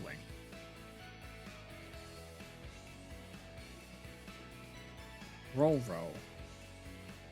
Whoa, I bit it again. Yoka. What? That charm? Yeah, but I just keep messing it up. I guess I'm just bad at keeping candy in my mouth. When it gets small, I can't help it. It's like rock and roll, I just crunch into it. Hehe, that's just like you, Yoka. Ah, dang it, one more time. What are you wishing so desperately for? I wouldn't wish for anything other than my festival concert of rocking everyone's socks off, right? Do you need to be relying on a miracle so early? You've still got time to prepare, don't you? If you've got time to waste on silly charms, I'd think using it to practice would be more productive, wouldn't you? Yeah. Though I suppose you can't exactly practice at school, so it's not the worst way to use your time. Yeah, right. What about you, Aki? Do you have anything you want to wish for? I'll give you some candy. Sure, I could make a wish. Oh, on what? What's your wish? That you won't come in late. Huh? I think I've done everything else I can do on that front, so... Now that I've put in the effort myself, I'll hope for a miracle to do the rest. No, I'll try harder. Good. You haven't been late in September yet. I hope you can keep it up. Yeah. Candy is rolling in your mouth. 2 sweet flavors, rolling.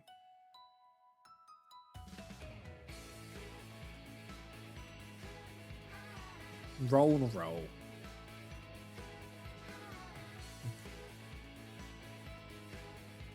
What's with Miyu? Seriously, Matsuri is just... This is all Miyu's fault. It's Matsuri's fault. I didn't do anything wrong. We haven't done anything physical in forever. She could let me touch her a little bit, couldn't she? I can't believe she'd try to do something like that at school, breaking our rules. What would she have done if someone had seen us? Ah, really? Hina would have been better. She's cuter and more honest than Miyu. I want her hands. If only she'd learn from someone serious like Hina. I should be going out with Hina. I'd rather spend the school festival with Hina than Miyu. I'll never lose to Matsuri. I'll come up with a great way to entertain Hina at the school festival.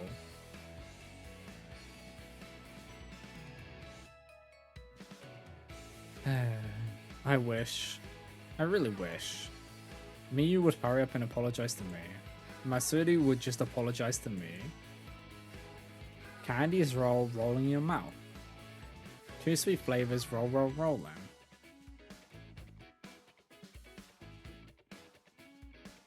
Roll, roll. So, like this charm. It's nice that it's easy and you can try over and over. And like the cost, it's not much either. But the calories are a little worrying, don't you think? 2 candies are already almost like a snack, you know. You think so? It doesn't bother you, Hina-chan? Nope. I'm so jealous. I guess you work out plenty on the track team. Look how nice and slim you are. Don't touch me, Ana-chan. Oh, how cold. So what are you wishing for, Hina-chan? Meat for dinner. I want grilled chicken tonight. Wouldn't it be quicker to just ask Yuna for that? I already did. What? What are you doing the charm for then? What about you, Ana-chan? What are you wishing for? I'm wishing that I win the giveaway I entered yesterday. I really need a miracle. What kind of giveaway? Oh, sorry. I don't think I could tell you. It might be a bit too soon for you, Hina-chan. Candies roll, rolling in your mouth. 2 sweet flavors, roll, roll, rolling. The only one left is Yuna. Yeah, roll, roll. It's a bit hard to keep 6 of them in my mouth at once. Oh, because of the ghosts. Well, your mouth is like a sweet explosion, Yuna. Oh, this one's kind of bitter. I wonder what flavor it is. Isn't you like Yuna's not really fond of sweet things, so this must be like a kind of a torture.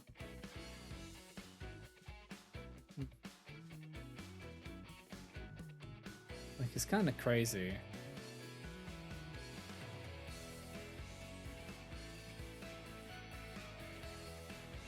I can't believe you're making me do this.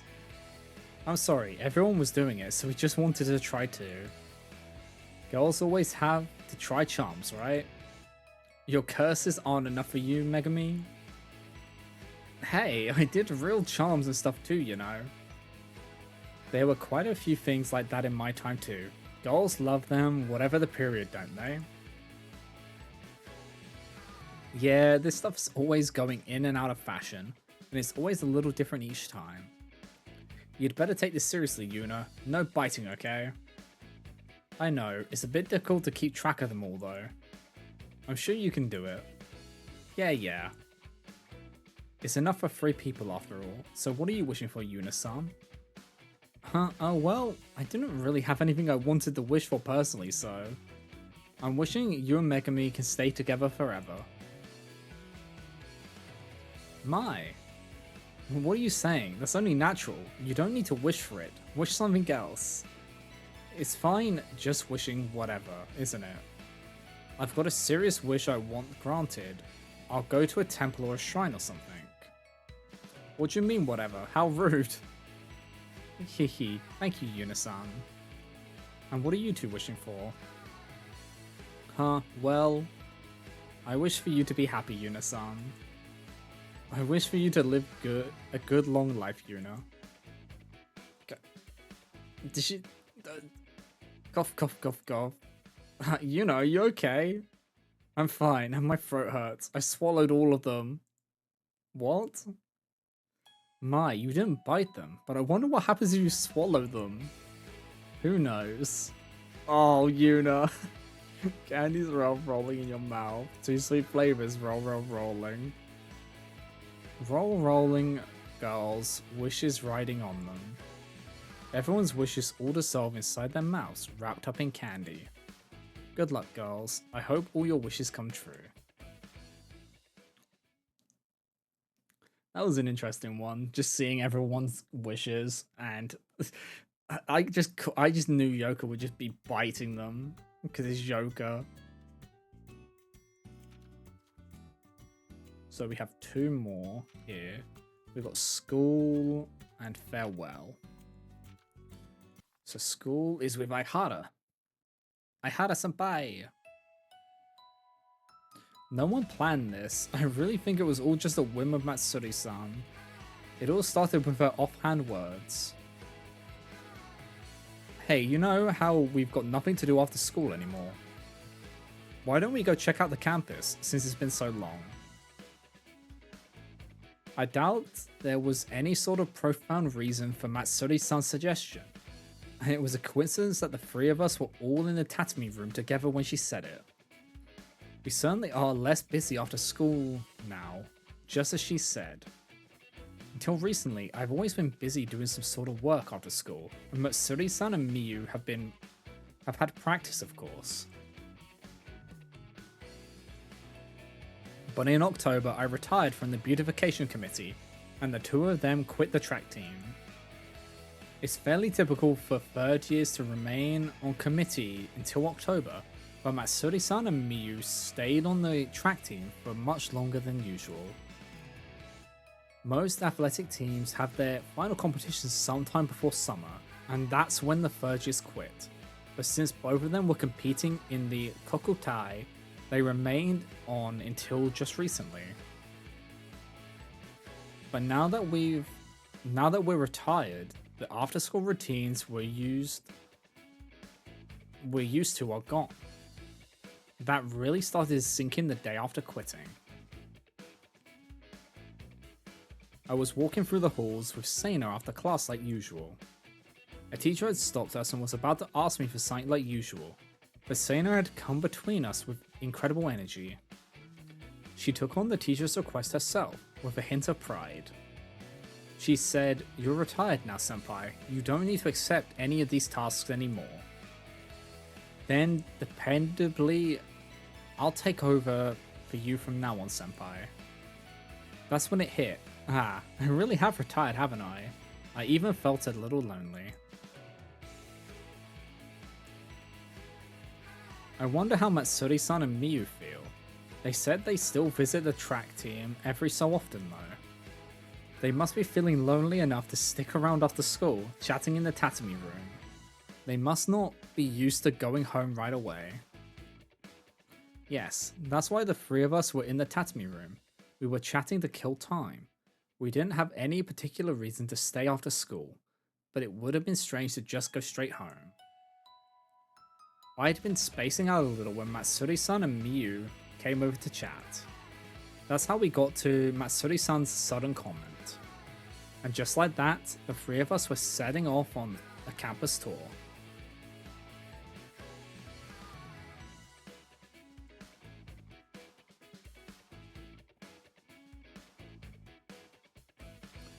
Why are we going to the Kumo Miyagura first? Because we'll end up in the tatami room when we're done, right? It's more efficient to start from the other end of the school. You know, we're just killing time here. I don't think we have to spend too much thought on efficiency. But efficiency, Matsuri, efficiency! I thought we were just following Miyu's whims, since she was in front, but apparently she was planning it all out. It's very like her, but Matsuri-san seemed dissatisfied with the revelation. Don't worry about Matsuri's complaints, Miki. Are you sure? But... yeah, don't worry about it. Miyu and I are always like this. I see. That's good. She doesn't appear to be too upset. I'm a little envious of their arguing though. How they can just laugh off little complaints, and how they know the complaints are only superficial. Is it because they've always been the captain and vice captain of the track team together?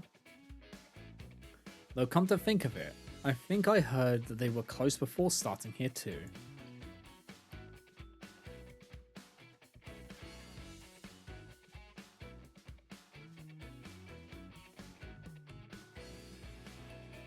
Sorry about that.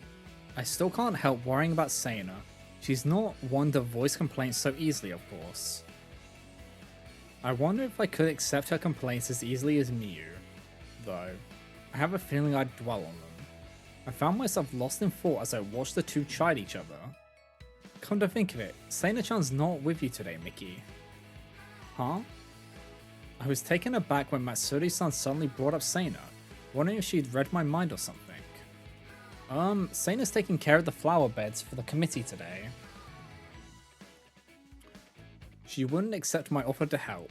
You're retired now, you should take it easy, she said. I see. Yeah, it's a difficult thing to hear right after you've quit. It's weird having to remember that now. Yeah, I feel like an old lady all of a sudden. Right? That's how it is when Miyu and I show up at practice too. Ah, so it is. They're uncomfortable with how things have changed around them after their retirement too. It's not like we're gonna suddenly start studying for entrance exams after school now. It wouldn't be sudden if you studied in the first place, Matsuri. Isn't that right, Mickey? Yes. It is difficult to just jump into it though, isn't it? Right? Mickey participated in the summer courses. She's not like us, who were focused only on the team. Alright, I guess that's true.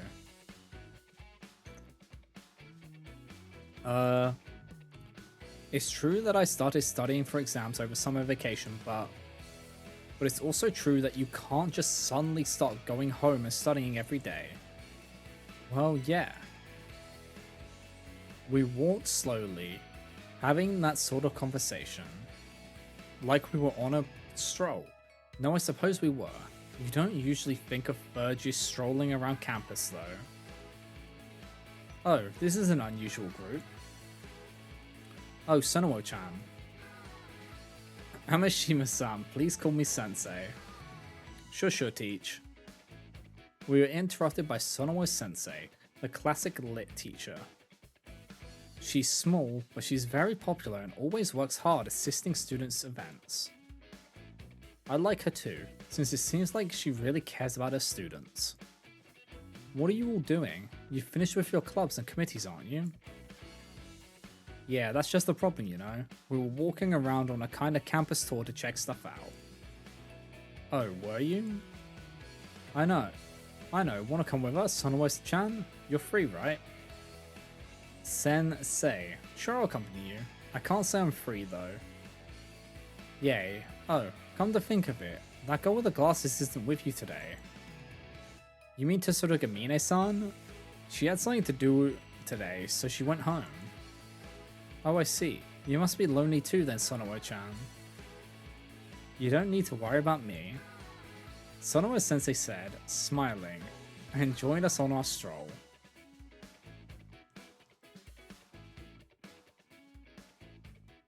Now that I think about it, I haven't been over on this side of the inner building much. Yeah, you'd only come over here for the club rooms if you were in a cultural club. After circling the Kumo Miyagura once, we headed from the front of the inner building to the back. The flower beds are back here, so I come here a lot. Oh, are they? Yes, the beautification committee spends a lot of time out here, looking after the school grounds. Ah, then Sana-chan should be working here today. Maybe. There are flowers out in the outer courtyard and around the outside of the school too. You know, there might not be anyone who's walked around the school as much as you have, Mickey. You think so? Though we've gone around the outside on our running course. This is a nice change of scenery from inside the buildings where I usually am. There's so much nature at this school, it's really nice. You're getting on in years, Sonowo-chan, so maybe you should start going for walks. You wouldn't want your legs and hips to get weak, right? How rude, I'm the youngest teacher at this school. I have been all around the school pretty much every day doing work and favors. It wasn't really overwhelming, but now that I think back on it, it really was a lot of running around. It may have been quite some time since I've casually strolled around the grounds like this, just walking and talking. Maybe I'll try to walk around like this with Sana sometime. I wonder if she'll be able to with her new after-school schedule though.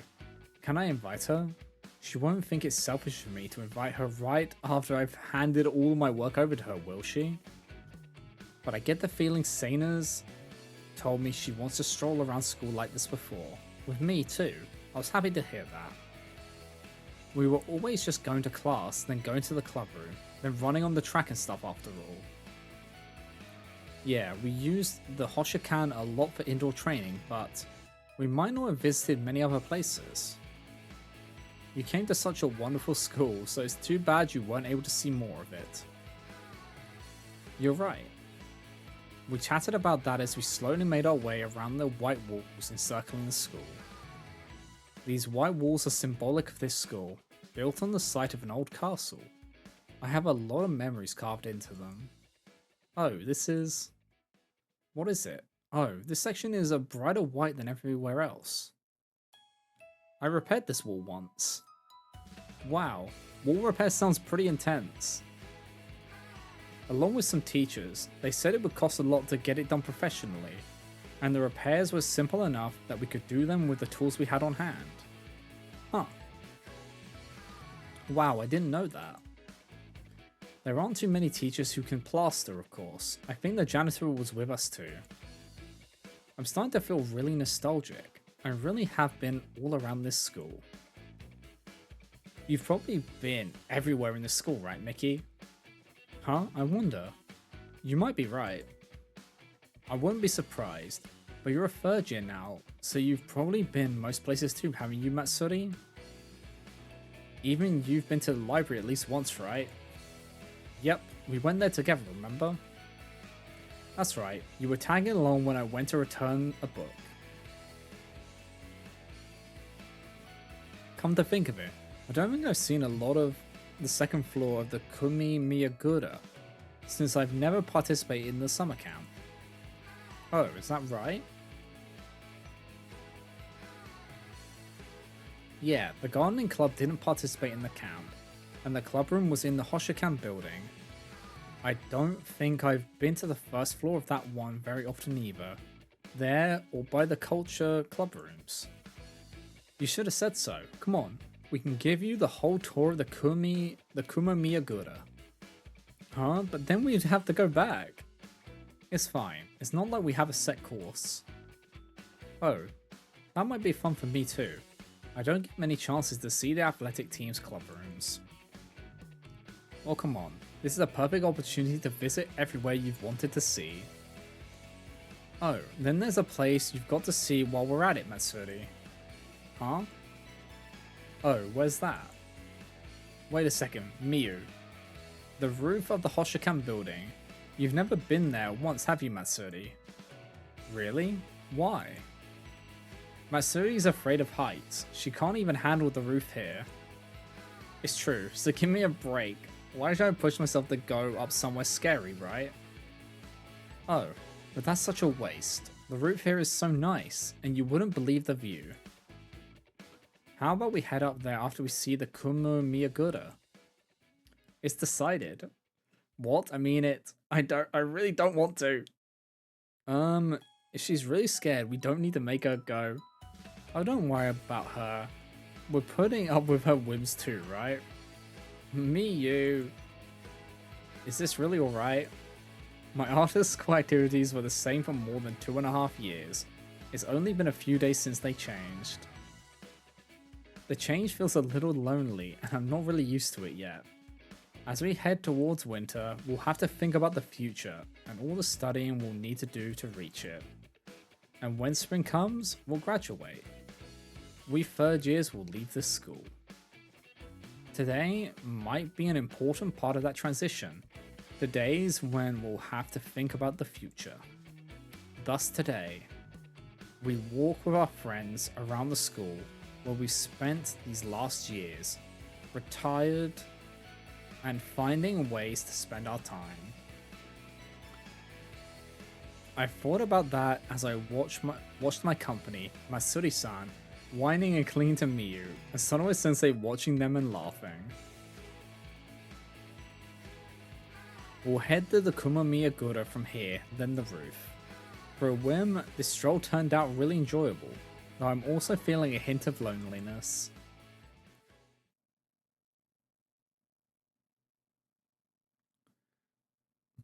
She misses Maki. Oh. ちょっとつまらなかったわね。せっかく屋上まで行ったのに、怖がる祭りを見られなかったし。I was not expecting a voice thing. ちょっとそれどうなのよ。趣味悪いな。On our way back down from the roof, slowly descending the stairs as we talked. でもどうだった？やっぱり屋上からの景色綺麗だったでしょう。まあ確かに山は綺麗だったかも。でも街の方はよくわからなかった。視線下に向けるの怖くて。やっぱり怖かったんじゃない。Yeah, I wouldn't be surprised. 思ったほど怖くなかったってば。This wonderful campus tour of ours will be over soon, as soon as we reach the Tatami room again. こんなにゆっくり学校の中を回るなんて久しぶりだったわ。ミキの場合は特にそうかもね。引退すると急に暇になった気がするよね。でもまだ2人とも陸上部には顔を出しているんでしょ？推薦のセレクションとかあるしね。トレーニングに参加させてもらってるんだ。あ、なるほど。さすがに毎日じゃなくなったけどね。あなたたちももうすぐ卒業なのね。1年生だった頃はまだ初々しかったのに、3人とも貫禄ついちゃったね。そうだね。私たちと一緒に入学したそのおちゃんもすっかり先生らしくなったしね。あのね、一緒に入学したって。1年生の時は3年生の先輩ってすごい大人に見えたけど、自分がなってみるとそうも思えないものなのね。白女の聖女様が何をおっしゃるやら。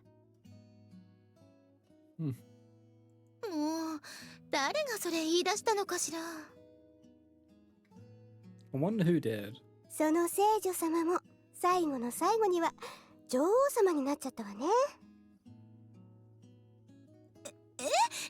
女王様って。ああ、あの可愛いナイトね。学園祭前日に大暴れしたっていう。大暴れって。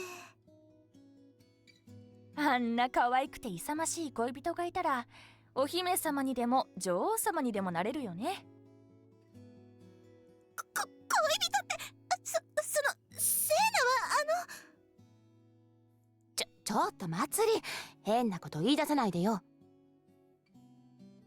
あれミキ真っ赤だよ。まつりさん。恋人って例えだよ、例え。いつも一緒にいるんだもん。ねえそのおちゃん。ねえ、仲がいいのはいいことね。祭り、先生も意地の悪いからかい方して。ミキ、気にしないでいいわよ。Oh, so they know.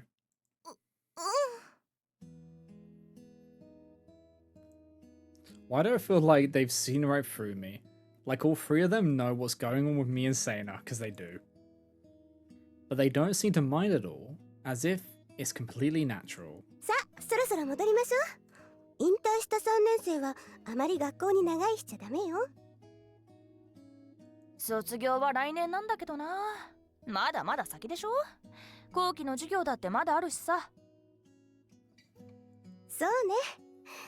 もうちょっとこの学校でゆっくりしていってね。We started down the stairs again, slowly.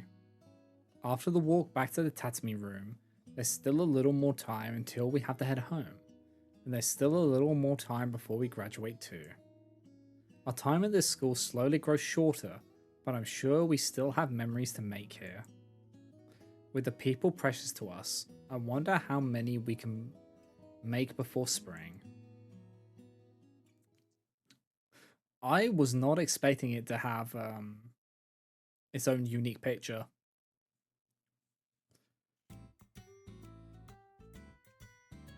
That was nice to see. So we've got Farewell is the next one.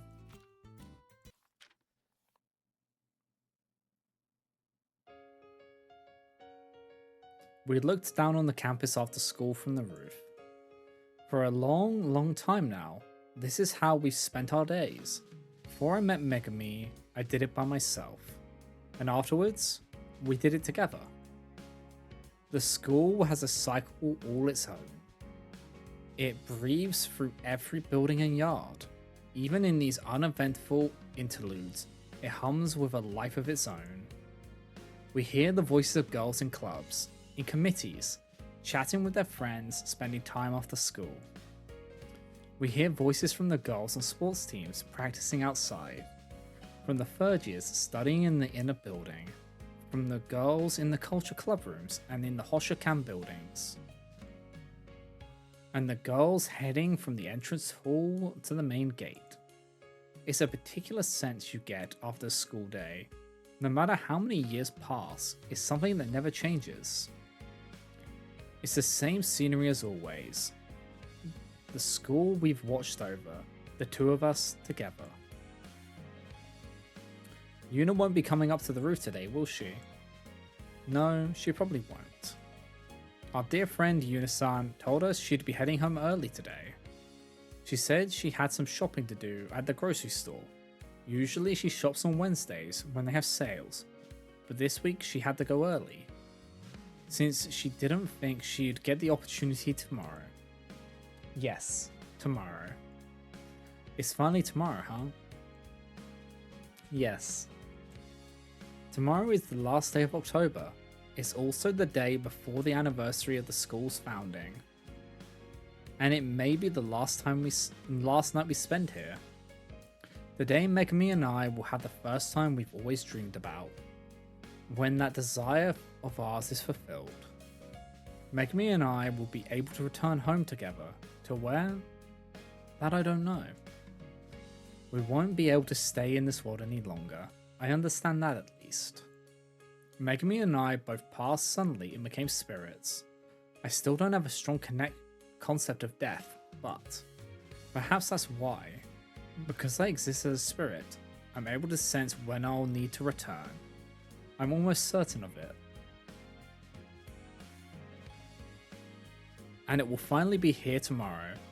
The night when Megami and I will borrow Yuna-san and Hina-chan's bodies and become one in body and soul. We don't have much longer to watch the school like this, do we, Megami? I guess not.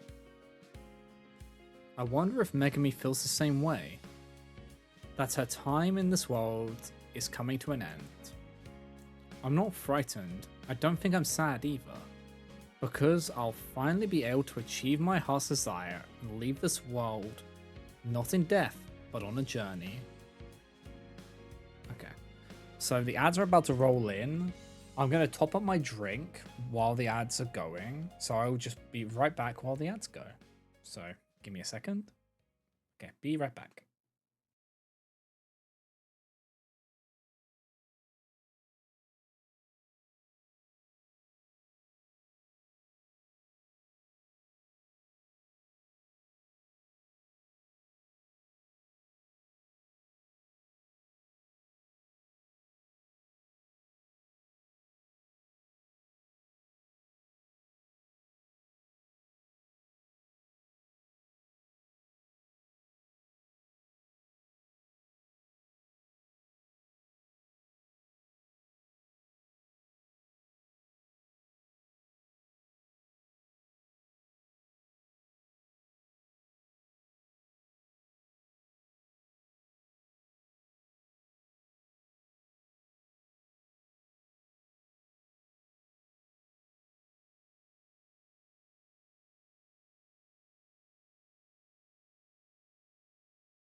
Alright guys, I am back. So, let us do this.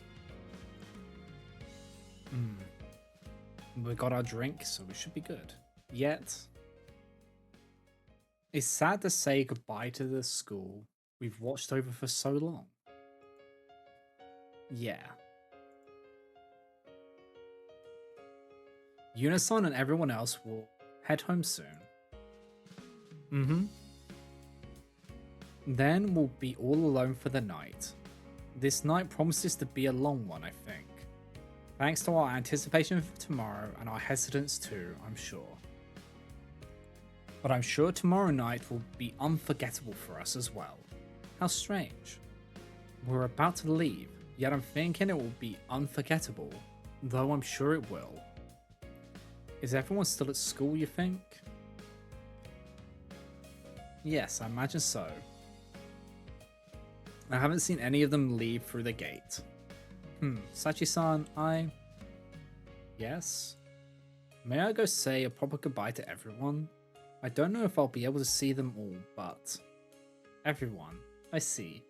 All the girls we've helped with Yuna-san. And everyone at school here.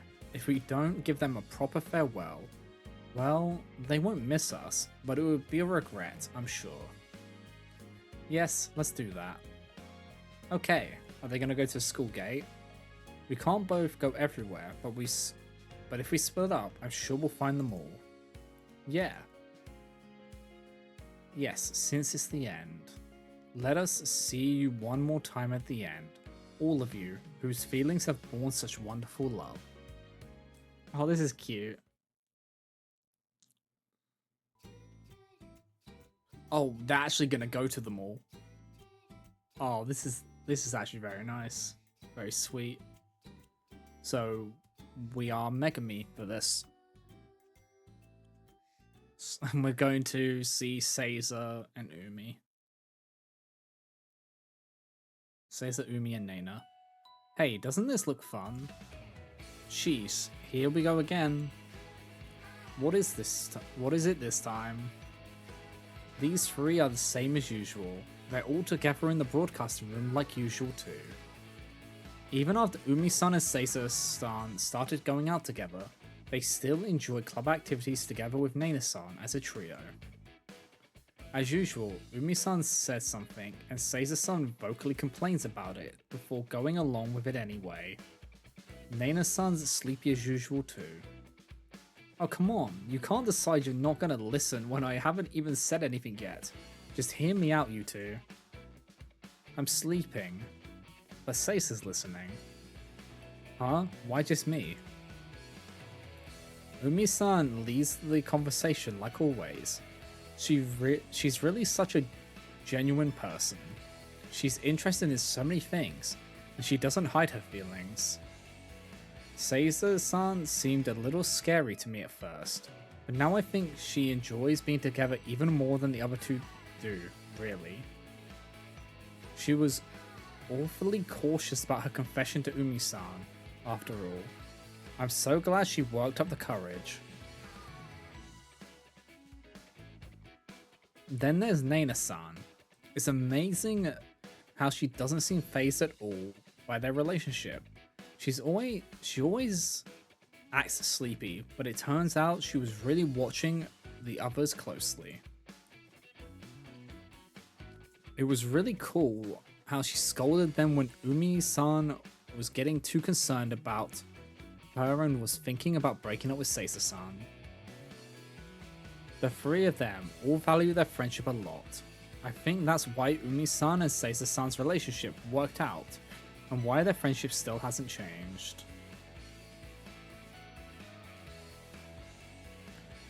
The two of you can go on dates once in a while, can't you? Don't worry about me. I'll be sleeping at home. Huh? Nena, Umi and I just went on a date. Seiza. So we can all hang out together next time. Ha, I got it. Alright. Umi, where do you want to go? Well, it's the event on this page here, see? There's plenty about those three you wouldn't call normal, but as long as Umi-san pulls the other two and they stick with her, I think they'll be okay. I hope they'll keep getting along forever, and I hope Umi-san and Seisa-san stay together forever too. Are we gonna swap to Sachi or not? Oh no, we're gonna go to Yoka and... hey Aki. What is it, Yoka? I've got a concert coming up. Do you?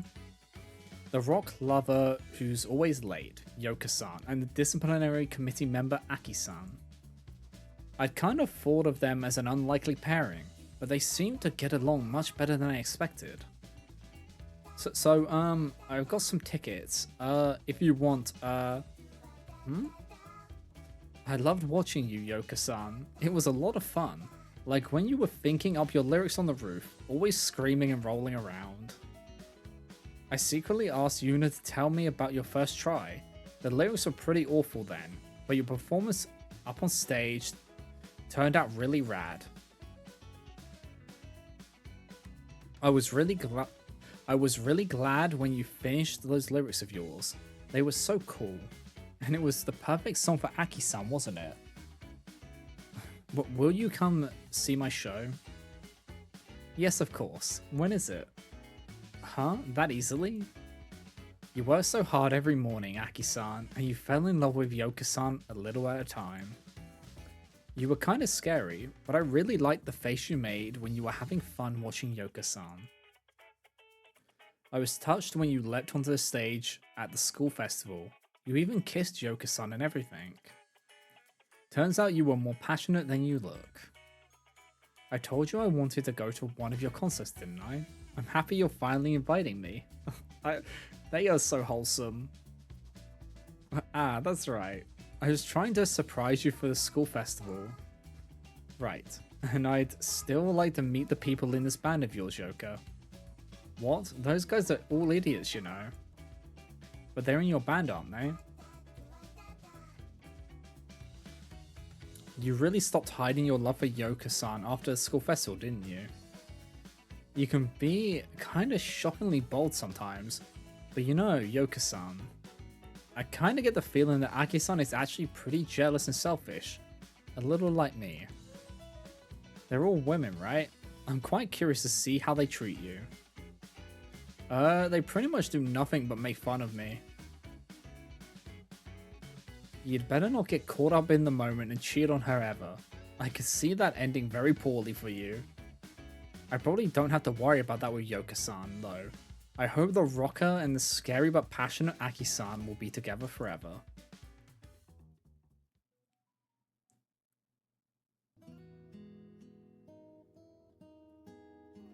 Sachi, and I feel like we're going to Ohara, we're going to Maki and Mickey. That's what it... I feel like that's what we're going to, but I'm not sure. Yeah. You don't need to study for your exams, Mickey-san. It's really alright if you can't help me. Don't worry, I'm studying enough. Let me just help you a little bit today. So it'll be them and then it'll be Kitty and Tsukuyo. Okay, I'd be happy for your help. Maki-chan and Miki-chan are assisting someone again today. But now it's Maki-chan taking on everyone's work and Miki-chan helping her. What sort of program are you going to apply for at college, Miki-san? I'm thinking home economics. Really? I'd like to work in welfare, but I'd like to study a lot of different subjects if I can. Miki-chan's really started looking bright, like she's enjoying every day. Not long ago, it seemed like she was working hard, but always under a crushing weight. The air around her's changed. That's all thanks to Maki-chan too. Maki-chan's cheerfulness and frank attitude have really helped her. It's good to see her discussing things she wants to do so happily. Are you thinking about your career yet, Seina? You're still in first year, so I suppose you've got some time. I'm not really set on anything yet, but if I'm gonna help out at home, I should probably get some accounting or business qualifications.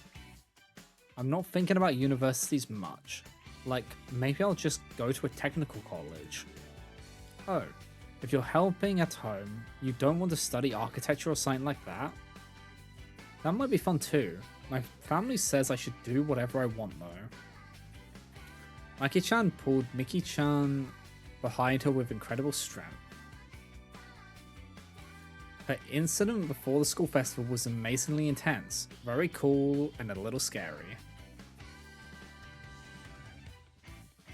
But it was thanks to that side of her that Miki-chan was finally able to say what she really wanted to say, without obsessing about what other people would think. There isn't anything I really want to do with my future yet. Well, you are still a first year. You should take your time finding that out. Please take Miki-chan's hand and pull her with you, Maki-chan. And I hope you'll keep a tight grip back, Miki-chan.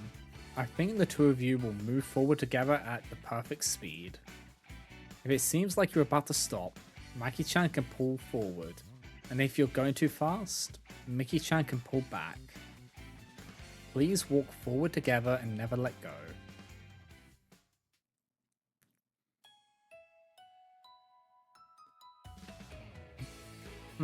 Maybe this one, or maybe this one. If you can't decide, couldn't you just check them both out? You think so? What if we give her too much too fast and she freaks out? It'll be fine. She can read them a little at a time. Tsukuyo Sensei and Kitty-chan. They appear to be looking for some books after school today. She's our first new member. I'd feel bad if I pushed too much on her right away. You don't need to worry. She joined because she thought it would be fun, and they both look interesting. I felt a bit sorry for Kiri-chan after her first confession, when Tsukuyo Sensei told her it was just a misunderstanding.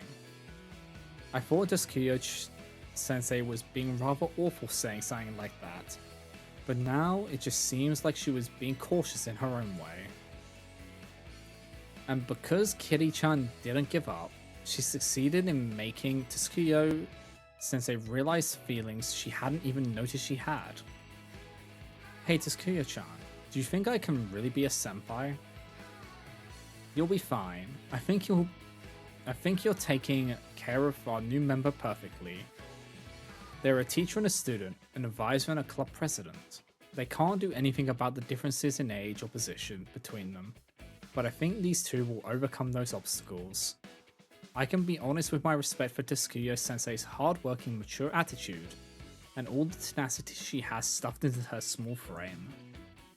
But Sensei, you don't have the most robust constitution, so try not to push yourself too hard. I hope you can give her all the support she needs, Kitty-chan.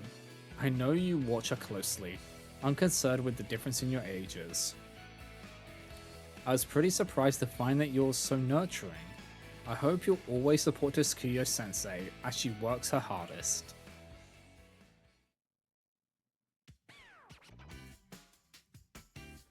You're gonna take the selection this week, right, Miyu? Yep, you're exempt, right, Masuri? The two of the on the track team who had us fretting about them right until the last moment, and the two who thought the most about their future together. I might still participate though. Oh, why? Since it's joint selection, right? Maybe I can get more scholarships if I get good times there. You're trying for this school, aren't you? Oh, you figured it out? Well, it has what I want to study after all. The two have promised to be together forever. You two sometimes saw your path to that future differently, but I'm glad you were able to understand each other in the end. You were thinking about and working toward being together forever, even after you graduate. I'm happy, but you should try a little harder to be sneaky about this. Of course you'd see through me. Maybe I'm falling in love again though. The school seems like a really good fit. Really? Miyu, I love you. Not so loud. You fought, but I think you only strengthened your bonds because of that. I think you only really became able to understand each other after your fight. It was wonderful to see you two promising to be together forever. I'm sure you'll graduate and then start a new life together. I pray that it will continue forever on.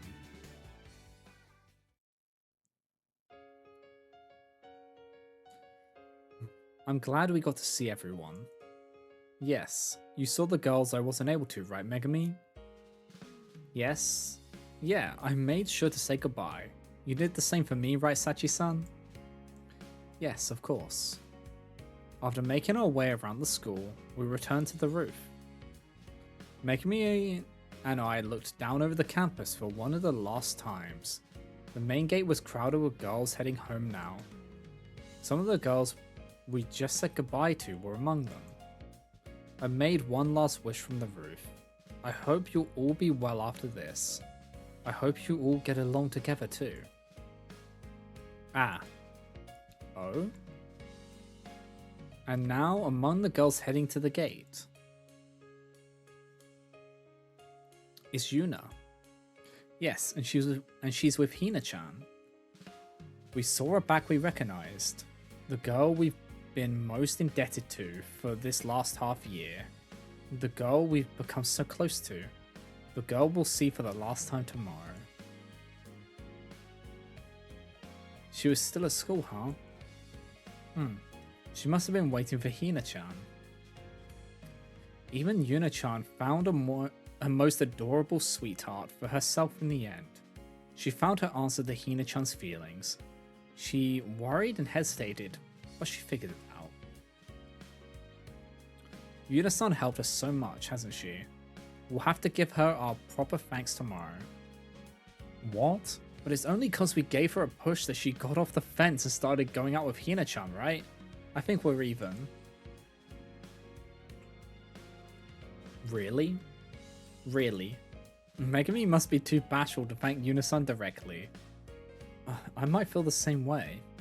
Perhaps a bit bashful, or that she'll say we're being too cold if we thank her formally. But I want to believe that Yuna-san understands how thankful we are to her, since she's so sensitive to other people's feelings. It's tomorrow, huh? Yes, it is.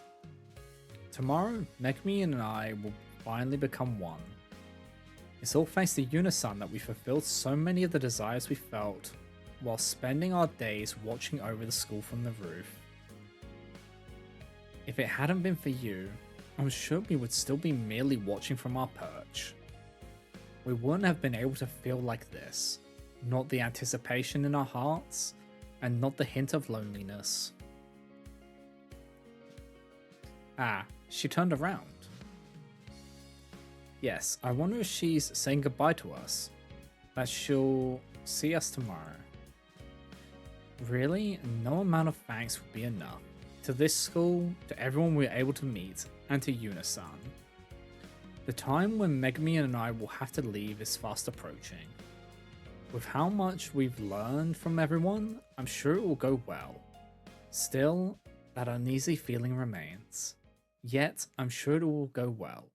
Megami and I will become one, like we should, and... The sunset looks so pretty. I guess it's setting earlier now. Yeah. Soon it will be night, and when the night is over, morning will come. The morning of our final day. Will we manage to sleep tonight? We'll be fine if we don't, of course. I'm sure Megami and I could find any number of things to talk about. That's how we'll meet the last day of our long time as spirits. Please take care of us until the end, Yuna-san. As her figure grew smaller in the shadows across Camilla Lane, I called out to her quietly in my heart, telling her, see you tomorrow. That was a nice little wrap up for them. So, from what I know, there should be like one more. Yep, on the 19th. This is the last one from now on.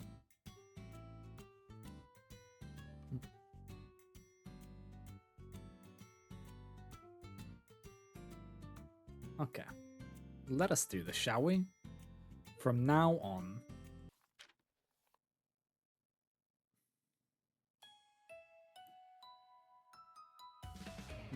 If it's 5 days, but you spend the whole first one on a train, isn't that kind of fraud? You think so? I've never been on a train with beds before, so I'm kind of looking forward to it. Really? Are you a rail fan, Yuna?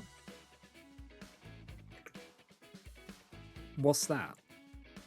Nah, sorry, just a technical term. But I mean, we're a private school, right? Couldn't we go overseas for our school trip? Or at least somewhere we'd go on a plane. Well, we may be private, but we're not prestigious or anything. You can't expect too much, right? The Tatami room after school. The subject of our school trip had come up in homeroom today, so Arno and I were chatting about it together. We go on our school trips during our second year here. It's next month, in December, and we'll be going to Hokkaido. I don't think there's any reason to go all the way to Hokkaido in the winter. It's kind of the wrong time for any special events there anyway, right? Maybe it's cause it's cheaper this way. Well, I get what Anna means. Hokkaido in winter just makes you think cold, and it doesn't make too much sense to go to a cold place at a cold time of year. But we can go skiing or snowboarding, right? We wouldn't be able to do that if it wasn't winter. Well, I'm not crazy about either of those, but I'd have no choice but to go with you if you picked one.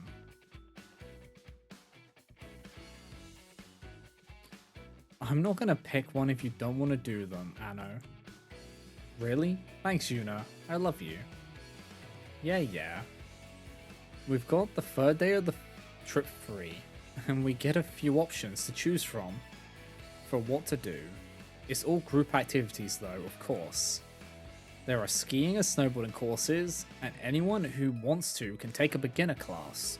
I'm not crazy about them either, though, so I'm not going to force Arno. Well, we don't need to decide on anything right away. Yeah, but Hokkaido's pretty big, you know. It's hard to choose. We're staying in Sapporo, so it's not like we can go wherever we want. I know, but still. But well, I'm excited for the trip. It'll be my first time going to Hokkaido. Even if we're supposed to be in groups, they can be as small as 2 people, so I get the feeling I'll be sticking with Arno the whole time. We'll have to start worrying about the things she's going to forget now though.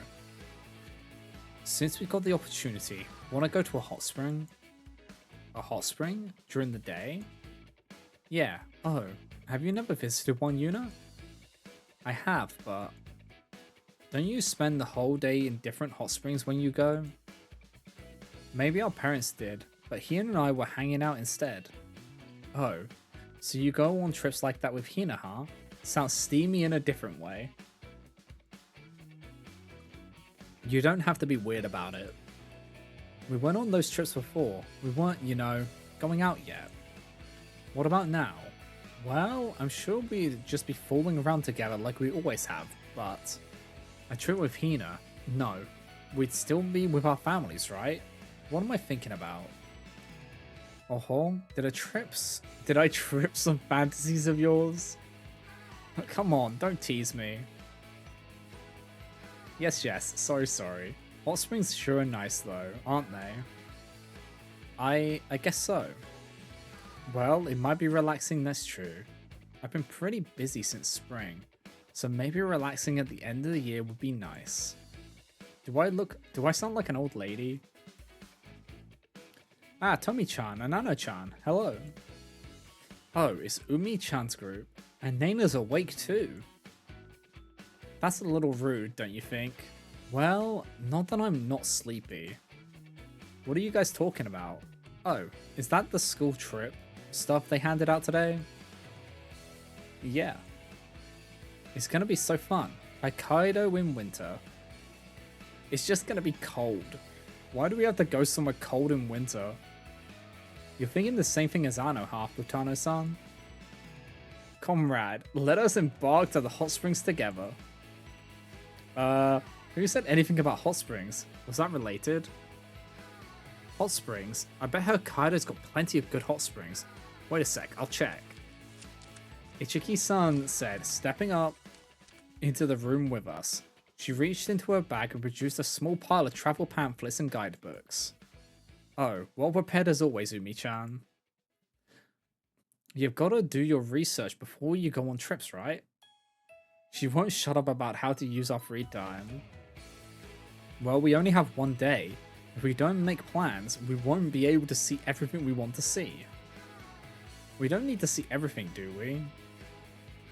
Well, we do if we all want to go to different places. We've got to plan carefully if we want to see them all. What are all the plans you're planning on going? What are all the places you're planning on going? I want to go to Shiratoko. Furano for me. Lake Akan. Can you go to all of those in one day? Shouldn't you be picking one to go to rather than all of them? That would be the normal way to think about things, yes. Oh, I want to go to Otaro too, and Tokachi to see the farms, and Hakodate, the night skyline. Unfortunately, that won't get through to Umi at the moment. I see what you mean. Chiki-san seems really excited. There are sticky tabs all over her brochures and guidebooks. I don't care where we go, just tell me when you figure it out. So said Nana, falling into slumber. Good night. Nana-san said, laying her head down on the table. Ichiki-san and Futano-san carried on looking at their guidebooks and chatting. I had been talking with Anno, but the three of them had suddenly joined us so naturally. They were our classmates last year, but I was never this close to them. Oh, it's Tomi-chan and Anno. Ah, it's Kitty. Heya. Heya, the trio here too? Oh, is this Hokkaido? Yeah, we're like doing our research for the trip. Do you know what you're gonna do with your free time, Kiri? It's gotta be the zoo, right? Ah, makes sense. I can finally go to that zoo. Wow, I'm getting excited. What about the farms in Furano or Tokachi? They've got cows and horses and sheep there, you know? Cows and horses are too big. Sheep could be nice though. I just want to rub my face on them. Hey Yuna. Oh, looks like a party in here. Ah, the school trip, eh? Don't you think you're getting ahead of yourselves with all these guidebooks? These are Ichiki-sans. Have you two decided what you're gonna do with your free time yet? Nah, not at all. Ah, but Aki and I can't go together since we're in different classes, huh? That sucks. We can go to the same place still, can't we? Though I imagine I'll be attending a skiing or snowboarding course.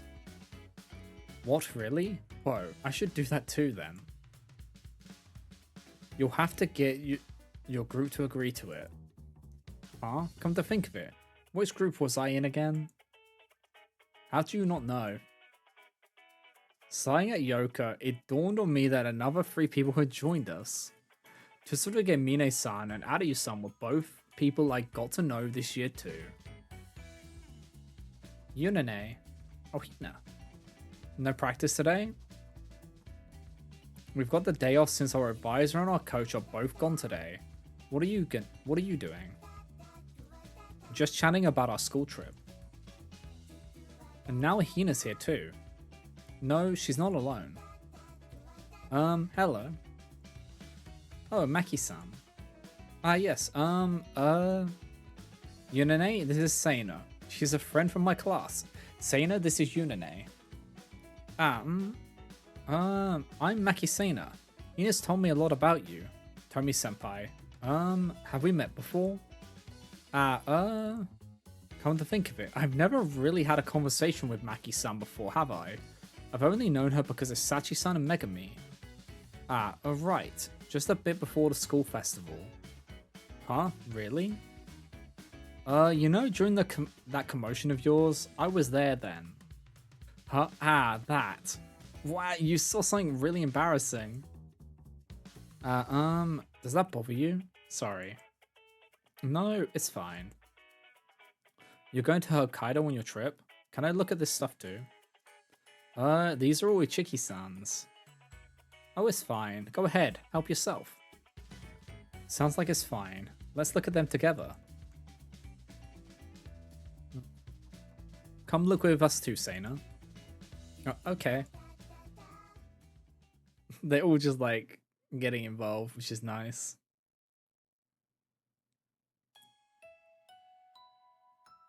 They're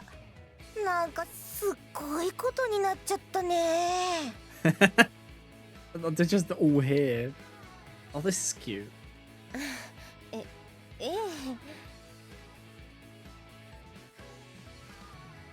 I like that Kiri's got the sparkle eyes. She's seen some cute animals, probably.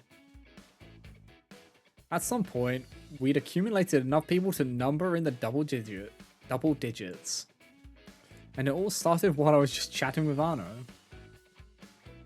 Ichiki-san, Futano-san, and Nena-san, the Broadcasting Club trio. Tsuruga Mine-san, Yoka and Arayu-san. Even the first year's Hina and Maki-san. Everyone had their noses buried in the guidebooks Ichiki-san had brought, and were excitedly discussing our school trip to Hokkaido. 海、お前バカだろ。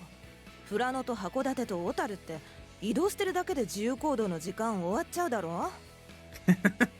自由行動の時間絶対に短すぎ。北海道は広いんだから一日で回れるわけないじゃん。You don't. 一日に何箇所も回らなくていいんだよ。ほらねえな、起きなよ。海にとんでもないとこ連れて行かれそうだよ。いいよ、どこだって。Nena. 旅行でもそんなだったら冬の北海道に置き去りにするからな。そしたら冬眠する。何このペンギン、かわいすぎる。 Yeah, she saw a cute animal. I called it. I called it that Kiri had seen a cute animal. ですね。この動物園いいな。私来年絶対自由行動ここにしよう。ねえ、ひな、そうしよう。私カニ食べたい。 Of course she wants to eat food. こっちの牧場ならジンギスカン鍋食べられるって。それは迷う。 Of course it's just food related. 気がついたらちっちゃ可愛い子が2人も。ねえねえ、2人とも今度つくやつも入れて写真撮らせてくれない？そしたら私お土産買ってきてあげるけど。剣峰さん、あまりいかがわしく聞こえる提案をしない方がいいぞ。あれ？秋スノボコースにするんだ。ああ、毎年冬には近場に滑りに行ってるしな。北海道は行ったことがないんだ。楽しみだ。陽花もどうだ？クールだな、秋。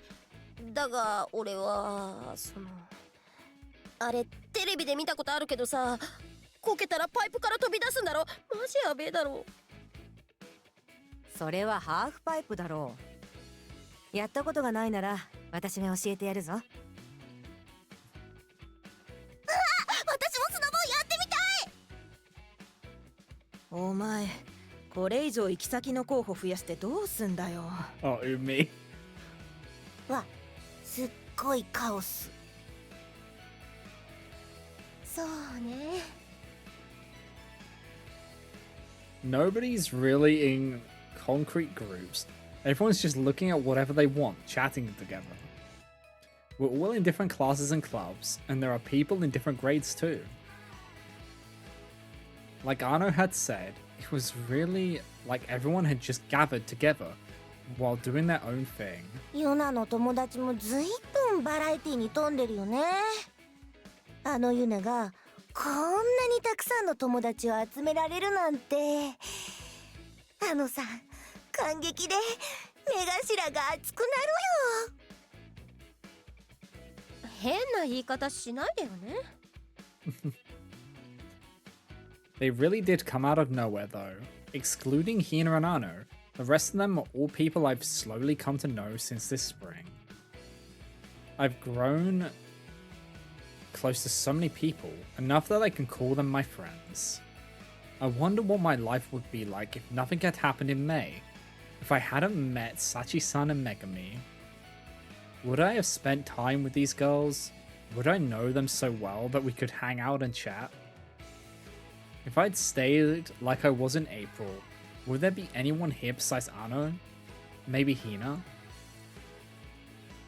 Maybe everyone else would have passed by, or would they have stopped? If I hadn't met those two in May, maybe there's no point in wondering what would be different, but でもどうするこれ。まあこのままグダグダしててもいいんだけど。そうね。まあとりあえずお菓子と飲み物を買ってこようかな。the conversations looked to be going strong, so I turned to everyone and said, ねえ、ちょっとお菓子と飲み物買ってくるから、みんなの分も買ってくるから、後で割り勘でいい？ and just like that, the floodgates opened. Sorry you're all asking for so many different things, I don't think I can keep up with all of these. ああ、もう適当に買ってくる。リクエストと文句は受け付けないから。I can just get 2 or 3 big bottles of tea or something, right? And whatever snacks. トミちゃん一人で大丈夫？荷物持ち手伝おうか？平気。大丈夫。It's probably going to be a lot to carry, but ほら、みんな一緒に行こう。 I'm not alone. ゆなね。 Hina. I invited Hina like it was completely natural, and she responded the same way. She took my hand when I held it out, and we left the room together, just like that. Before this spring, I did whatever I could to avoid people. I'd eat alone, keeping to myself. But then I met them, the kindred spirits on the roof. Since then, I've made new connections, little by little. I've met them, I've met everyone here. I became close with them all. And now I'm walking with Hina, holding her hand. I'm changing. The people I used to avoid have become the friends I chat with after school, and I'm holding hands with my beloved Hina, tightly even though it's a little embarrassing.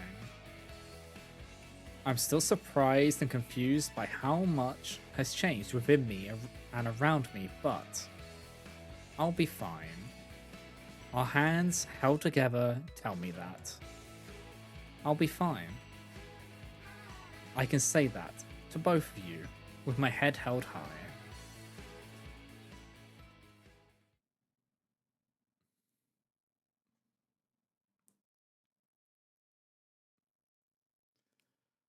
I think that was the last one.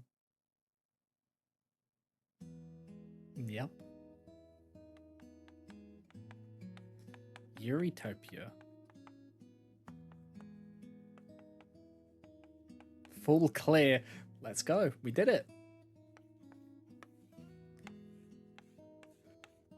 We have finally finished Kindred Spirits on the Roof. We got the full clear.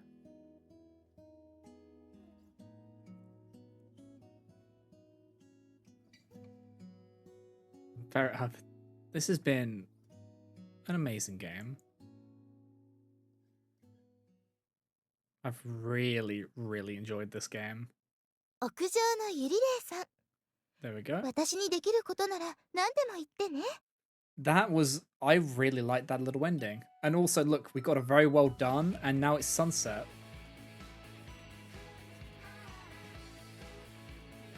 So everything is done.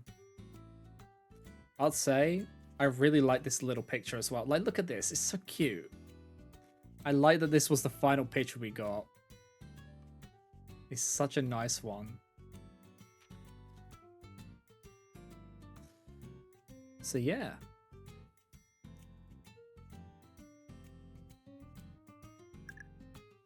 back to title screen. And yes, so that was Kindred Spirits on the Roof. We have finally done it.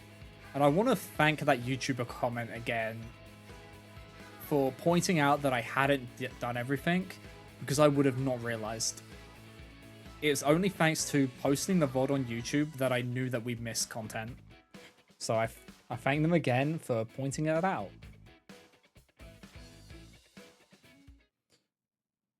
Yeah. That was a great experience. And yeah, I think I'll just call it here. We won't raid out because I'm tired after that, but yeah. I will see you all next time, and I hope you have enjoyed this journey with Kindred Spirits on the Roof. And the next one we have planned, which hopefully will come out on Friday, fingers crossed, is Coffee Talk Tokyo. Hopefully that comes out, because it is planned to be released. Yeah, planned to be released on Thursday, but I won't play it until Friday. So that is the plan for our next game. Our next visual novel. But that is going to be Friday, and today we are done. So I will see you all next time, guys, and I hope you have a great rest of your Tuesday. Take care, everyone. Bye-bye, guys. Bye. Bye.